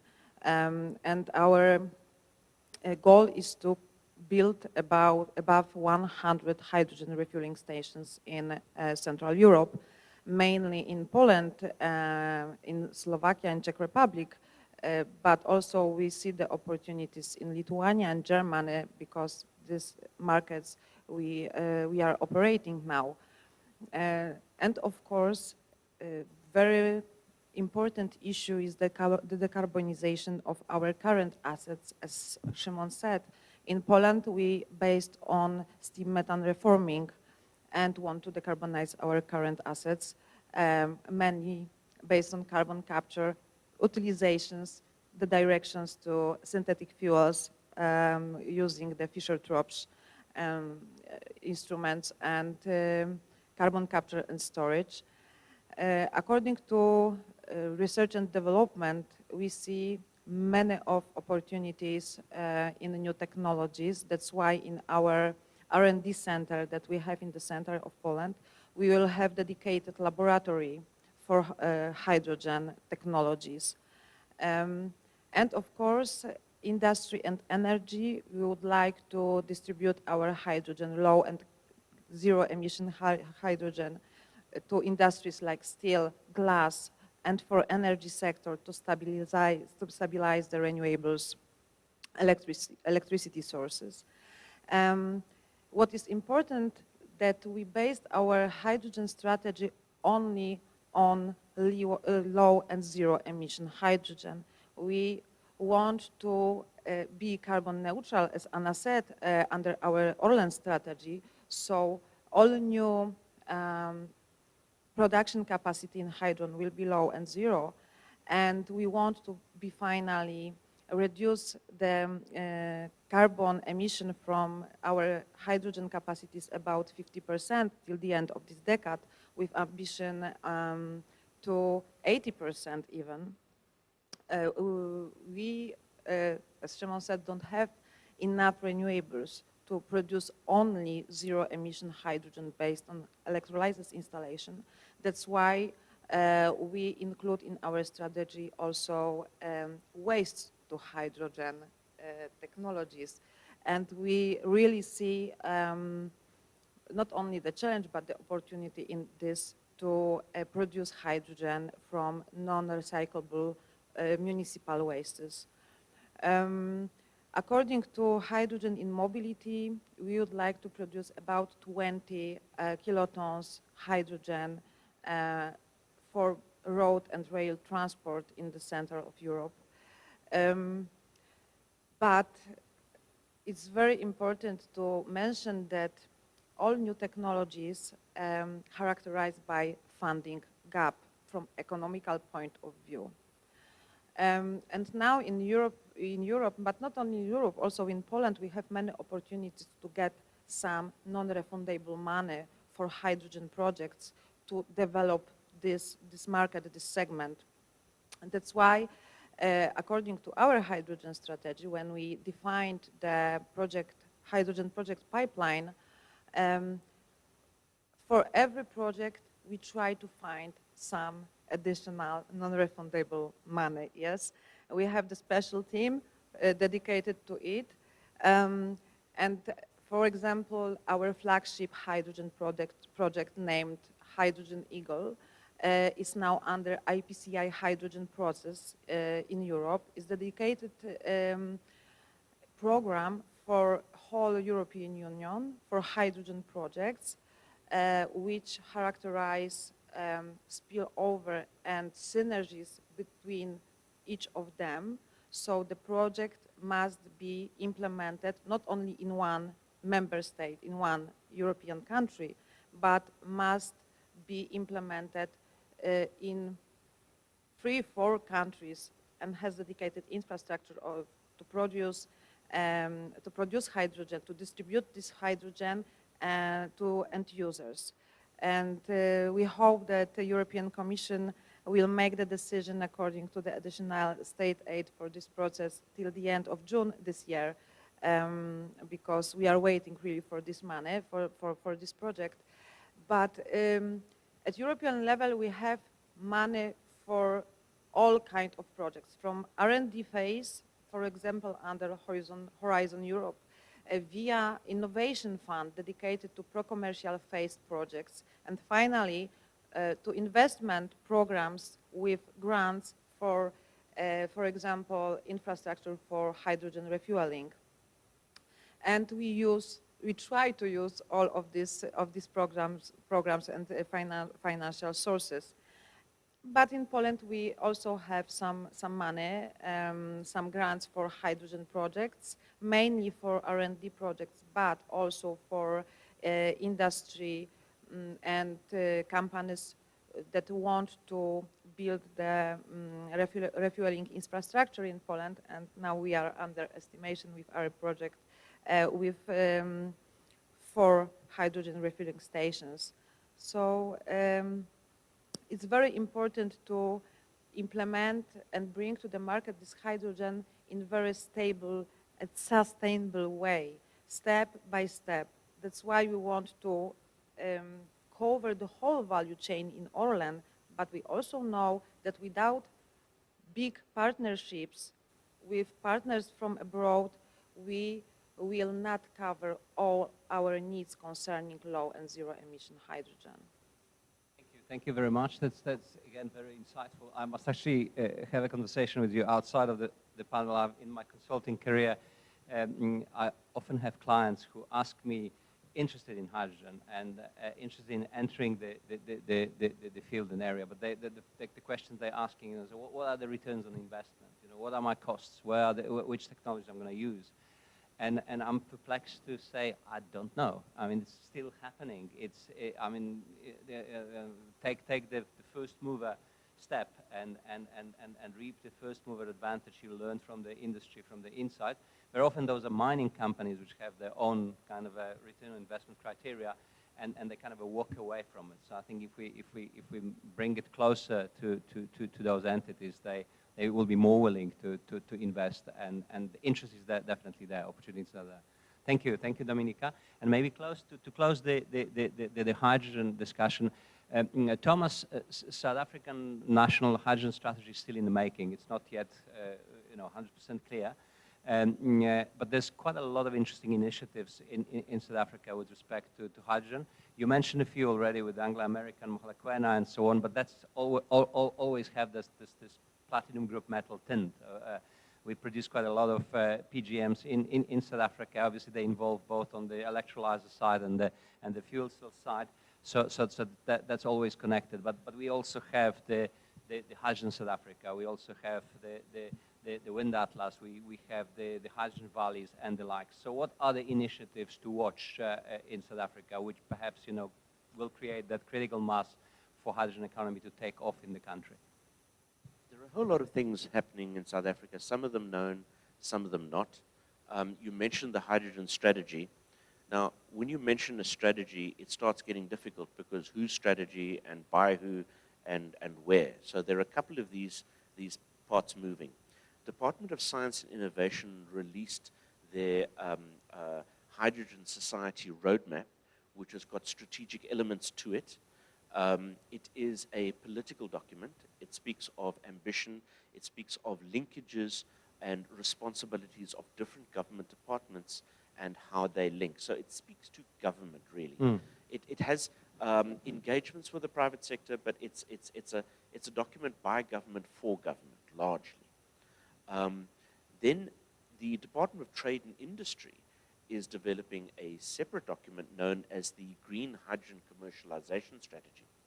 Now, the DTIC appointed the Industrial Development Corporation, one of the financing... Up here? Okay, beg your pardon.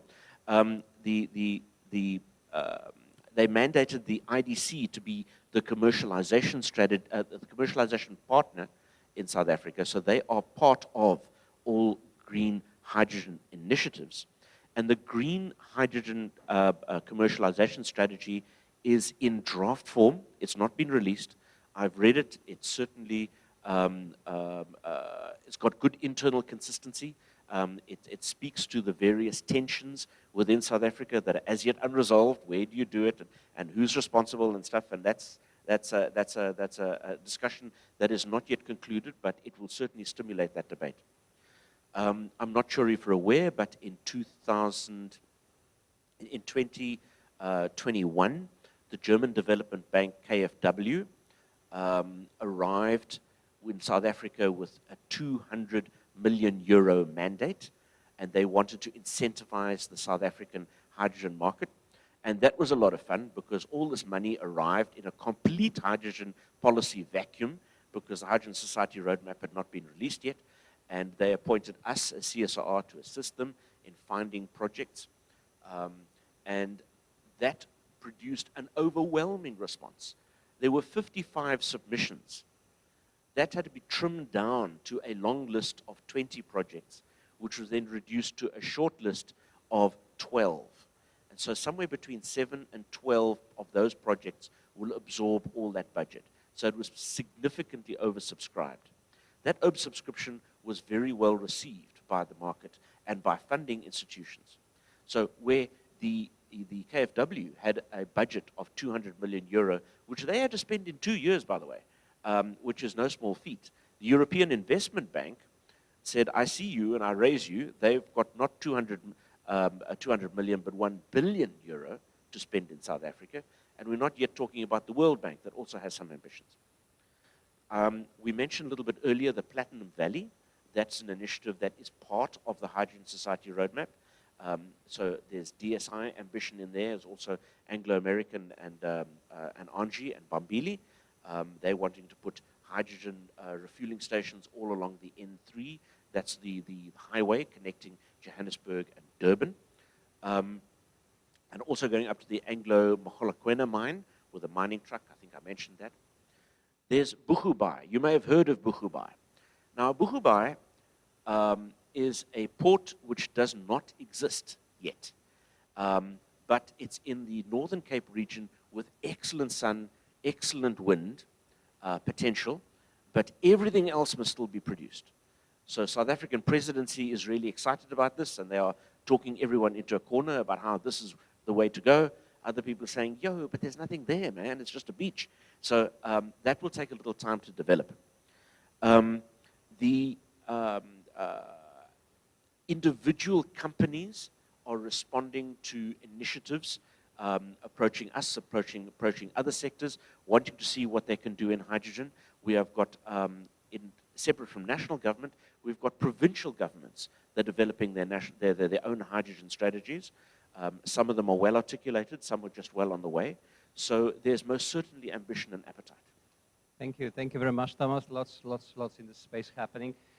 Those panels are always too short. We won't come to electromobility. We've got still a few minutes left, and I would like us to use this few minutes for giving you the last word. Not your last word, but last word on this panel. Okay, so I would like to hear from you, starting from Sylvia, going to Mita. We started talking about two countries which are 10,000 kilometers away, separated by an entire African continent, the Mediterranean Sea, and half of Europe. We spoke for 2 hours about the opportunities and threats, which seems very similar in many areas where possibilities for cooperation and collaboration exist. I would like to hear your last few words on that, and that will conclude the panel. Sylvia, starting from you. Thank you. So my last word, not last, but I would like to underline what I said. I think that the energy transition is on the 2 levels, because we are talking about billions, and we are talking about hydrogen and very, very high technologies. But we also should not forget about local. We have also in Poland something what we are talking about prosument, the producer and consumer in the same time. This is something what we are talking also because the transfer or distribution of energy is a crucial point, because we need to we cannot to forget about energy consumption, energy efficiency, this is something what we sometimes forget when we are talking about, you know, high new technologies. We do not forget it, please.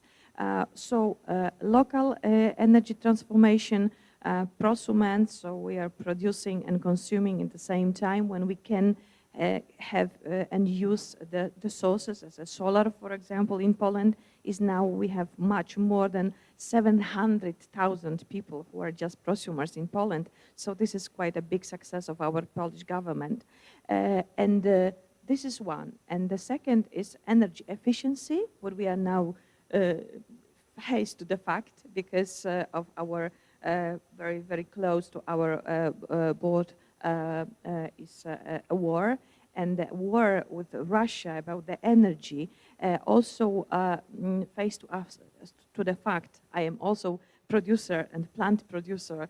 So I had to now understand how can I make my energy transition also in myself? Because energy efficiency is also a crucial. We are talking about the green energy, but we need them so much and we will consume much more and more. So we need to understand also how to save it and how to use it wisely, the most wisely. And also making you know, a recuperation of this energy, recycling of an energy, heat, some cool and all. So this is my second point. Third, I'm not a nuclear fan. You understand. I am renewable energy lady. So this is my, I'm very, very positive, you know, to the hydrogen and all my friends, you know, I'm using electric car, face to the fact I'm trying to make it from the solar. But renewable energy is an energy which we cannot stop. When we have wind and when we can sun, it's just producing. So we cannot forget about energy storages. So this is something that we do not use so much during our conference, but we are all experts and we all know that this is something which should be in our strategies because infrastructure, distribution, and energy storage. Hydrogen also needs much more capacity also in the storaging things. So I think please do not forget it. And this is from my side, the renewable energy is a crucial and it's one big revolution, but I remember all the things what I also cannot forget. This is evolution. This is not something that will stop coal mining once, and this is something what Poland could present you. Our Polish government stopped doing fairy tales, you know, and stopped thinking that we will be just a renewable energy only producer. This is not possible. This must be energy evolution, not revolution. And this is something also in e-mobility. We will not stop using 12-year-old cars. Half of Polish population using 12-year-old cars. So we will not stop it one day, and we will not stop people, because then we will have revolution. Thank you, Sylvia. I'm going to stop you here. Our time is running out. So now, guys, you've got 30 seconds each. Dominika? Okay, so from my point of view, sustainable development should not be based only on emission reduction. Sustainable development is also renewables, hydrogen, alternative fuels, biomethane, recycling, etc. But we have to remember one thing, one very important thing. The energy transition must be fair and just, and must be done step by step, from conventional fuels, say brown fuels, to light brown, light green, and finally, in the long-term perspective, to the green, green transition. And according to cooperation between our countries, Africa and Poland, I see a lot of potential in cooperation, mainly, of course, according to hydrogen, because it's my interest in Orland, but because of this great potential for renewables, not only sun, but hydropower, geothermal, wind in Africa, and okay, so great opportunities for big partnerships. Thank you very much. Thank you. Szymon? Yes, maybe as my last word, I would say that this panel is for me open eyes experience, because I see today that we have as Poland and South Africa have very similar problems, very similar solutions, and I hope and I believe that I will take this knowledge to Warsaw, and maybe we can in the future have closer cooperation and exchange our experience on this energy evolution, on this energy transformation, because I think that we have a lot in common. Thank you, Shimon. Anna, you're seeing that zero, right? We're living on borrowed time. Time's up. Quickly, and not to repeat what Dominika just said, and thinking in terms of hydrogen, I think that, because at the end we all creating now this hydrogen economy. So I think there is a great potential to collaboration, as Dominika said, but also to exchange knowledge. I think it's very, very interesting, and I see the opportunity to work with African companies in terms of exchange our experiences and knowledge, because we all right now learn how to create this economy, and I think it's great, it's beautiful, and hopefully we can work together. Thank you. So just very quickly, I think if you look at our economies, both Poland and South Africa's economies were built on coal, on lignite. And we didn't know the impacts of coal then. Now we know. And so now we know better. We need to do better. Then the second point is, when we talk about the just energy transition, the just is as important as the transition. So decarbonizing, not at the expense of socioeconomic development in both our countries, I think is extremely important. So prioritizing just and prioritizing transition is extremely important. And then the third point, we talk about the just energy transition in ESCOM. We abbreviate it as the JET. We keep saying we have to build this JET as we are flying it. So implementation is extremely important. We cannot wait for all the boxes to be ticked before we start implementation. So that's the third point. Implementation is paramount. Thank you, Mandy. Thomas? In my response, I'm going to do something a little different. Instead of looking at you, I'm going to look at you. I have an invitation to Poland. 2 invitations specifically. You mentioned energy efficiency. I cannot agree with you more, but I had to get my other message in first. 2/3 of energy consumption in South Africa is thermal, not electrical. Our companies and our industries were built when electricity was practically free, and also the coal. We wasted through the roof, we wasted through the wall, we do not recuperate.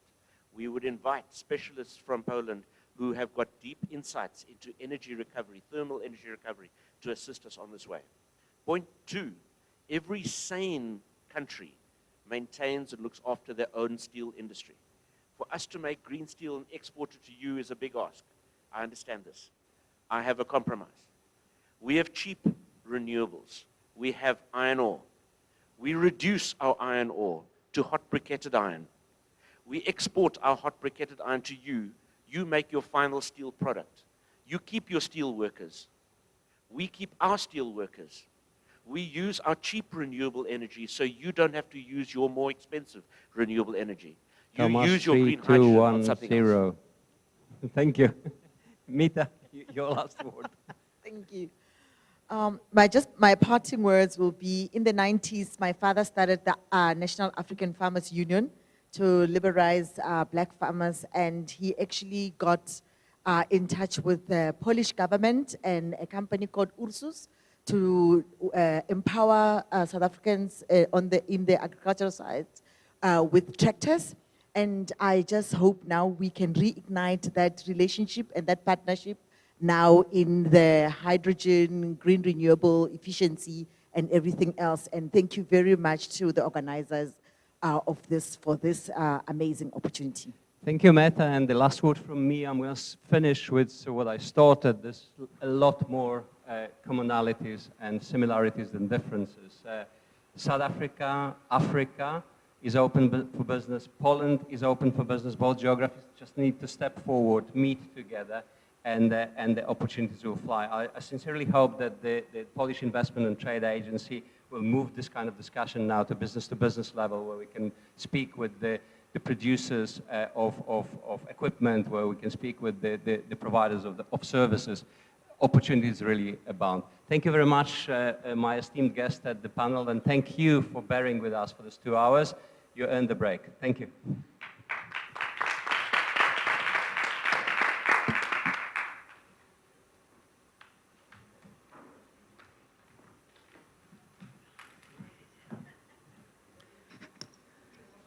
Ladies and gentlemen, please join us outside for lunch till 3 p.m. And promptly thereafter, we will start the banking and finance panel here thereafter at 3:20.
BGK, we are the Polish Development Bank, the only institution of this type in Poland. Our mission is to support sustainable social and economic development of Poland. 8 programs in key socio-economic areas. 5 pillars of BGK strategy for 2021 to 2025. Through our activities in this area of international business and cooperation, we want to increase the competitiveness of Polish economy and improve the level of internationalizing Polish companies. We actively support cooperation with international institutions and obtaining external financing for investments strategic for Poland. What may this mean for you if you are a domestic entrepreneur? If you are a foreign entrepreneur? If you are a foreign bank? We have prepared financial solutions tailored to your needs. Together with Polish entrepreneurs, we cooperate on 77 markets.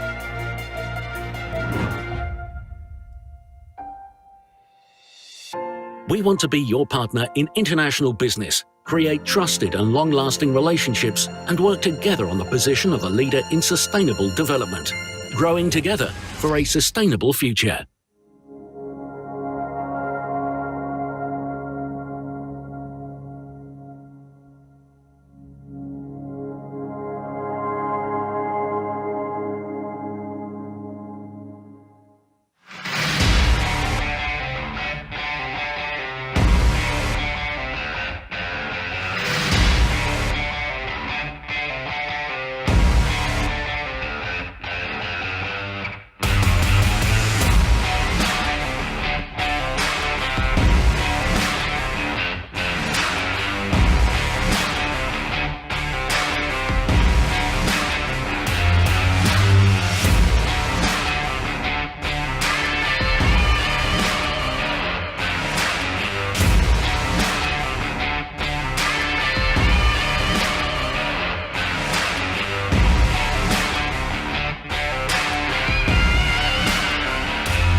Poland is a country of opportunity and success.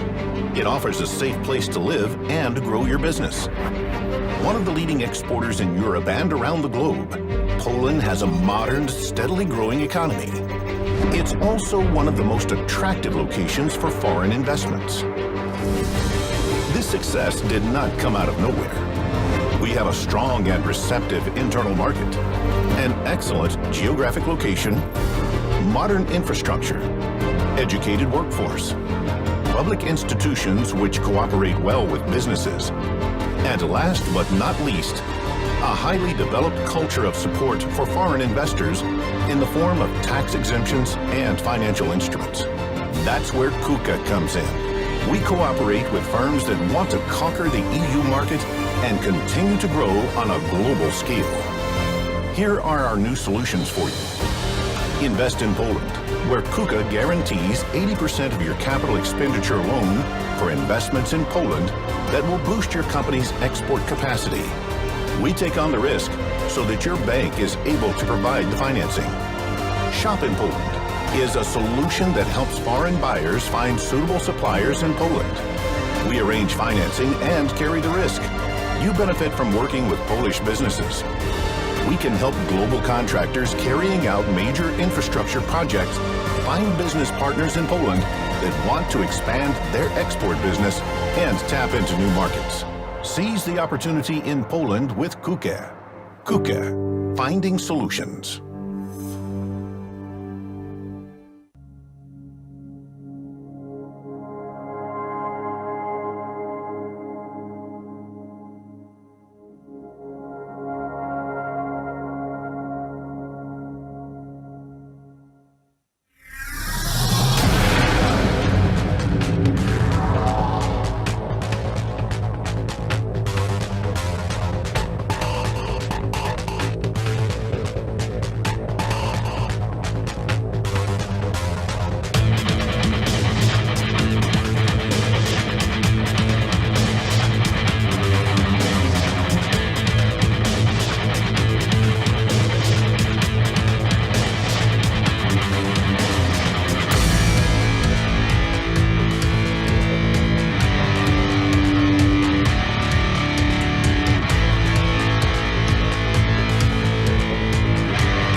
BGK, we are the Polish Development Bank, the only institution of this type in Poland. Our mission is to support sustainable social and economic development of Poland. 8 programs in key socio-economic areas. 5 pillars of BGK strategy for 2021 to 2025. Through our activities in this area of international business and cooperation, we want to increase the competitiveness of Polish economy and improve the level of internationalizing Polish companies. We actively support cooperation with international institutions and obtaining external financing for investments strategic for Poland. What may this mean for you if you are a domestic entrepreneur? If you are a foreign entrepreneur? If you are a foreign bank? We have prepared financial solutions tailored to your needs. Together with Polish entrepreneurs, we cooperate on 77 markets.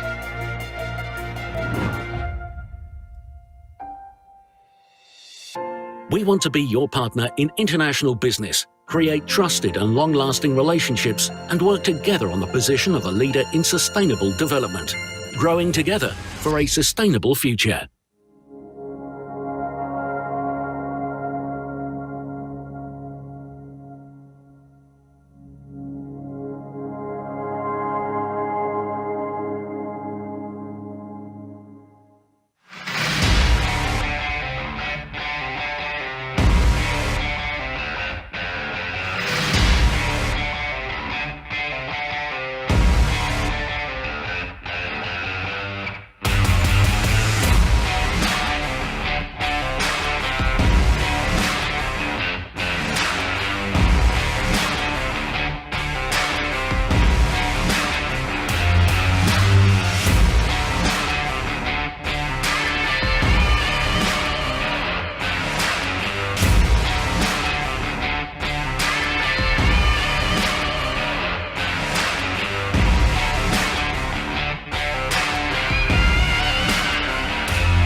Poland is a country of opportunity and success.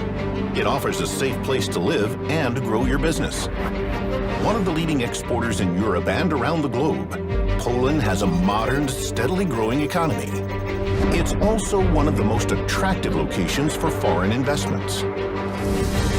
This success did not come out of nowhere. We have a strong and receptive internal market, an excellent geographic location, modern infrastructure, educated workforce, public institutions which cooperate well with businesses, and last but not least, a highly developed culture of support for foreign investors in the form of tax exemptions and financial instruments.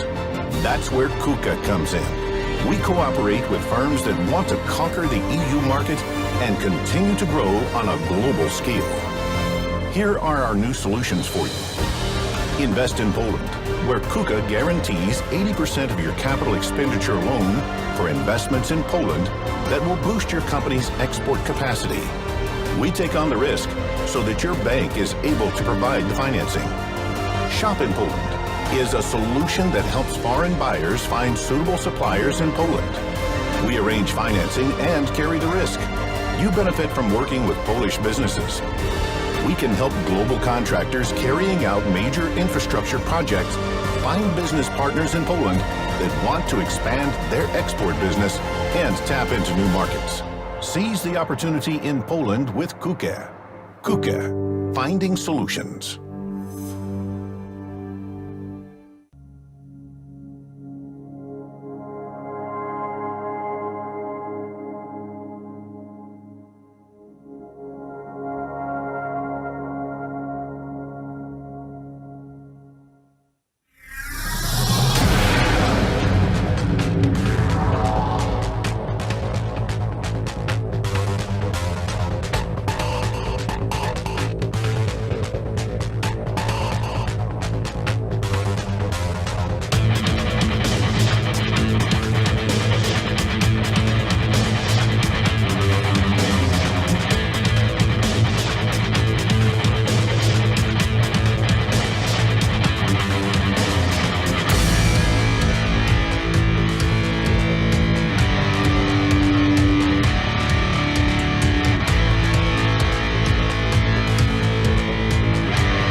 BGK, we are the Polish Development Bank, the only institution of this type in Poland.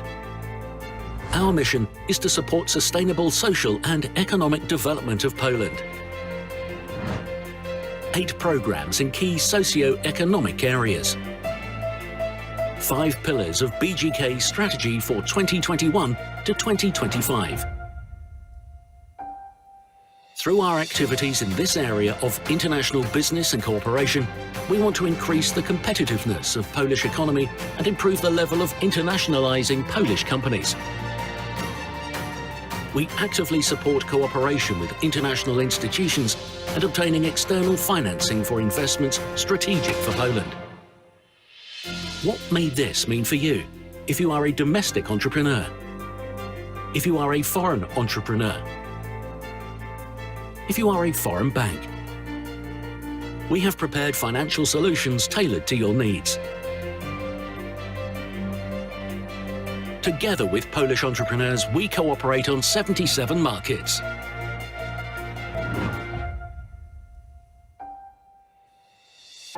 We want to be your partner in international business, create trusted and long-lasting relationships, and work together on the position of a leader in sustainable development, growing together for a sustainable future.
Poland is a country of opportunity and success.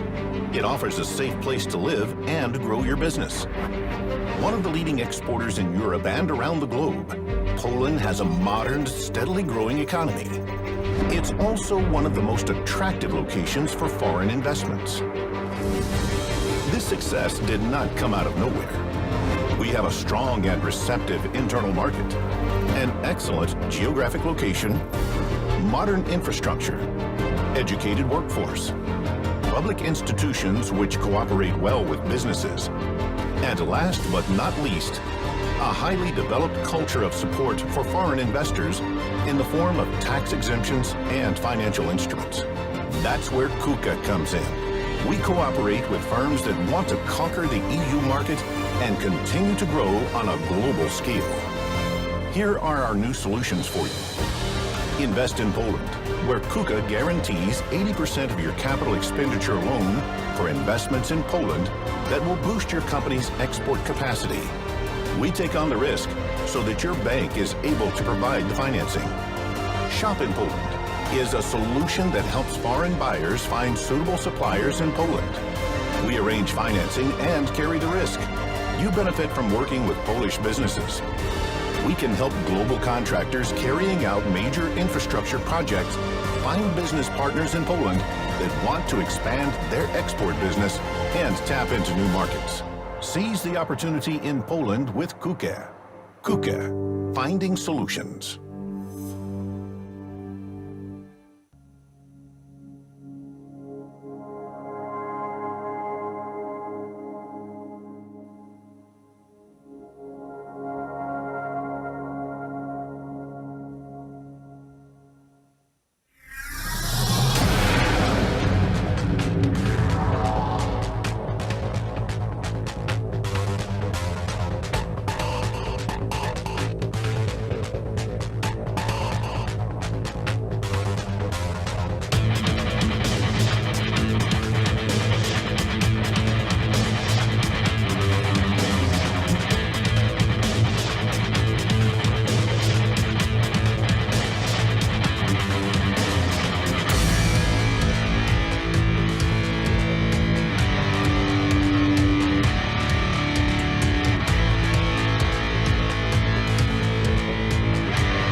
Should I do a test? Very good.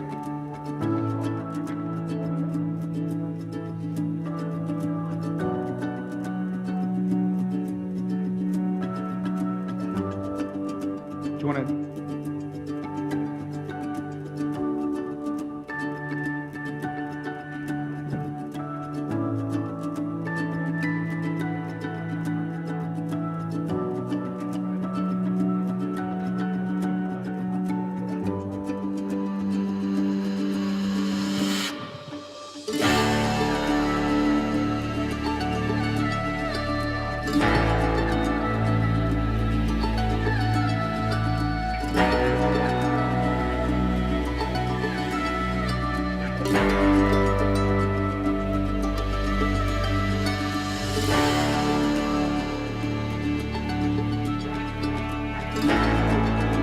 Okay, good. No. Just come on.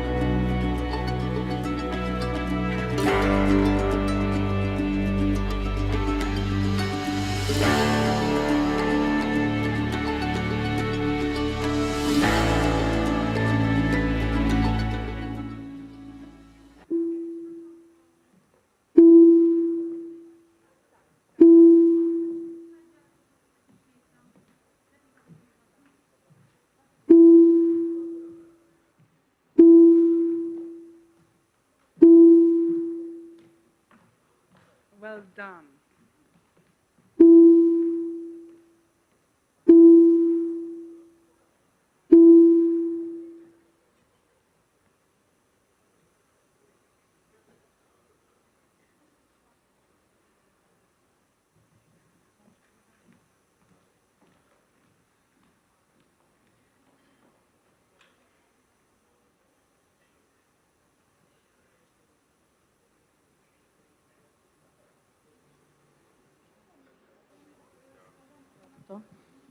Nie wiem, czy działa. No mój działa.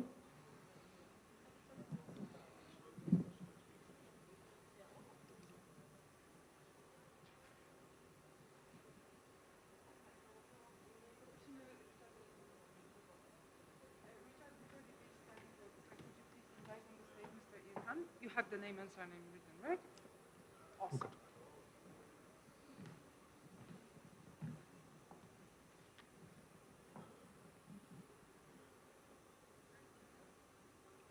I'm not sure we start or do we wait for more people?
It's very good.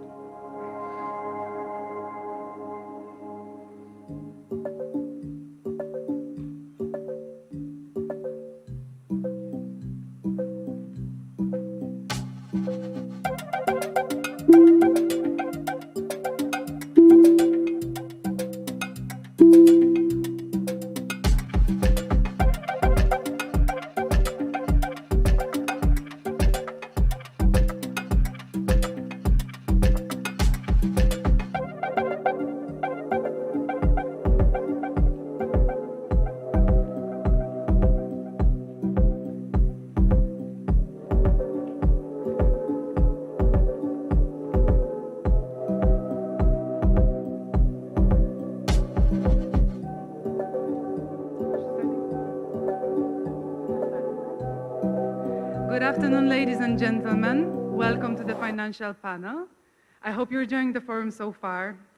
My name is Justyna Sitarska. I'm the head of the Foreign Trade Office of Polish Investment and Trade Agency in Lagos, Nigeria, and it is a pleasure for me to welcome the audience in Dubai, as well as all the online participants who are joining us in this panel. The panel right now is the panel that in a way joins and binds together all the other panels that you had opportunity to listen to today, because it is about a very important topic about access to finance. The purpose of the panel is to bring to light Polish-African cooperation in the context of finance, and of course showcase financial support instruments that are applicable for both Polish entrepreneurs and African entrepreneurs.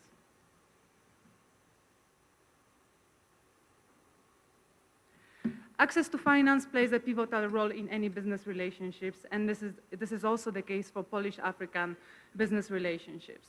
With growing interest of Polish exporters and investors, Polish financial institutions are ready to support both Polish and African entrepreneurs.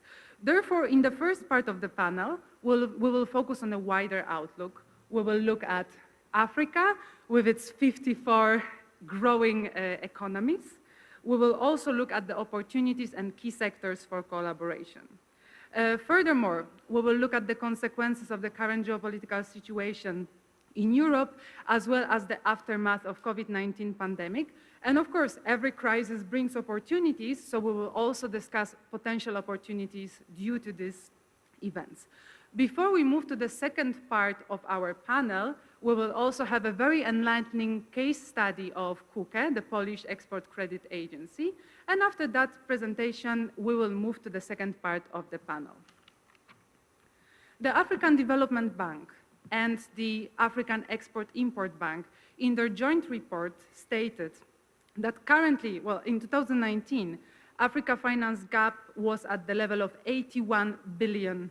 It's a quite staggering amount. The World Trade Organization stated as well that 80% of global trade is supported by some sort of finance or export credit.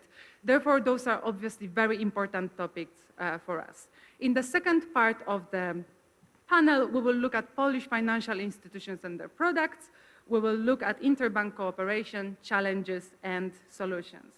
And after the discussion, we will, of course, welcome questions and answers from the audience in a brief Q&A session. Right now, I'm going to introduce our fantastic panelists, and let's start with the moderator, Mr. Richard Amor, Head of Corporate Finance, European Investment Bank. Let's give him a round of applause. Then we have representative from Ghana, Dr. Ahmed Tufeiru from Gateway Holdings. Welcome, sir. Let's give him a round of applause as well. From Polish Investment and Trade Agency, Member of Board, Mr. Grzegorz Słomkowski. Welcome, sir. From KUKE, our ECA, we have President and Chief Executive Officer, Mr. Janusz Władyczak. From Polish Development Bank, BGK, we have Mr. Paweł Nierada, First Deputy President. Welcome. From GPW Tech, Mr. Witold Wiliński, the CEO. And last but not least, Director, Head of International Transactions, Mrs. Magdalena Wymysłowska from Bank PKO. Welcome. So there is nothing left to do but give the floor to our moderator right now and for us to have a fruitful discussion. Thank you very much, Justyna, and good afternoon, everybody. It's a great pleasure to be here, an honor to be here, to guide you through today's session. We've got some fantastic panelists, and I'm hoping for a really interesting discussion. Justyna gave you a little bit of the housekeeping rules. There will be an opportunity for questions and answers towards the end of the session, so please store them up, and I will try and make it as interactive and an iterative process as I possibly can. So, look, we've had lots of introductions, so without further ado, let's dive in right away. And I'd like to turn to Grzegorz first, please. So we know very well that Poland is one of the most, the fastest growing economies in Europe. and has a lot of very strong trade relationships across that continent. So I guess, first off, how do you see the potential for more Polish partnership and trade with the continent of Africa? And what is the role of PAIH in fostering those relationships? Please. Hello, that's true. We as a Polish Investment and Trade Agency recognize the importance of Africa, and that's obvious because we recognize this fact. We have set up 5 offices in Africa in order to foster our business. So we do recognize that the population of Africa will double till 2050. We recognize the potential of the purchasing power of African people. So that's why we try to be more active in the field of the trade. And of course, all the issues related with the trade, like security financing and recognition of potential from Polish and from African side.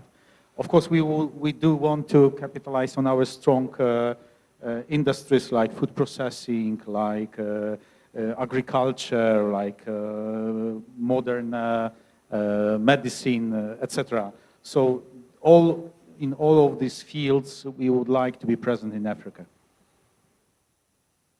Fantastic. Thank you very much. I mean, I think that sets the scene very nicely, very well for us. I think maybe if I could draw out a little bit more as well from you on that specific position of PAIH and on bringing the links between African companies and Polish companies. If I could draw something else out for you on that, please, that would be great. The main role of Polish Investment Trade Agency is to promote investment both ways, FDI coming to Poland and investment coming abroad. And the second role is promotion of Polish export. And the third role is promotion of Polish economy. And this African Polish Forum is one of our activities that should contribute to our, let's say, effort to be present in Africa. That's why I think, of course, this is the beginning. We do see the potential, and only, I think, 2% of our export goes to Africa. We do hope to increase this, and we do hope to participate in development of Africa. Fantastic, and I think, indeed, I think that 2% and increasing that 2% is going to be critical. 50% growth, yeah. Exactly.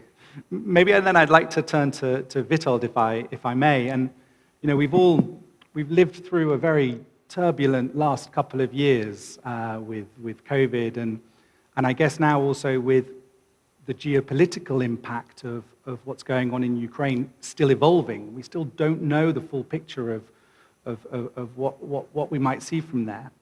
I guess from your perspective, what consequences do you see some consequences of these events for that Polish-African relationship? I even discussed during this forum, I mean the effect, let me say a few words, because I heard that Poland is not so well known in Africa. So it's a pity to say, but by this war situation, we become a hot topic in the news, which of course shows a good side of Poland and Polish people, but also gives information about Poland. And I hope that now everyone knows that Polish people are good people to make a business with. I think that's right. And maybe if I might then, to Witold, turning to you, if you'd like to maybe comment on that, and potentially do you see some opportunities out there as well? Yes, thank you, Richard, for your question.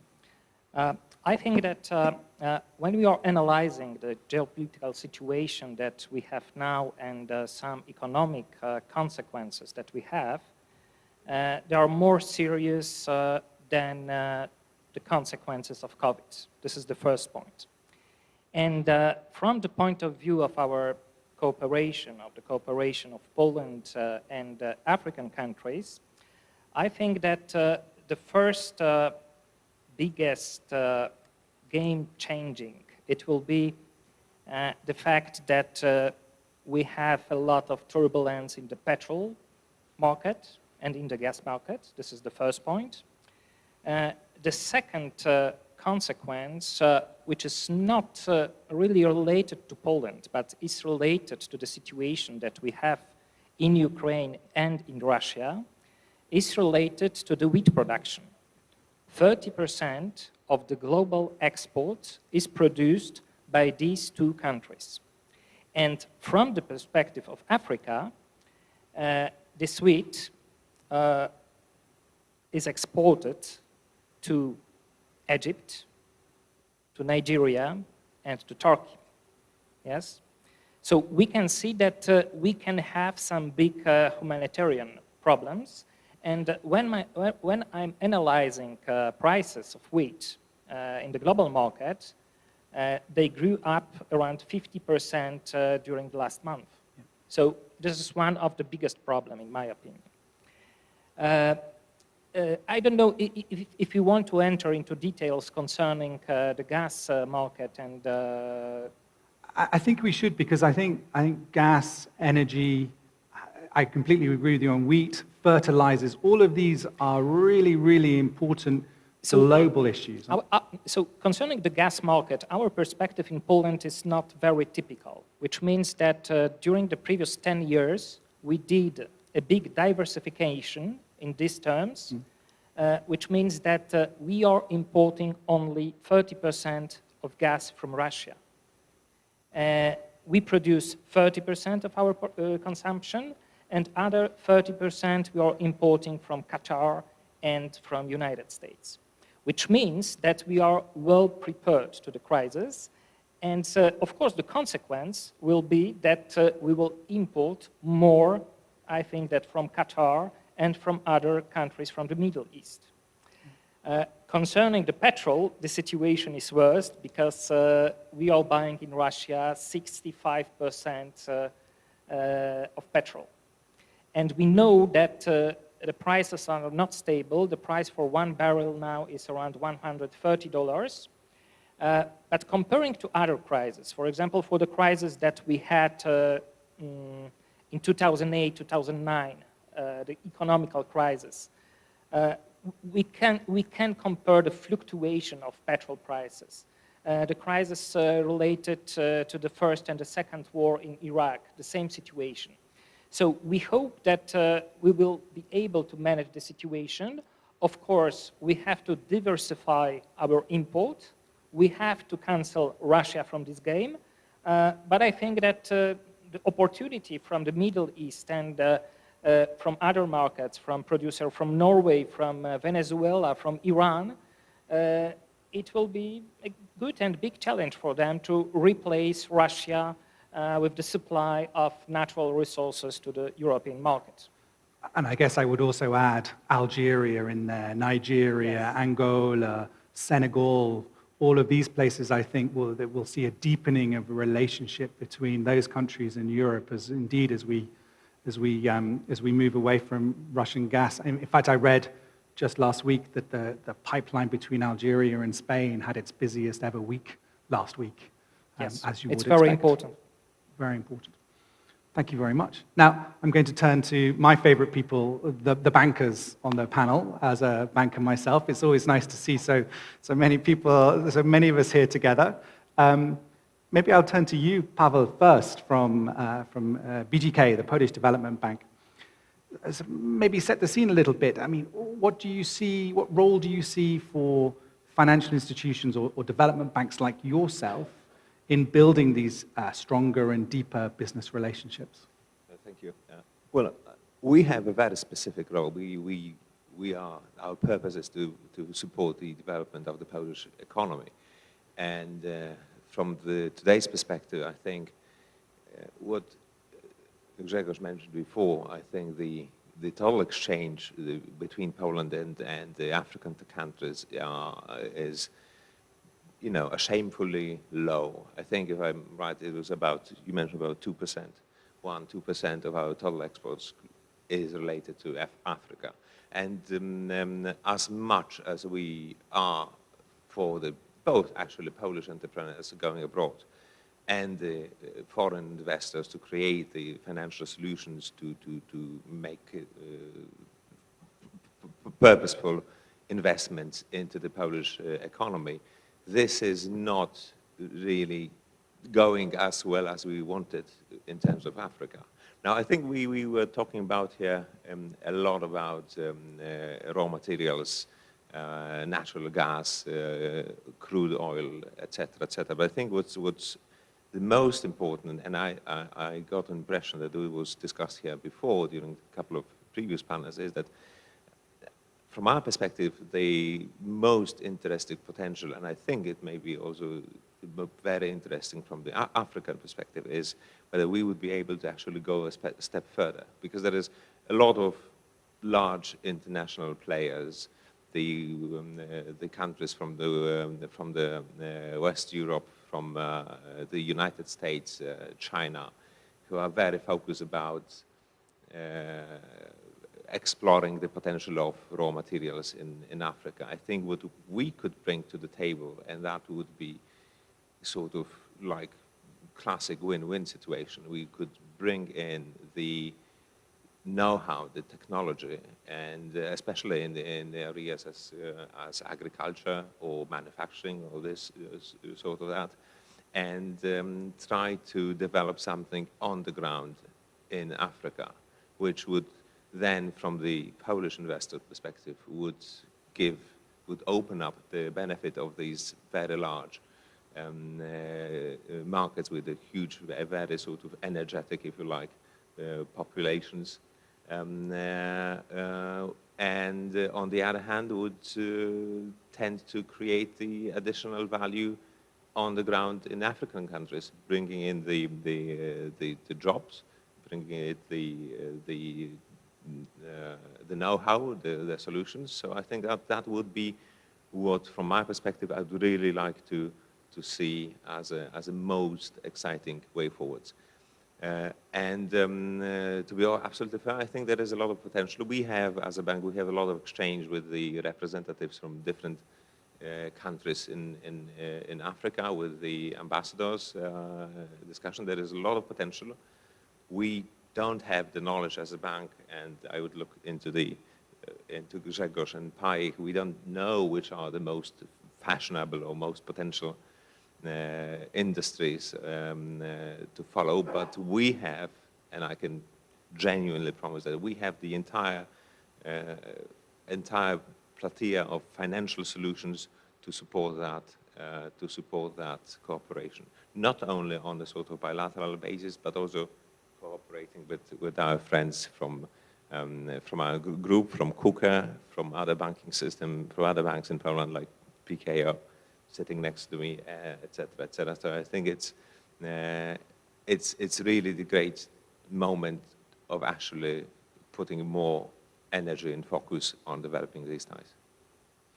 Thanks very much. And I think one of the interesting points you kind of alluded to there, and I think we'll come back to as well as the panel evolves, is this issue of what's stopping that engagement, that kind of question of perceived risk of engaging on the continent. Do you have any views on that? I mean, is this something that... Well, please, go ahead. I think it's one of these issues that we didn't have much ties with Africa as a country, as an economy. But I think it can also be actually of benefit, because there are some countries who used to have a huge ties to Africa. And some of this, from the historical perspective, can be an issue, if you like. We don't have that history, so that's a potential. On the flip side is we really don't know enough each other specifics, each other potential. So I think what is important is actually to foster that exchange, and on many levels. And that will, I would say, also on not only on economic, business level, but also on the cultural and educational. There was some time back in the 70s and 80s, there was actually a lot of student exchange, a lot of students coming from African countries and studying in many at the time communist bloc countries, which at the time was Poland. And you can actually you can see this still being in many places quite surprising from our current perspective. But there's a lot of people, African people, who were students in Poland, and they can actually now become ministers, prime ministers, who can actually speak Polish. And we have this potential for doing stuff together, which is something I find very attractive. Fantastic, and I definitely would like to come back to that issue again as the panel progresses, because I think it's a really interesting thing to draw out, and is one of the benefits of these types of events and these types of panels is to provide that reassurance that that perceived risk is just that. It's not real. Huh? It's that we need to bring down those barriers. Maybe now to Magdalena, and I guess I'd like to build on a little bit the question of trade finance. I mean, we heard from Justina in the introduction about this vast trade finance gap for the continent of Africa, tens of billions of dollars per year. I guess from your side as a commercial bank, what can you do to help bridge that gap? Thank you for your question, Richard. First of all, I would like to tell you that I think that commercial bank can help to close the gap, but to some extent only, and I will try to explain why do I think so. So, first of all, let's have a look at African countries. There are countries which are rated 1, for example, according to OECD country risk classification, and this is low-risk countries. There are countries as well which are rated 7. This is high-risk countries. There are as well countries which suffer from extreme poverty. And such countries are under special care of joint initiative of World Bank and IMF. It is called Sustainable Lending Initiative. And within this initiative, there are some programs, include some concessional lending, and all the countries that decide to make use of this program may take benefits from, let's say, debt relief or attractive tenors up to 40 years even. So there is no go for commercial lending. There is no room for that. Then we have multilateral financial institutions which with their funding. And then we have G2G financing.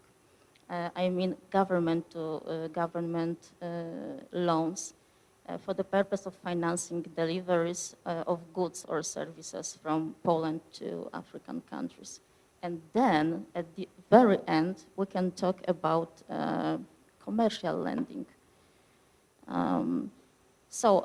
And I have to tell you that PKO Bank has some experience in cooperation with African countries. Unfortunately, it wasn't successful. And I think that this is because of differences between, let's say, financing culture, European financing culture and African financing culture. And there are also some lack of understanding, let's say, what officially supported credit work. So I think that instead of step ahead, we should make step back. Yes, step back. And I think that we should establish a kind of platform to share experience, to share know-how, just to both sides, Polish and African sides, have the same understanding of how officially supported export credits work.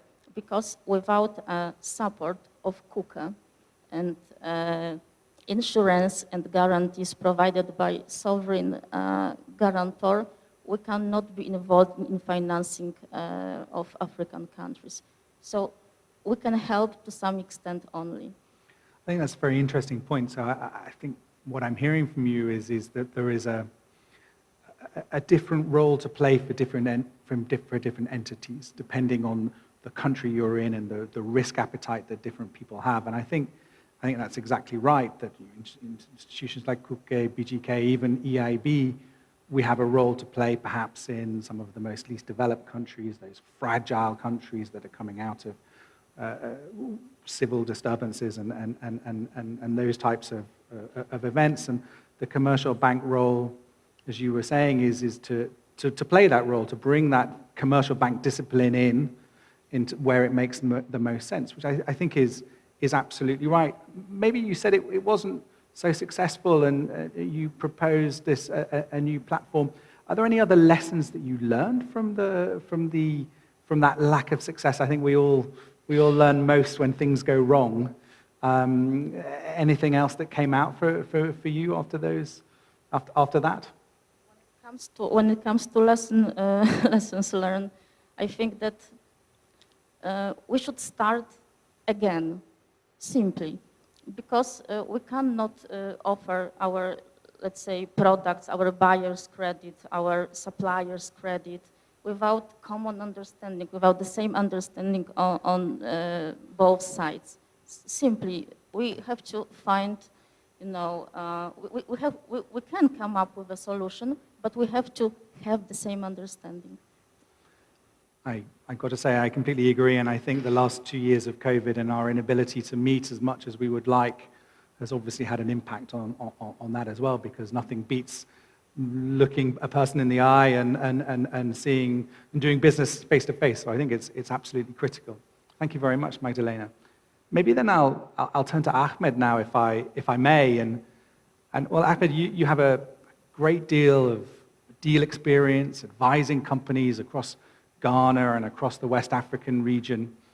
I think from your viewpoint, what solutions do you see out there that have been successful in getting over that problem we hear a lot about, no access to finance? What has worked? What can you tell us about what has worked? Thank you, Richard, for that question.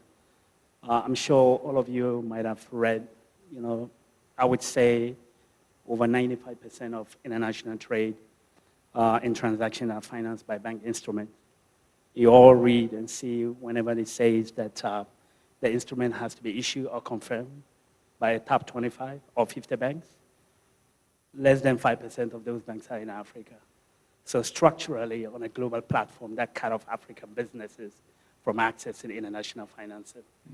So let me repeat, if you have a very viable exporter of commodities from, say, Brazil or Poland, and you utilize a local bank that is solid, that is strong, but the fact that that bank is not a top 25 or top 50, you would have to put in more asset through your confirming bank in order to be able to crystallize that instrument.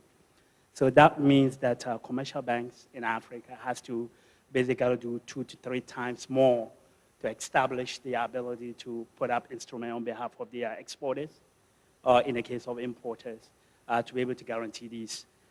Unfortunately, the access to financing are threefold. Number one is regulatory. The average capital base for a bank in Africa is about $25 million. In the case of Ghana, it's 400 million Ghana cedis, which is about $50 million. So if I have a transaction for $70 million, that means that it's more than the base capital of the bank. So I have to seek external funding. And the perceived risk of external financiers financing local businesses in Africa is very high. That is one reason. Secondly, in terms of regulatory framework, most banks, like I call the single obligator, which I mentioned, you can't finance more than 15% of your base capital. The central bank will come after you. That means that you are overly exposed to one single client. So that also limits the threshold that you'll be able to finance. And number three, in terms of the rigor of governance in basically doing a credit review process, you got to go through all the process to make sure you de-risk the transaction, while at the same time you make the transaction to go through, and then you can also profit from doing business with it. The average turnaround for credit review process for Ghanaian banks or African banks, sometime if you're lucky, it takes about 2 months. And you can imagine if you're trading, if I have a 1-year contract to supply, import, and export, and I have to wait unless I establish a credit line for a year that is revolving, it takes time for these type of requests for financing to go through. Second, also to most of the banks would ask for more than 100% collateral, meaning that if I need $100 million, I have to put up $120 million worth of assets in order to access $100 million. It just doesn't make sense. A lot of time, I think the solution to these three problems that I mentioned is innovation. I come from a Wall Street background where I do about $10 billion an hour. I know what it takes to structure financing. And a lot of time you have to look outside the box, think outside the box, and basically become innovative. Follow the money. If you are an investor that want to invest into exporters or importers, first of all, you have to look at the performance risk, look at all the receivables, where is it coming from, what is the capability of the supplier, the capability of the off-takers, etc. And then you work around the structure to make sure that you de-risk it. Simple as that. If you have the capacity to do that, then you do it.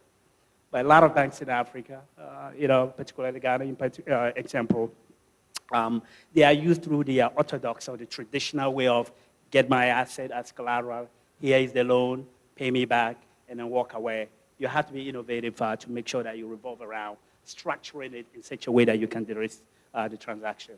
And that's, to me, how you can provide access to viable exporters and importers using instrument or direct financing. I mean, that's super interesting, and there's quite a lot to unpack there, I guess. So maybe drawing out a couple of the points that you made. So then, I think on the capital point is really interesting. Would you see, maybe I'll ask a couple of questions.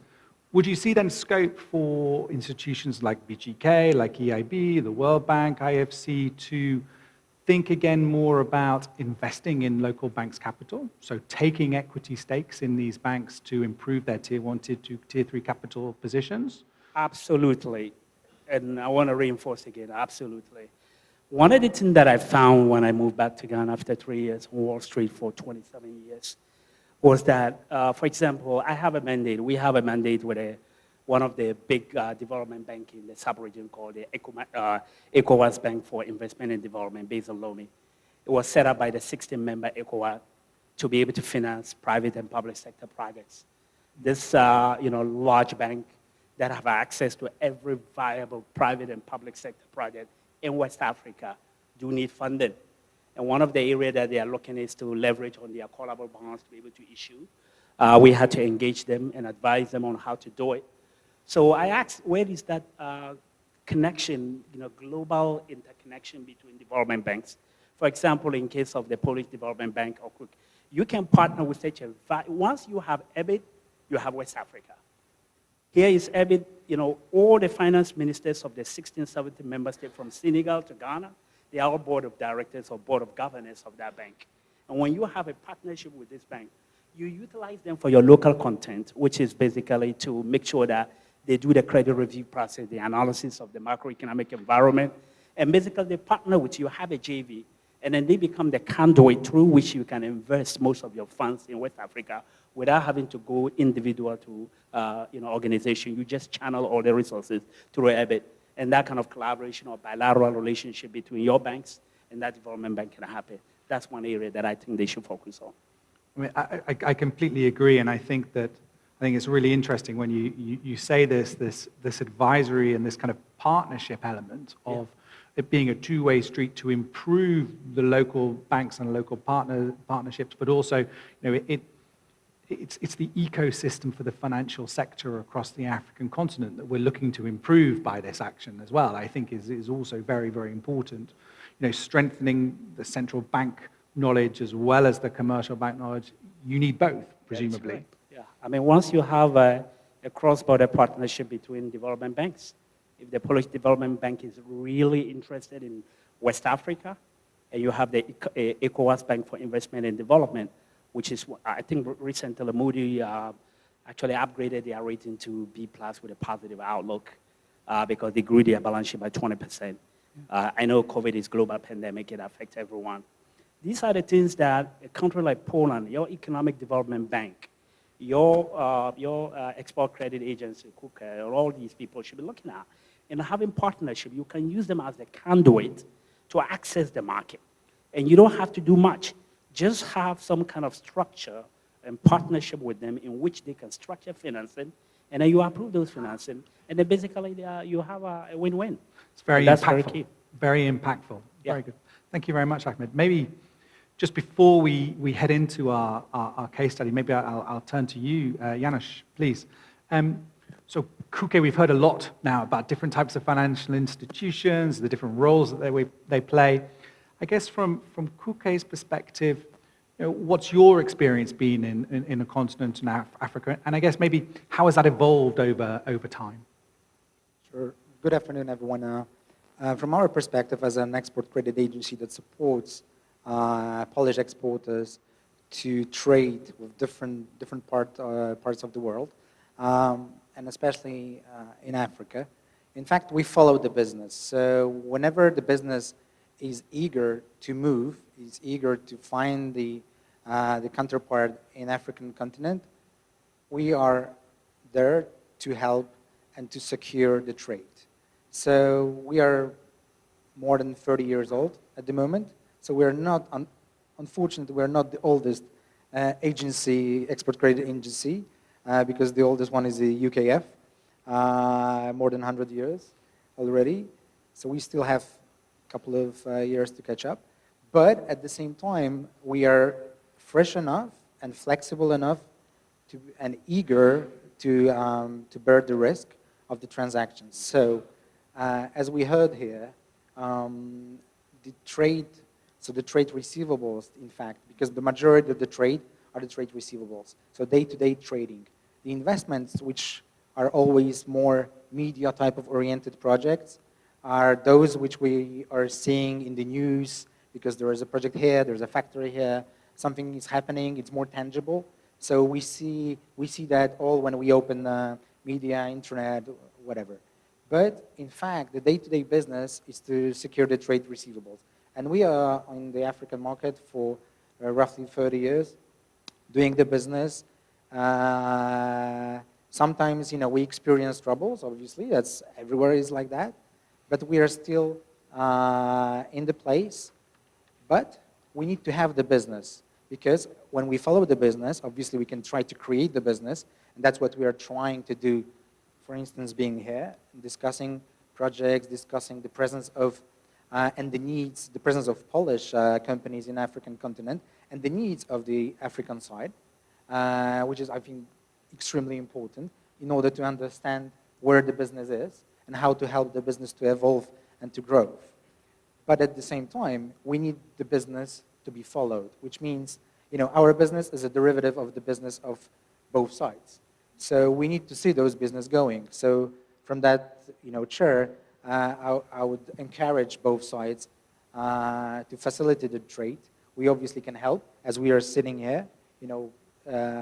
Pai is here to open the doors, to introduce both sides, to help to negotiate the contract. The banks present here are here to finance those contracts, to finance the investments. We heard the willingness to do that. We're all on this kind of steep learning curve on both sides. You guys on the African continent, you would like to have, you're in need of cash, you're in need of money. That's how Poland was, let's say, 15 or 20 years ago. We had the same stage, maybe slightly different layers, but the stage was the same. So we had to learn how to do the things. You already are well advanced, because you're doing plenty of transactions on the market. And us, at the end of the day, we are here to secure the trade, to secure receivables, and to secure the financing. So in fact, all the solutions are already in place. I have a question. Sure. Do you think that this is a good moment or good idea to prepare a special financial program for Polish exporters that been involved in the Russian market to switch them to the African? It's a good question, because it's a hot topic nowadays. Yes, it is. We've got two solutions. One solution is, let's say, pretty straightforward, which means we already have the solutions for trade receivables. So we're helping the companies to secure the trade and to get the money back. And that's what we thought from the 1st of April this year. We are going down with the premiums for this insurance, which means we're going down 35%. And this insurance covers 160 different countries outside of European Union, including obviously Russia, Ukraine, and Belarus. So you're still having 157 countries to be covered by this insurance. So we said, we thought it would be a great idea to partner with PAIH, because PAIH is going to, that's what has been announced, it's going to be involved in opening those markets for the Polish exporters, helping them to find the alternative solutions, alternative geographical solutions. Whereas us, we are eager to do it much cheaper than we used to do it. So that's the first thing. The second thing is we've discussed that a couple of times.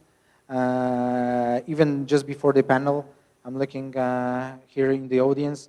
We had a discussion, near one of those tables, what we could do, and we could target particular countries, or even maybe a couple of countries at the same time, where we can put the lending facility, we can secure this lending facility, and then via this lending facility we can gather projects from the African side and try to finance it via this lending facility. It's the easiest way to do it. Usually you do it government to government, but somehow, so far, I've got an impression is not working the way we would like to have it. It's in place, but I think it should be more development and commercial driven in that sense. So we've been discussing with BGK as well at some stage. We've been discussing with the state how we should do it to make it really happen. And I think at some stage we all will be eager to start from the countries, maybe not with the region, let's say with 10 or 15 countries, because then it is kind of diluted at some stage, but maybe start with 1, 2, 3 countries, put in place one lending facility, even with tranches, commercial tranche or development tranche, secured it, and ask and wait for the projects to come over, and then to link two sides of the equation, because I think this is the most important stuff. So we have the project, and then we have either EPC contractors or at least exporters, which are providing materials or sub-services to the EPC contractor. Just to, if I may add something to what you said, I fundamentally believe that any financing, global trade financing or project financing, which is government to government, should be bilateral. But if it has to do through commercial transaction, I think making it private orientation is really great. My team, I came with a team that we are looking to set up the first debt fund in Ghana, particularly, and also to focus on Africa. Because what we see every day, people that come knocking our offices, I think I share with my colleagues here, project list of close to $2.3 billion.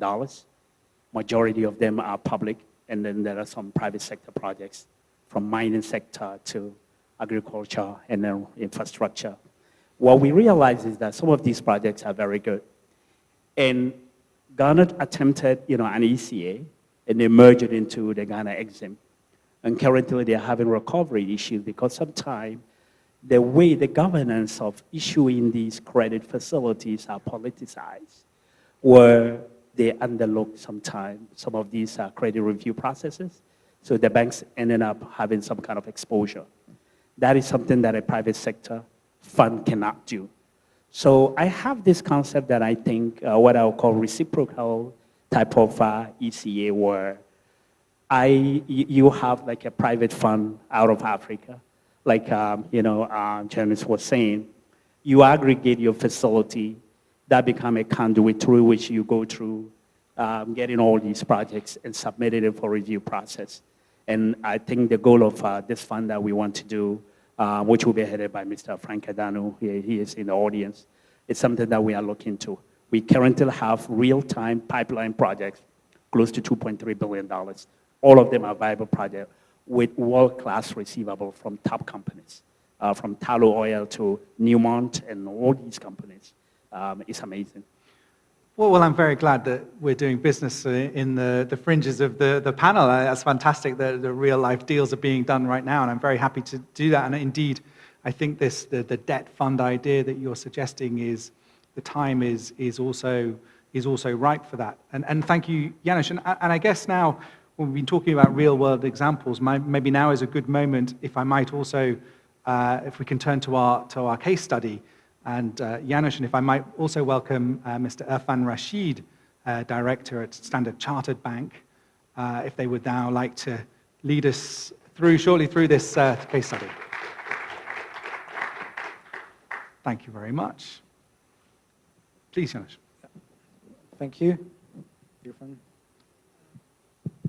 It's working. Thank you very much. Very pleased to be here as part of this forum. So, Irfan Rashid from Standard Chartered Bank. I work in the Export Credit Agency, DFI multilateral agency team. So we arrange financings across Africa. We have a long history in Africa. So we are one of the international banks with an on-the-ground presence in 16 sub-Saharan African markets, with a large team focused on agency-supported financings. And we have worked very closely with Kuke on a recent landmark transaction. Janusz, I don't know if you want to do the case study, or should I? I can go into, and we move it from there, if you allow. Excellent. So just to give you, maybe to a little bit, make you a tiny break in our quite long session. I wanted just, first of all, to tell you who we are. You already heard. You know, we are a Polish ECA, so Export Credit Agency, supporting Polish export and the investments abroad. We're securing the trade in more than 200 countries around the world nowadays, being directly present with Polish exporters in more than 120 or more than 130 of them in 2021. So let me just maybe not tell you, but show you, in fact, what we are doing. Poland has a strong export economy. KUKA has played a big part in it. Over the last 30 years, we have contributed to the international success of many Polish companies in close to 200 countries.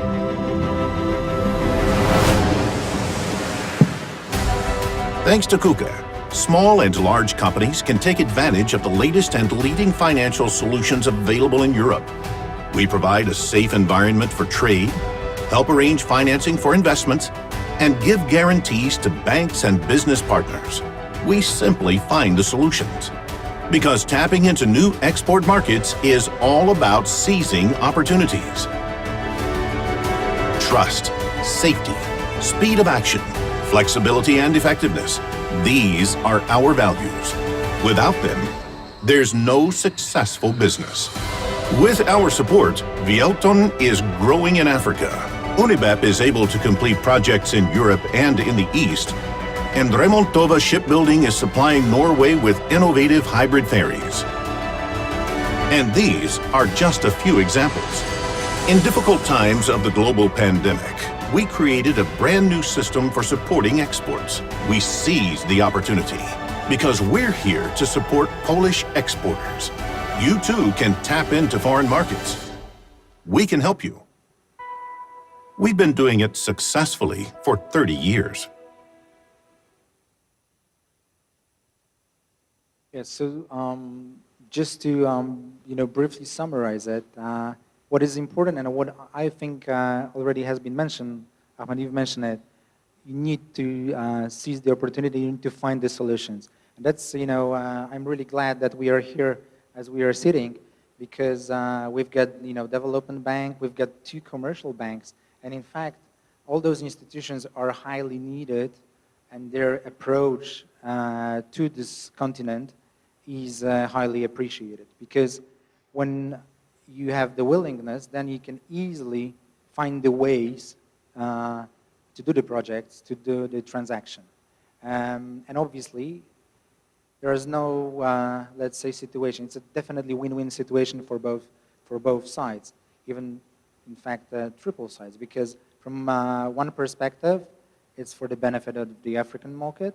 For the other, from the other side, it's a benefit for the Polish exporters, Polish economy, and for the institutions which are sitting here. And I'm going to show you one solution which we've in fact used in Africa at the end of last year with Standard Chartered. So Irfan is going to say a few words about it, but I'm going to tell you, because it's a brand new solution. The first has been used in Ivory Coast, as mentioned last year. We call that Shop in Poland, which means it's a very simple one that connects, let's say, African and Polish businesses. How it works, I'm going to show you. In fact, they're fairly easy in 3 steps. What KUKA does, together with other Polish Development Fund members like PAI and, for instance, BGK, we are, first of all, looking for different type of projects around the continent. And this is something which usually it comes to us when we talk to PAI, when their representatives in Africa, mentioned by Grzegorz, are talking to local guys and trying to source this infrastructure projects or whatever type of projects are there. Then sometimes it comes from the banks, like for instance the deal which we will be showing you shortly. It comes from the banks, and the banks are telling us, oh, we've heard about the possibility of that type of project in X country in Africa. Then we are saying, yeah, why not? Why not to do it? Let's get into the details, and let's try to dig up what's inside, what's hidden. So we are evaluating the project together with the financial institutions. And then what is important, we sometimes EPC contractors, so the major company that obviously does these projects in this particular country. Sometimes it's a Polish company, sometimes it's not. Sometimes it's a company that has international notions, comes from different countries. This project, which we've been discussing, it's a company which comes here from Dubai. So what we do, we invite those companies to open the entities in Poland. We tell them, listen, Poland is a great gate, not only for the internal market, we've got 40 million people, it's a great gate for European Union, around 400 million people, and then it's a perfect place with our solutions to expand around the world. So whenever you're open in Poland, you're treated as a Polish company. Doesn't matter from where you came from. And then we are inviting these companies. These companies are opening up the entities. So at the end of the day, they are paying taxes. They are obviously employing people, start doing normal type of business in Poland. But at the same time, we are telling them, okay, so let's try and to finance the projects which you have you've mentioned somewhere else. So let's say you've got a project in Africa, and those guys, obviously, they don't know really the Polish market yet. So we are helping them to find possible counterparts on the Polish market, so Polish exporters, to attract the Polish exporters to this type of projects and tell to the EPC contractor or to the investor, listen, you get the financing, but there is only one case you have to fulfill. And this factor is you have to take as much as you can goods from Poland. It's a great benefit for the Polish economy because, first of all, we know about the projects. We encourage Polish companies to get involved in that type of project, and slightly through the back doors, but kind of, start to export to Africa. When you do those type of projects a couple of times, then at the end of the day, you end up with Polish goods being present on the African market, products or projects being realized, being done, which I think is the major idea. And obviously, our institutions, as we are sitting here, getting learned how to do this business on this specific market. So we are helping and facilitating the trade. At the same time, what we are doing, obviously at the end of the day, we are financing the whole project. And let's see what are the opportunities and what Standard Chartered did in Africa so far. Sure, thank you. So as I was mentioning, Standard Chartered has a long-standing presence in Africa and a very large team experienced in export credit agency financing. These are a selection of credentials of ECA-supported transactions that we have closed successfully in Africa with multiple ECAs from across the globe. I think the common theme from all these transactions is working with export credit agencies such as KUKE, working with contractors, working with the borrowers in the public sector to give them an understanding around international financing, a point that was raised by Magdalena earlier on, and sort of bridging their understanding of commercial financing. And I believe that a lot of markets in Africa have a very good and strong understanding now, given the number of transactions that have been closed by SCB and other banks in the ECA space. I think one of the other members mentioned earlier on about banks having appetite and understanding of the local markets. That is one of the strong points of our bank. We are present on the ground. We have existing relationships both in the public sector and in the private sector. And we can bridge that understanding between international investors, between ECAs who may or may not have worked in Africa previously. Specifically, looking at the transaction that we closed with KUKE last year, it was a landmark transaction, as Janusz mentioned, a very large transaction, 160 million euros or so, in a very critical sector, in the health sector. So it was to finance hospitals. And without the availability of ECA financing, such a large project may be executed in phases, may be delayed, or may not happen at all. So really by working with export credit agencies such as KUKE, who have flexible requirements, who are willing to adapt, because it may not be possible to execute such a large project with just procurement from one single country. So the product that KUKE has is very useful in the sense that it brings foreign companies to Poland to purchase from Polish exporters, maybe not the entire quantum, but a significant portion, which then unlocks support for the entire financing. In this particular case, I believe it was a number of hospitals, 160 million, of which approximately 60 to 70 million euros was procured from Polish exporters. So again, creating jobs in Poland, but at the same time unlocking liquidity to finance such a critical project in Africa. And this is applicable not only to hospitals. We have financed roads under ECA financing. We have done hospitals, business parks, airports, transmission lines, you name it. So I think to the extent that we can mobilize Polish exporters to work with other international companies to execute these large, sophisticated projects, I think it's a win-win situation. Exactly. The great thing is, at the moment, when you compare us, as we are sitting here, with other financial institutions and other export credit agencies, especially those from the Western Europe, is the following. We are pretty empty in terms of the risk for the African market, which means that we have the appetite, which has been mentioned already here a couple of times, but we do have appetite for the market, and we are still able to do those transactions. Whereas sometimes when you approach a French ECA, British, German, or other, then they will tell you, okay, well, yes, we do have appetite, but we do have appetite only for 10 million, maybe 20 million, because we are already full of risk for the particular countries. And this is something which is important, and I think that's what those hybrid solutions and those flexibility is extremely important.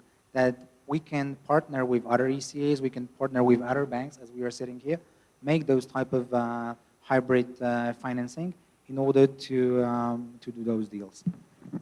Yeah, and I think the other thing I would just add to that is, in addition to ECA financing, there is liquidity that can be mobilized from international banks to lend alongside an ECA tranche. So some of the transactions that we have done, we have an export credit agency tranche. If that does not cover 100% of the project costs, a lot of African governments are keen to finance the project on a 100% basis. So what we as a bank can do, given our on-the-ground presence, we can provide a parallel commercial loan alongside the ECA facility.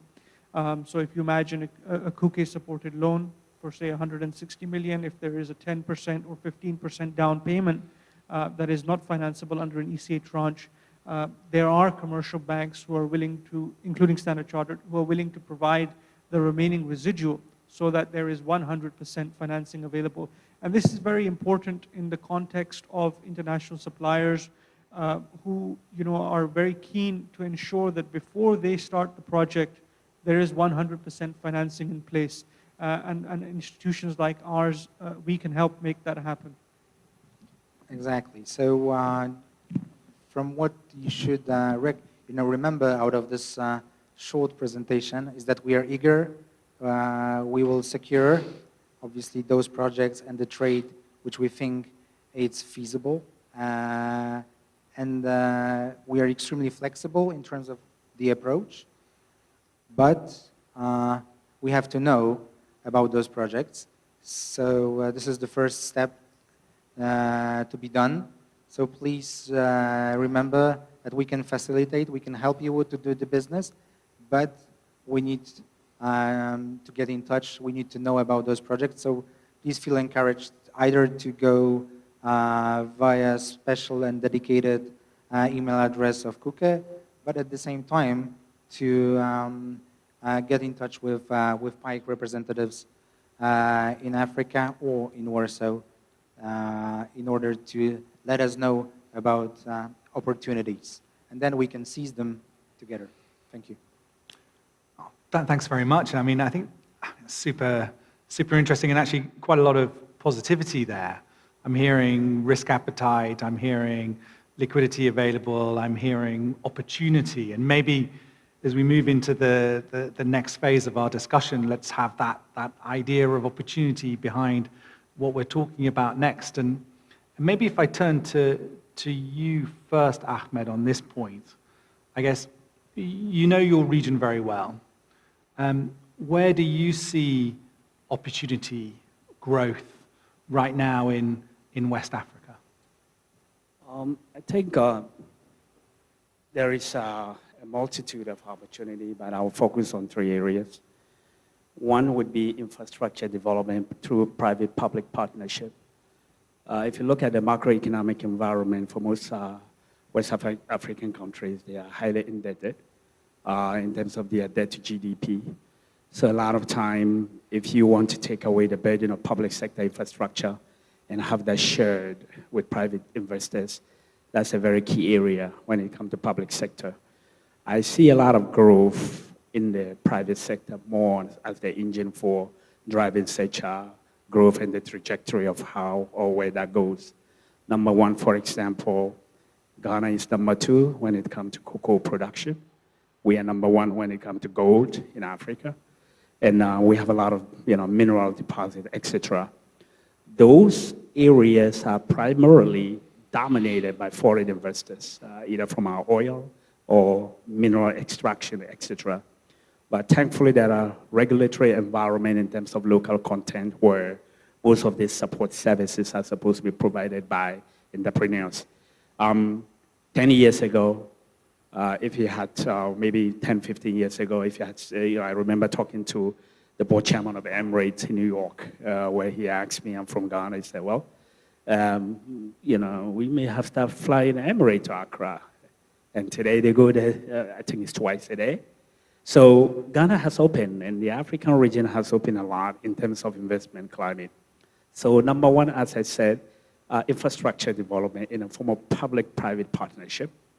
And that doesn't necessarily mean roads. It could be bridges, it could be a hospital, it could be all kinds of infrastructure facility, airports and ports, etc.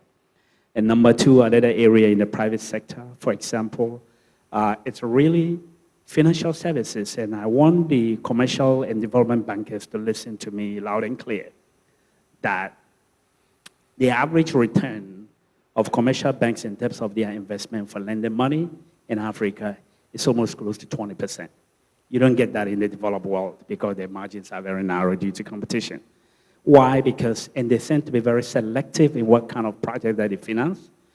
And a lot of time, for example, Ghana, we do a lot of trade in terms of oil. Most companies that want to trade, you have BP oil. You have most foreign companies that come in and have open credit for Ghanaian importers to use that.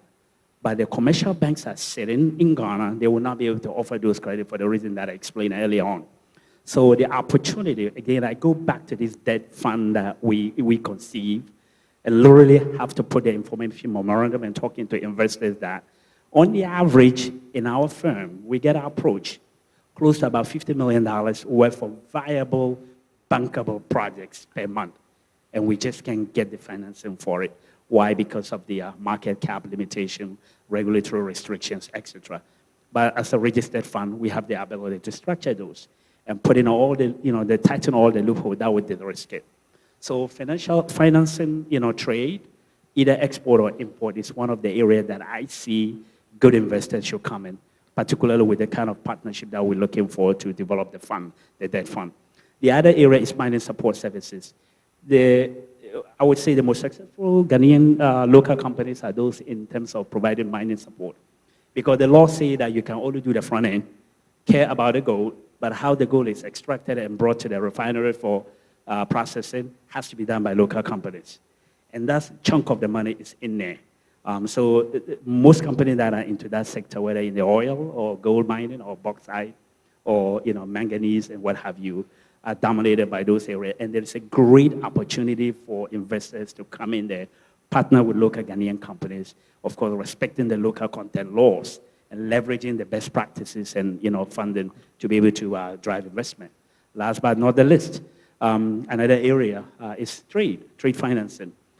We are net importer of a lot of commodities, namely sugar from Brazil, a lot of commodities that we bring in. Most of these banks, or most of these importers or exporters are looking for those instruments that I mentioned. And a lot of time, commercial banks in Ghana don't have the ability to be able to finance those instruments because of the limitation that I mentioned earlier. So all these areas of international trade, public sector infrastructure projects in terms of private-public partnership, as well as mining support services, and then above all, financial instrument of financing of projects, either through bridge financing, etc., a great opportunity that in Africa, West Africa, and Ghana in particular, that I see that Polish investors should look up to.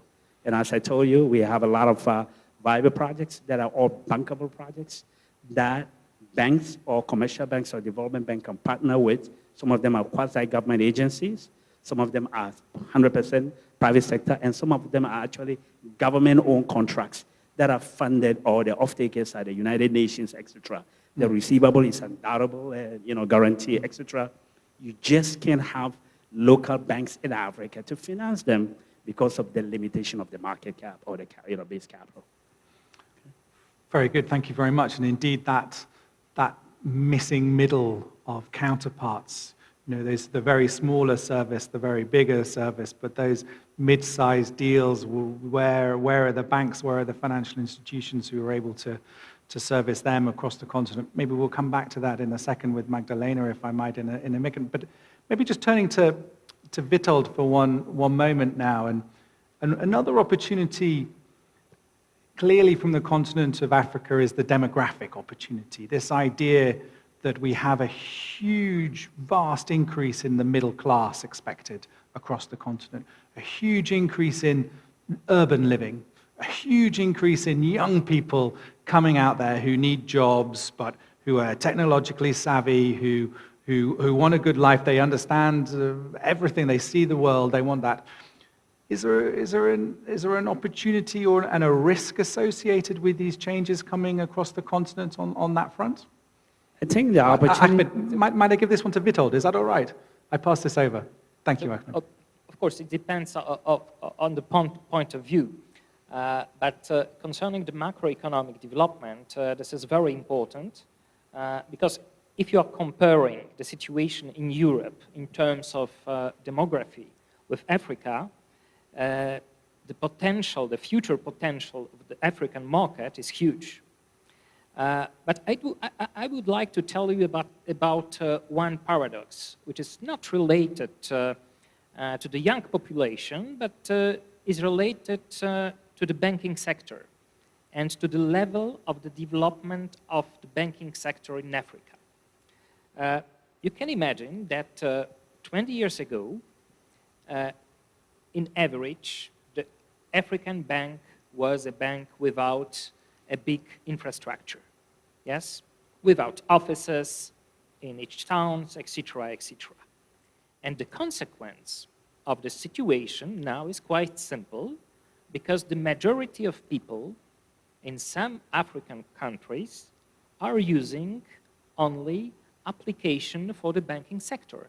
They are using cell phones, which means that this paradox and this story from the 20 years ago provokes a situation when in some areas the banking sector in Africa is very well developed in comparison to United States, in comparison to Europe, etc., etc. And this is a great opportunity. This is a great opportunity for Polish firms, because in Poland, on the other hand, we have another paradox. We have a paradox which is related to the transformation that we did in the banking sector in the 90s. We've been a communist country, and in the 90s, we've provided a privatization of the banking sector. And we had, at the moment, 70% of the banking sector in foreign hands. Of course, we can discuss if it was good or not, but the consequence was that we had banks from America, from Germany, from Netherlands, Spain, Portugal, etc., etc. And all these banks fight for the clients, in the Polish market, and the final consequence was that we've created a very good developed fintech sector. So we are, in my opinion, we are better than Germans, we are better than Americans in some areas. So when we combine this African paradox with the paradox that we have in Poland, I think that there is a lot of potential of future cooperation. Very good. I think that's absolutely right. I think the other very interesting element on that technological side has been also what's happened during the last 2 years of COVID, where we've also seen access to health services and diagnostic services coming over the mobile phone as well, has narrowed the gap between for the very poorest on having that access to health. And in particular, also the positive impact on women we're seeing as well from this access to both to finance and to health answers. Super interesting. Thank you very much, Witold. And maybe if I might turn to Grzegorz a little bit now, turning on your side, and we're hearing these opportunities for Polish companies and you know the good space they are in some of these sectors. Do you have any success stories that you would want Polish success stories for the continent of Africa that you can bring to us and maybe build on what we've heard a little bit today on the panel? Let me first say a few words about structure of Polish industry. We have very diversified economy, so we do not have like a large companies. We do not rely on one industry. We have very diversified economy. Therefore, we are very resilient in times of COVID. Therefore, our GDP dropped only about 2% comparing to 5-7% in the EU, for example. But also, this means that we can promote various industries, various products. Maybe they are not that spectacular like one big name, but for example, Poland has a very large automotive industry, and you see Mercedes or Volkswagen, but most probably majority of the parts were produced in Poland and then assembled in Germany. So that's one of the example. Of course, we have very strong ICT industry. Maybe you are not familiar with the fact that Polish industry is ranked number 3 after Chinese and Russian. We have more than 500,000 developers and programmers in Poland. So that's why all business shared services are located in Poland. So we can share, let's say, our expertise, not only in banking, but also in medtech area with African countries. We can build together some applications that could be used in various industries. As regards companies, of course, we have some examples in, I don't know, automotive lighting industry, but maybe you are not familiar with the names of the companies like Lug or any other. Yeah. But Poland is very strong in production of furniture, for example, number 1 in Europe in windows, which is not, let's say, very sexy industry, I would say. But anyway, we are number 1 in the Europe. For example, we are number 1 producer of electric buses. The largest factory of battery in the world is located in Poland. So these are some parts which can be exported also to Africa, and we can share our expertise with Africa. Even on this forum, we also managed to make some interesting contacts related to oil industry with Nigeria. We do hope to close some deals regarding crude oil or maybe gas supply with respect to today's situation with Russia. Of course, we can share our expertise in processing of in food processing industry. We've made a big projects in Kenya regarding, for example, milk cooling and some other storage of food, which is very necessary for Africa, in my perception. Yeah, it's super interesting, and I think perhaps what is at the heart of all of these discussions, this trade discussion, is jobs both in Poland, but also across the continent. I think one of the things that we've seen over the last 2 decades is that one of the best ways to promote democracy, to strengthen political systems, to avoid displaced people, is to ensure that the young people have jobs that they can come to. They can have their education and then they get a job. And I think it's super important that that's, I guess, is at the heart of a lot of what we're doing and what you're doing on your side. I think the other interesting point is partnership. And perhaps if I might, then maybe at this point turn to Magdalena here, and maybe just look at the question from a slightly different perspective. And maybe we could bring from you how African financial institutions and importers and businesses might cooperate with Polish banks. So that partnership of Polish banks, Polish companies, of course, coming into Africa, but also, the African side into Poland. If you have any perspective on that one from your side. I think that, can you hear me? Yes. I think that what we can offer to African countries to facilitate cooperation between our countries, these are quite common instruments. So I think I will not tell you anything new. To facilitate trade operations, we can use letters of credit simply. And of course, all the payments due under the letters of credit are again secured by our sovereign guarantor.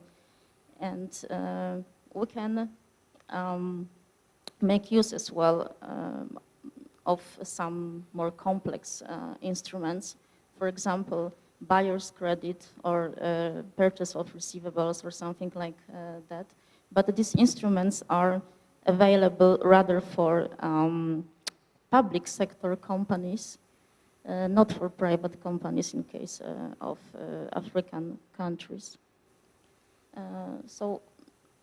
And do you see a change in perspective over the last 2 or 3 years? Have you seen more interest coming on, or is this part of why you're here and why we're all here to try and improve and to build up this cooperation and this level of engagement? I would be happy if the level of cooperation will improve in the coming years. Unfortunately, I don't have an idea how to do that.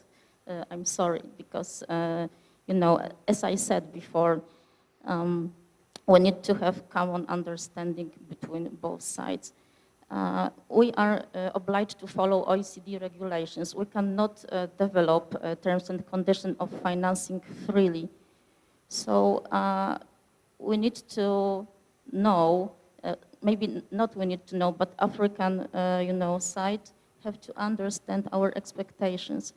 Because if we fail to, let's say, to obey OECD regulations, we will not be able to use insurance cover simply.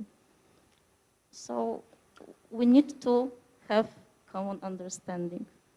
Common understanding and partnerships with people like from Standard Chartered and then for Ahmed on that side as well. I think it's absolutely key. And maybe turning to Pavel now from the BGK side.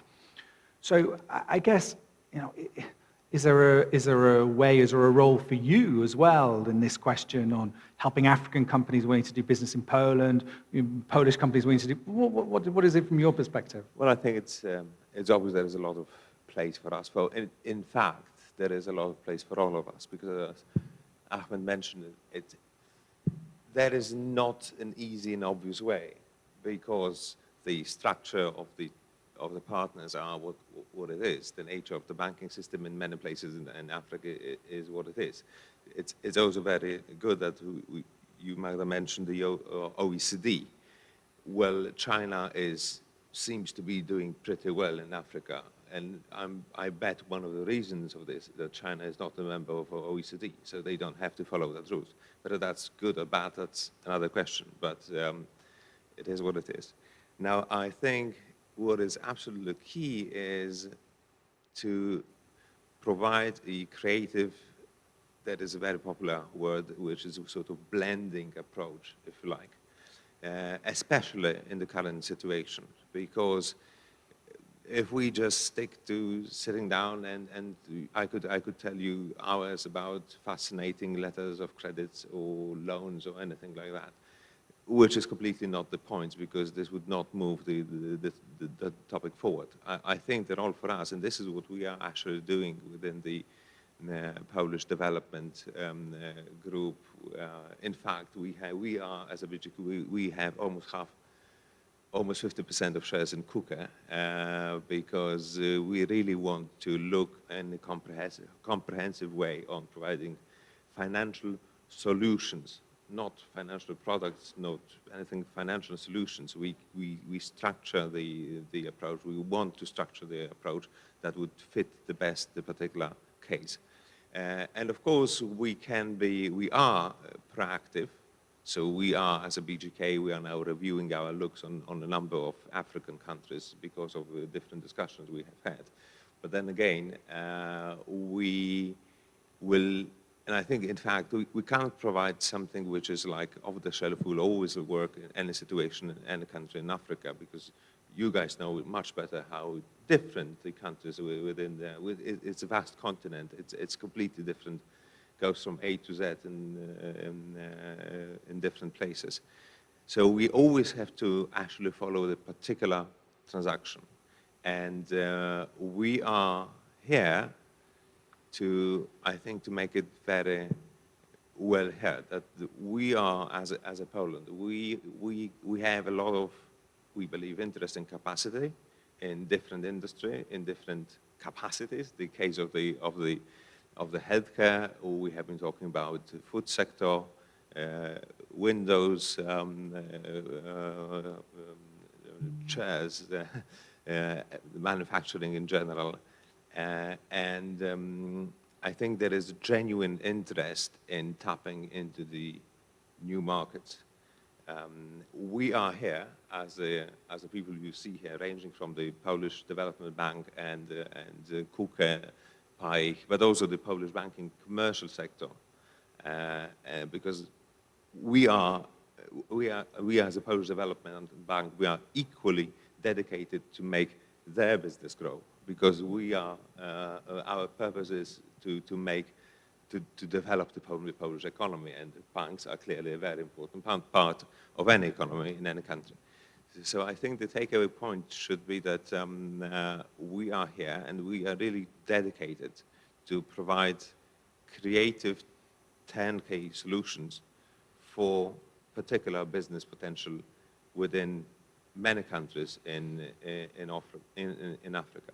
We have been, as a BGK, we have been involved in about 100 transactions from different places in Africa, predominantly North Africa and West Africa. Not, in fact, for whatever reason, not a single one from eastern part of Africa. But we are absolutely dedicated to increase that, because there's 1 or 2% of Poland's export that is connected to Africa is simply impossible to maintain. It's just unbelievable that that's still too little, given all this huge potential that we have discussed today.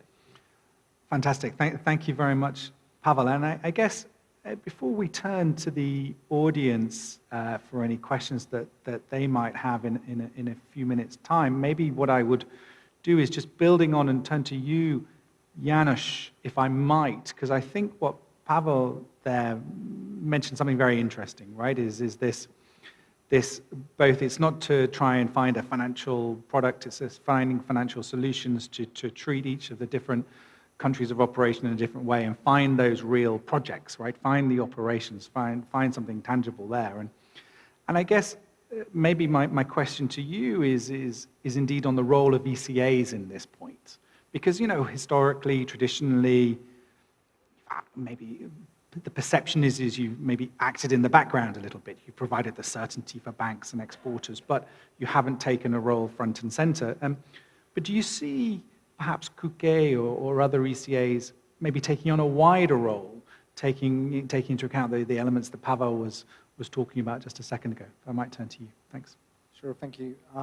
Yes, I think up to, let's say, pre-COVID situation, we've seen all the ECAs as a kind of rigid type of, and I think all around the world, not ourselves only, but they were like rigid type of institutions owned by state, where they were always at the end of the process. So more like institutions of last resort, yeah? We're in the commercial market, so in that case, commercial banks didn't want to have those transactions being done, then they can always go, because the risk was too high, you could always go at the end of the day to ECAs.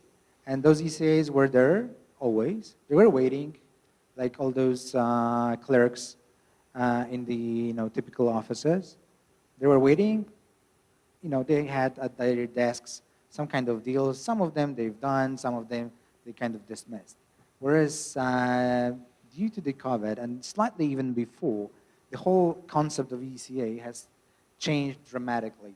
COVID only kind of accelerated those changes, which I'm really glad that it happened in that sense, that those changes have been accelerated. Because when I joined ECA roughly 6 years ago, I had an idea, impression I'm kind of in a strange type of environment. Whereas now, when I meet my colleagues from other ECAs, I'm like, whoa, it goes into really right direction. So the ECAs are not anymore those last resort type of institutions. They are finally trade facilitators. So they are proactively going around, let's say shopping around even, to try to source the deals, to try to help the societies, to help their economies, their exporters, their companies, to being involved in many transactions around the world, and to do it in a safe manner. And this is perception which has been changed really in a couple of years' time. And it's impressive, because that's what market really started to demand. And fortunately enough, and I was impressed really, that this kind of approach has been changed just like that. And now, due to the COVID, we can only see really strong trend when each ECA extremely supports their own companies from their own country. Obviously, there are exceptions, because that usually comes to the question, how strong is the particular economy? When we go to the British economy, it's a perfect solution, you know, strong names, German economy as well, French, etc. And it's slightly different. I would say, don't take it as a pejorative type of approach, but there's another second league of ECAs. And I think we are a second league ECA in the matter of an approach.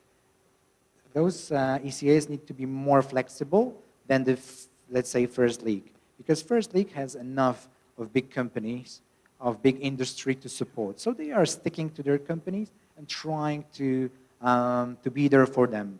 Whereas the second league needs to be extremely inventive, needs to be flexible in order to find the deals, to find the opportunity. That's why it is great nowadays to deal with the second tier of ECAs, because they will definitely find the solution. We can see EKF from Denmark. We can see SURF from Switzerland. We can see EKN from Sweden, KUKA from Poland. Those ECAs are nowadays from the, let's say, European Union, are, let's say, leading. It's tough to say about myself, my company, but I think they're leading in terms of innovative approach towards trade finance. And you can see the results almost immediately, that there are deals coming, and still we are proving that we can do the deals for the benefit of both sides, because this is something which is extremely important nowadays. It's not for, like, let's say, China has been mentioned here. It's the approach for a couple of years for Sinosure and for Chinese was to make money and to make the deal happen, sure, but then it was always something behind it. And that's what I think is extremely important from the African counterparts, from the African side. It's always good to diversify. So it's great to put the baskets into one, to put the eggs into one basket, but then when they all break, then you have a problem. Whereas when you put them into different baskets, then you're safe enough. So I think this diversification is extremely important from your side, but as well from our side. I think that's a very, very interesting point, and I think you mentioning the experiences of EKF and EKN in focusing on particular sectors, but also taking that long-term view, that investment in their companies, those particular sectors they want to focus on, has been absolutely key to their success. So I think it's very interesting that you bring that point out, actually, as we finish this discussion. Well, look, then I turn to the floor, and I pass the opportunity for a question from the floor. Yes, this gentleman here on the front. There is a microphone coming around to you now. I have some practical question. I'm a medical doctor, but I'm an inventor. Tomorrow I will show on the Polish pavilion a new unique Polish medical diagnostic technologies we would like to sell globally. But I have a different question. I'm a small investor in the Polish startup in the satellite telecommunication, made by the Polish engineer who spent 19 years in the big European organization who has satellites. And this Polish startup has a project of independent Polish stationary orbit satellite, huge one, very sophisticated, 50 gigabytes of a possible transfer in the budget, 150 million, who is one third of the cost made in the Germany or in the France. And the question is, because one is enough for the area of the intermedia from the Baltic Sea to the Mediterranean Sea. It is possible to offer the next one for the Africa. And because you are experts from the financial organization from Europe, from Poland, is it possible to organize a budget like $500 million for this kind of unique project? We both, Africa and Poland now, knowing how important it is to have an independent, critical telecommunication. Thank you. Super question, very interesting geopolitical question, I think, that you're bringing out there. And I'm looking at my panel. Maybe who would like to take this one? Maybe Witold, yeah, please, at the end. So I do not represent Kuke and Paich, but I think that the problem here is related to the fact that when you are talking with serious institutions, they can invest or they can support some projects which are ready to go to the market. And this is not the case concerning startups. So my answer is quite short, but I think that this is the essence of the problem here. But I completely agree with you concerning the critical telecommunication infrastructure, which have to be independent of external suppliers. Our idea is extremely not a startup, because, for example, we would like to use a huge base satellite made by the huge, very good knowing German company OAHB, who is a very good knowing huge company, putting inside Polish-made payload telecommunication. This is not a telling about a very early project. This is a true technology we can show all. But the question is in this critical situation, when we showing what we need to do something with critical telecommunication globally, Africa needed, Poland needed, all this area of Central Europe needed. You think what it is possible to short the procedures? Yeah. Because we need to have it in the 3 years, for example. This is a very tangible deal. So what I would actually suggest is perhaps we have a discussion after the end of the panel, or maybe Paweł, do you want to, please? Yeah. I think the reality is that the banking environment here is ready to finance the already functioning developments, projects, and entrepreneurs.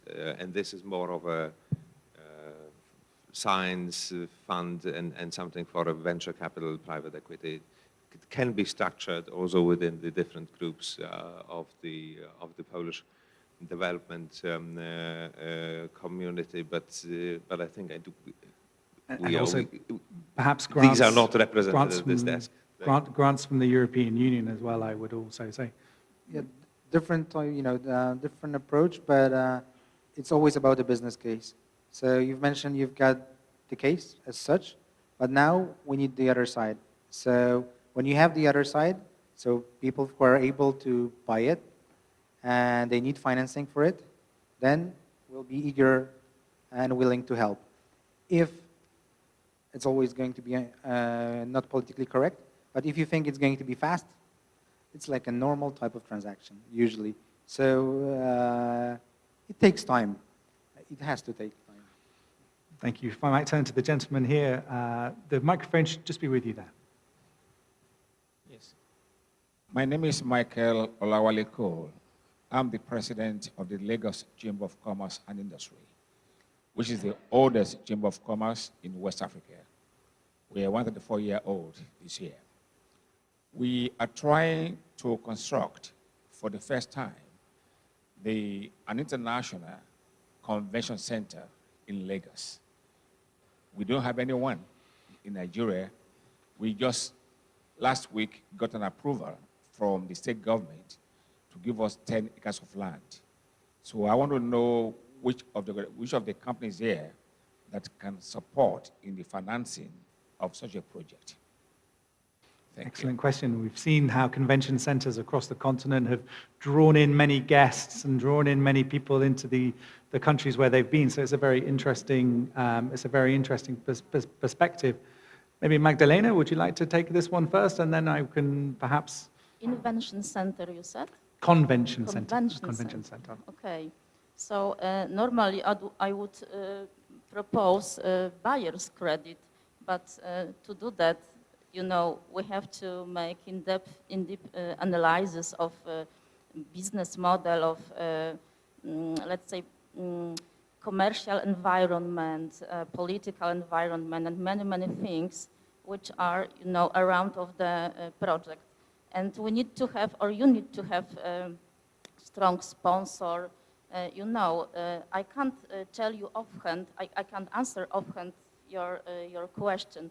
Of course, I represent commercial bank, and I will look at your project with pleasure, of course.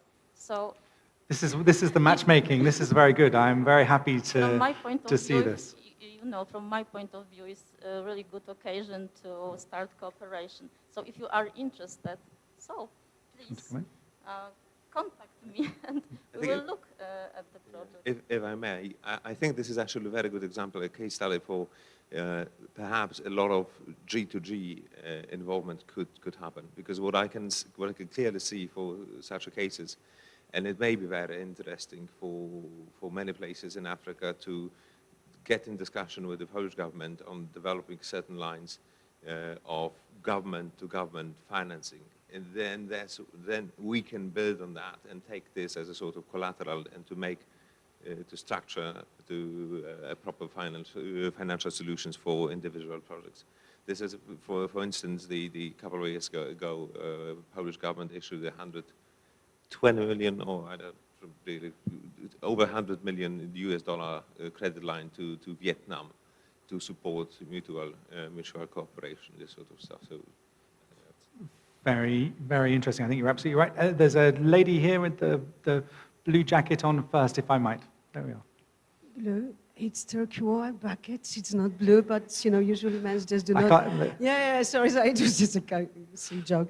My name is Anna Maslan, and I'm a Rector Plenipotentiary for Africa, and I'm dealing with African projects for the last 20 years, and we're having such discussions for the last 20 years in Poland, and you know, on different levels, like not only here, but also in Africa and stuff like that, and everyone is talking about the same thing, how we can structure, you know, the financial support.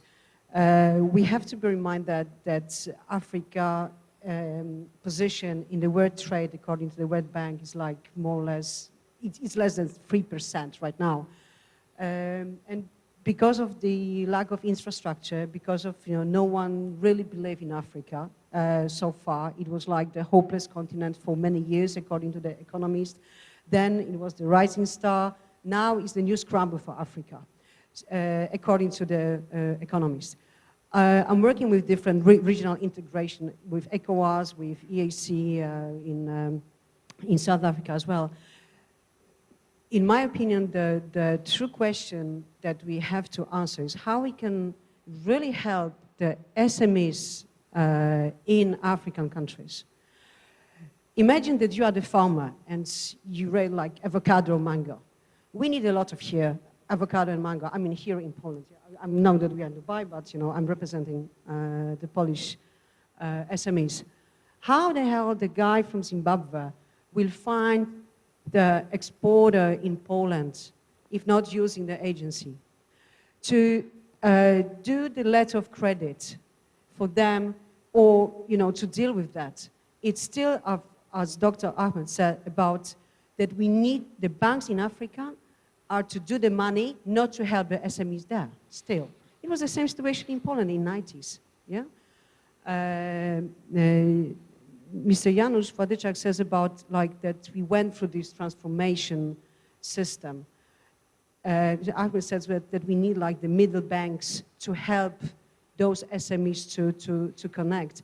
We are talking here about a huge ticket business, but they're like, you've mentioned the population growth in Africa. That's, according to World Bank, is like 4% of the total, and it's growing. And there are people there who are struggling to make those businesses. Look at the inflation in Nigeria, about the Naira. I know a lot of Nigerians who are like, you know, trying to get out of their situation. They are struggling to do their business. So I think that we tackle a lot of different issues right now, and there's no one solution. We are talking to be the partners. As the representative of the BGK says, we don't have to look at the countries. Angela Merkel, 2017, did it, and they created compact with Africa countries. They selected 12 countries. Ghana is one of the countries, Ivory Coast, Rwanda, and just those countries are at the top right now of bringing investors. I know Rwanda, I've been to like more than 20 countries out of 54 on the continent. And all those money and all the investment fund are going there because, you know, they were credits, like credentials from G20, and they are compact with Africa. We don't have to do any, you know, like new things. We can just follow those 12 countries and just do the project all together, you know? And that's what we are talking about with Mr. Wodyczak. So there are like very simple, you know, really opportunity that we can just do together, but we have to just listen to, and we just have to share the experience because, you know, there are a lot of people who are successful there. I know a lot of Polish people who are there. So the question is really how we as Poland, again, how can we do it together? This is a lot of, like you're saying, contributions that we can make. But we have to really follow the needs of the people there. It's not like the people from there will come to our commercial bank asking for help. They just don't know about Poland. They mix in Poland with Holland most of the time, yeah? So we don't have this, you know, a trademark as Poles there. We used to have, but now we have to just make up the good instrument, and I really keep, I hope that after this forum, we're going to sit down and really focus on that.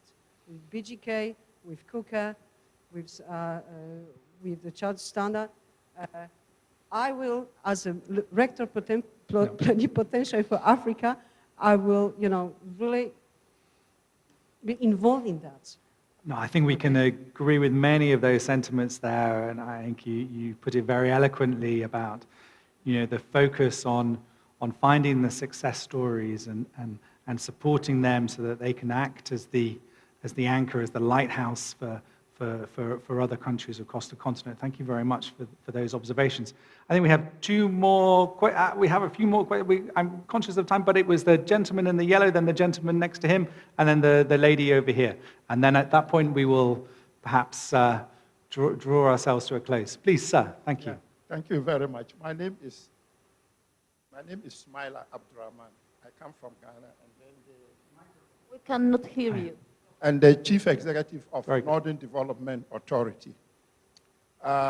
We have two projects, and I wanted to find out which group would be so much interested in that. Project number one, we have very prime land in the northern part of Ghana, which is very suitable.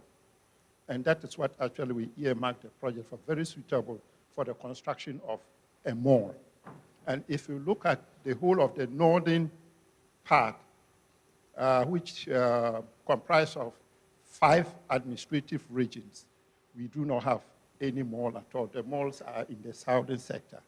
And this part of the region services Burkina Faso that we border with, Niger, and Mali. So the market potential is there for the mall, because all these people try to go to Accra and do this. So I just want to find out which of the groups will be interested in going into investing in this area, because we have secured the land and it's at the heart of the city. The second project is that agriculture is key for us in Ghana, and for that matter, in the northern sector, which is a potential food basket for the entire country, and also the West African sub-region, looking at the Sahelian countries. And one of the areas we have a proposal on is to establish mechanization centers, and we want it to be private sector led. And this is supposed to be across 57 administrative provinces. And we think that this is a huge need, and there's market for it. And because there's market for it, we think that we should secure some funding to do some work around it. So thank you for both of those really interesting project examples. What I'm going to do, rather than turn to the panel on this particular question, I'm going to say, I will promise that if you come at the end of this session, you can grab our panelists to get hold of them and get their information and get their details so you can try and get financing from them, and do it directly after the session, because I think that that's going to probably be the best way of answering your really interesting project examples, and particularly the agriculture point, because jobs, agriculture in Africa is jobs, and is absolutely key for the strength of this continent. So super interesting. So next is a gentleman here standing here, and then we have one more question. The last question will be from the lady. Thank you very much. My name is Frank Adanu from the Bridge Capital Partners. And at the risk of seeming to sound like I'm doing business, I'm happy not, and actually I'm not ashamed to admit that that is the case. I think you had asked a question earlier, and which Ahmed responded. Actually, he spoke about the West Africa contest. I think you had asked, it was about whether it made sense to put more monies into the banks in Ghana. I mean, I think it is great, but I'm happy that he spoke more about the region as against the country.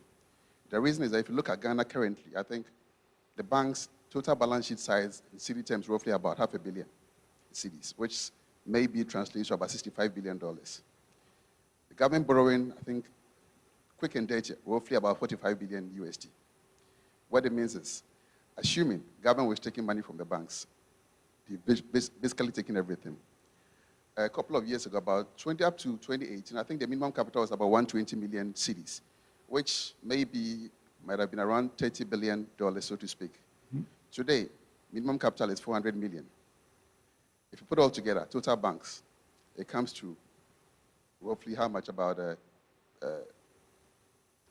45. It's basically nothing, so to speak.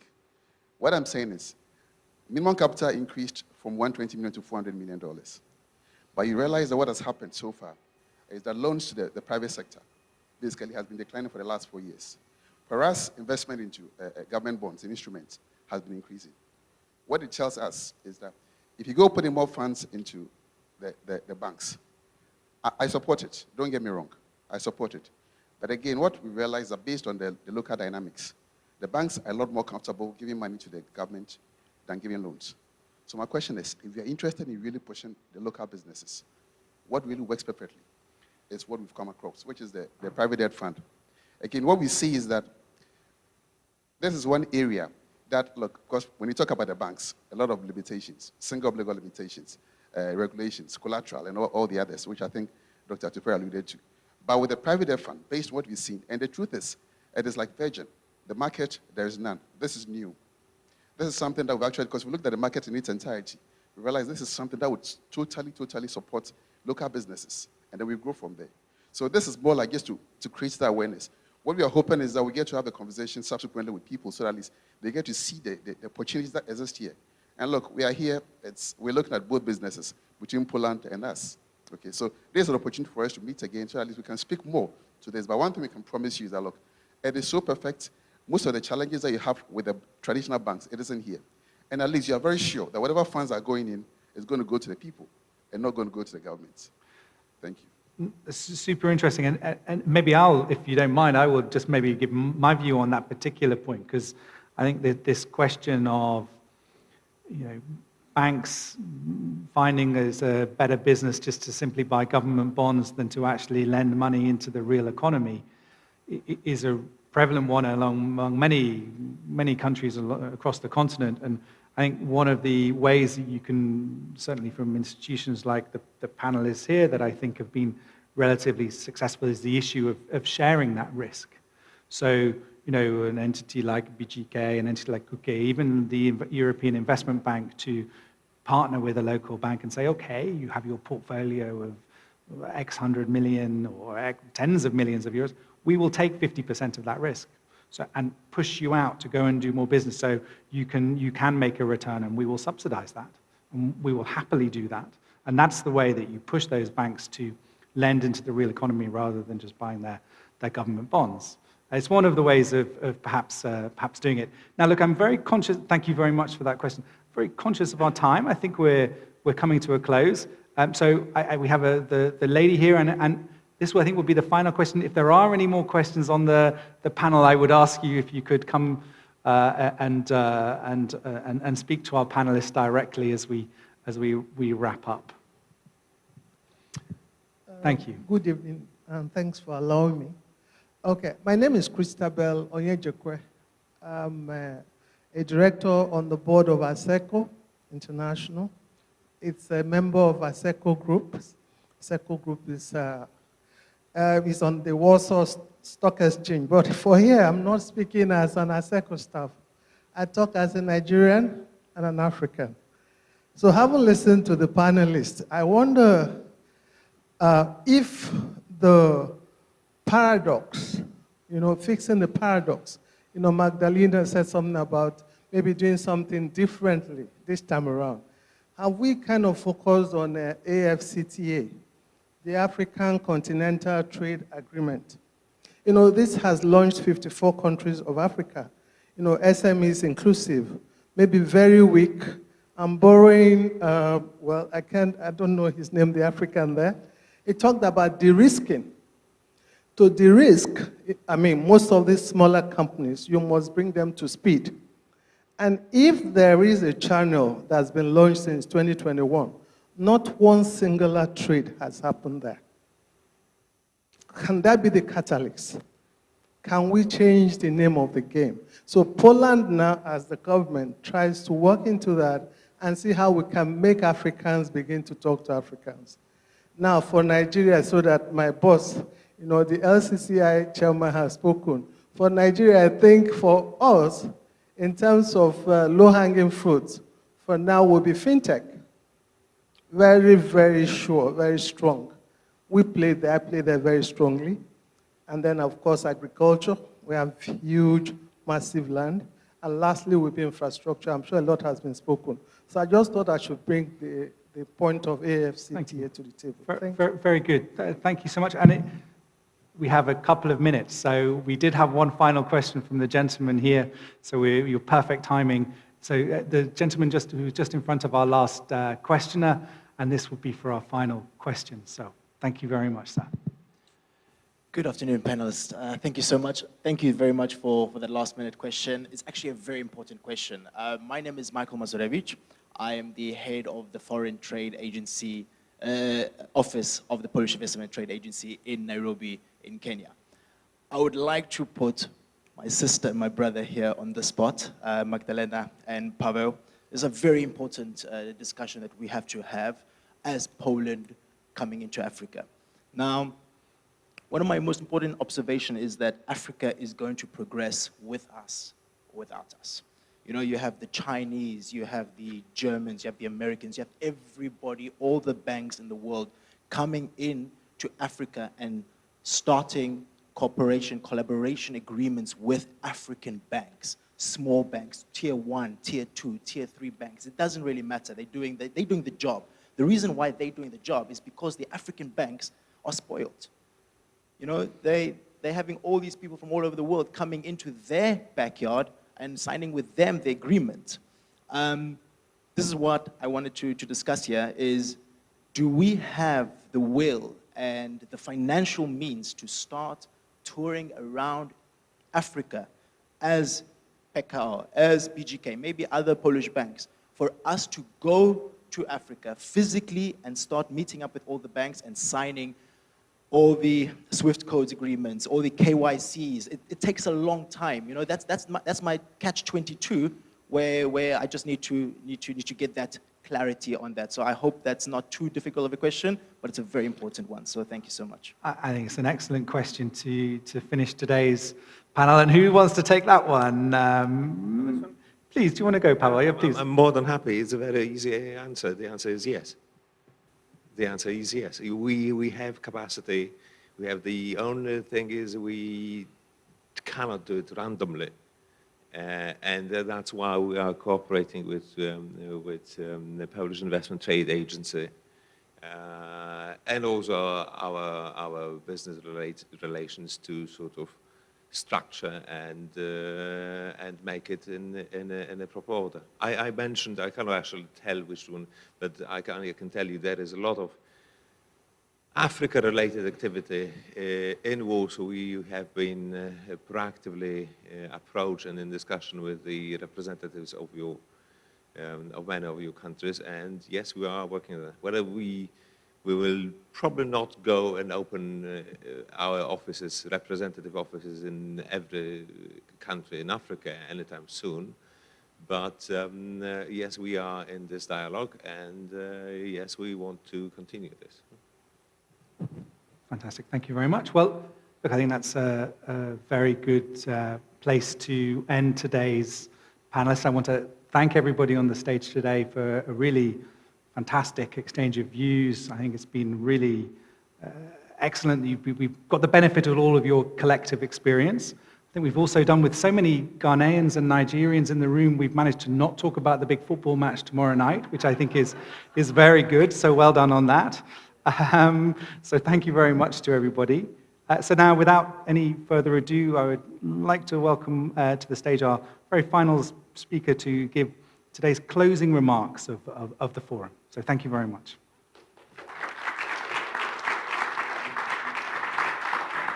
Thank you, and very briefly, really, well, I think we experienced a very special and unique conference, especially considering current situation, processes, trends in the global economy.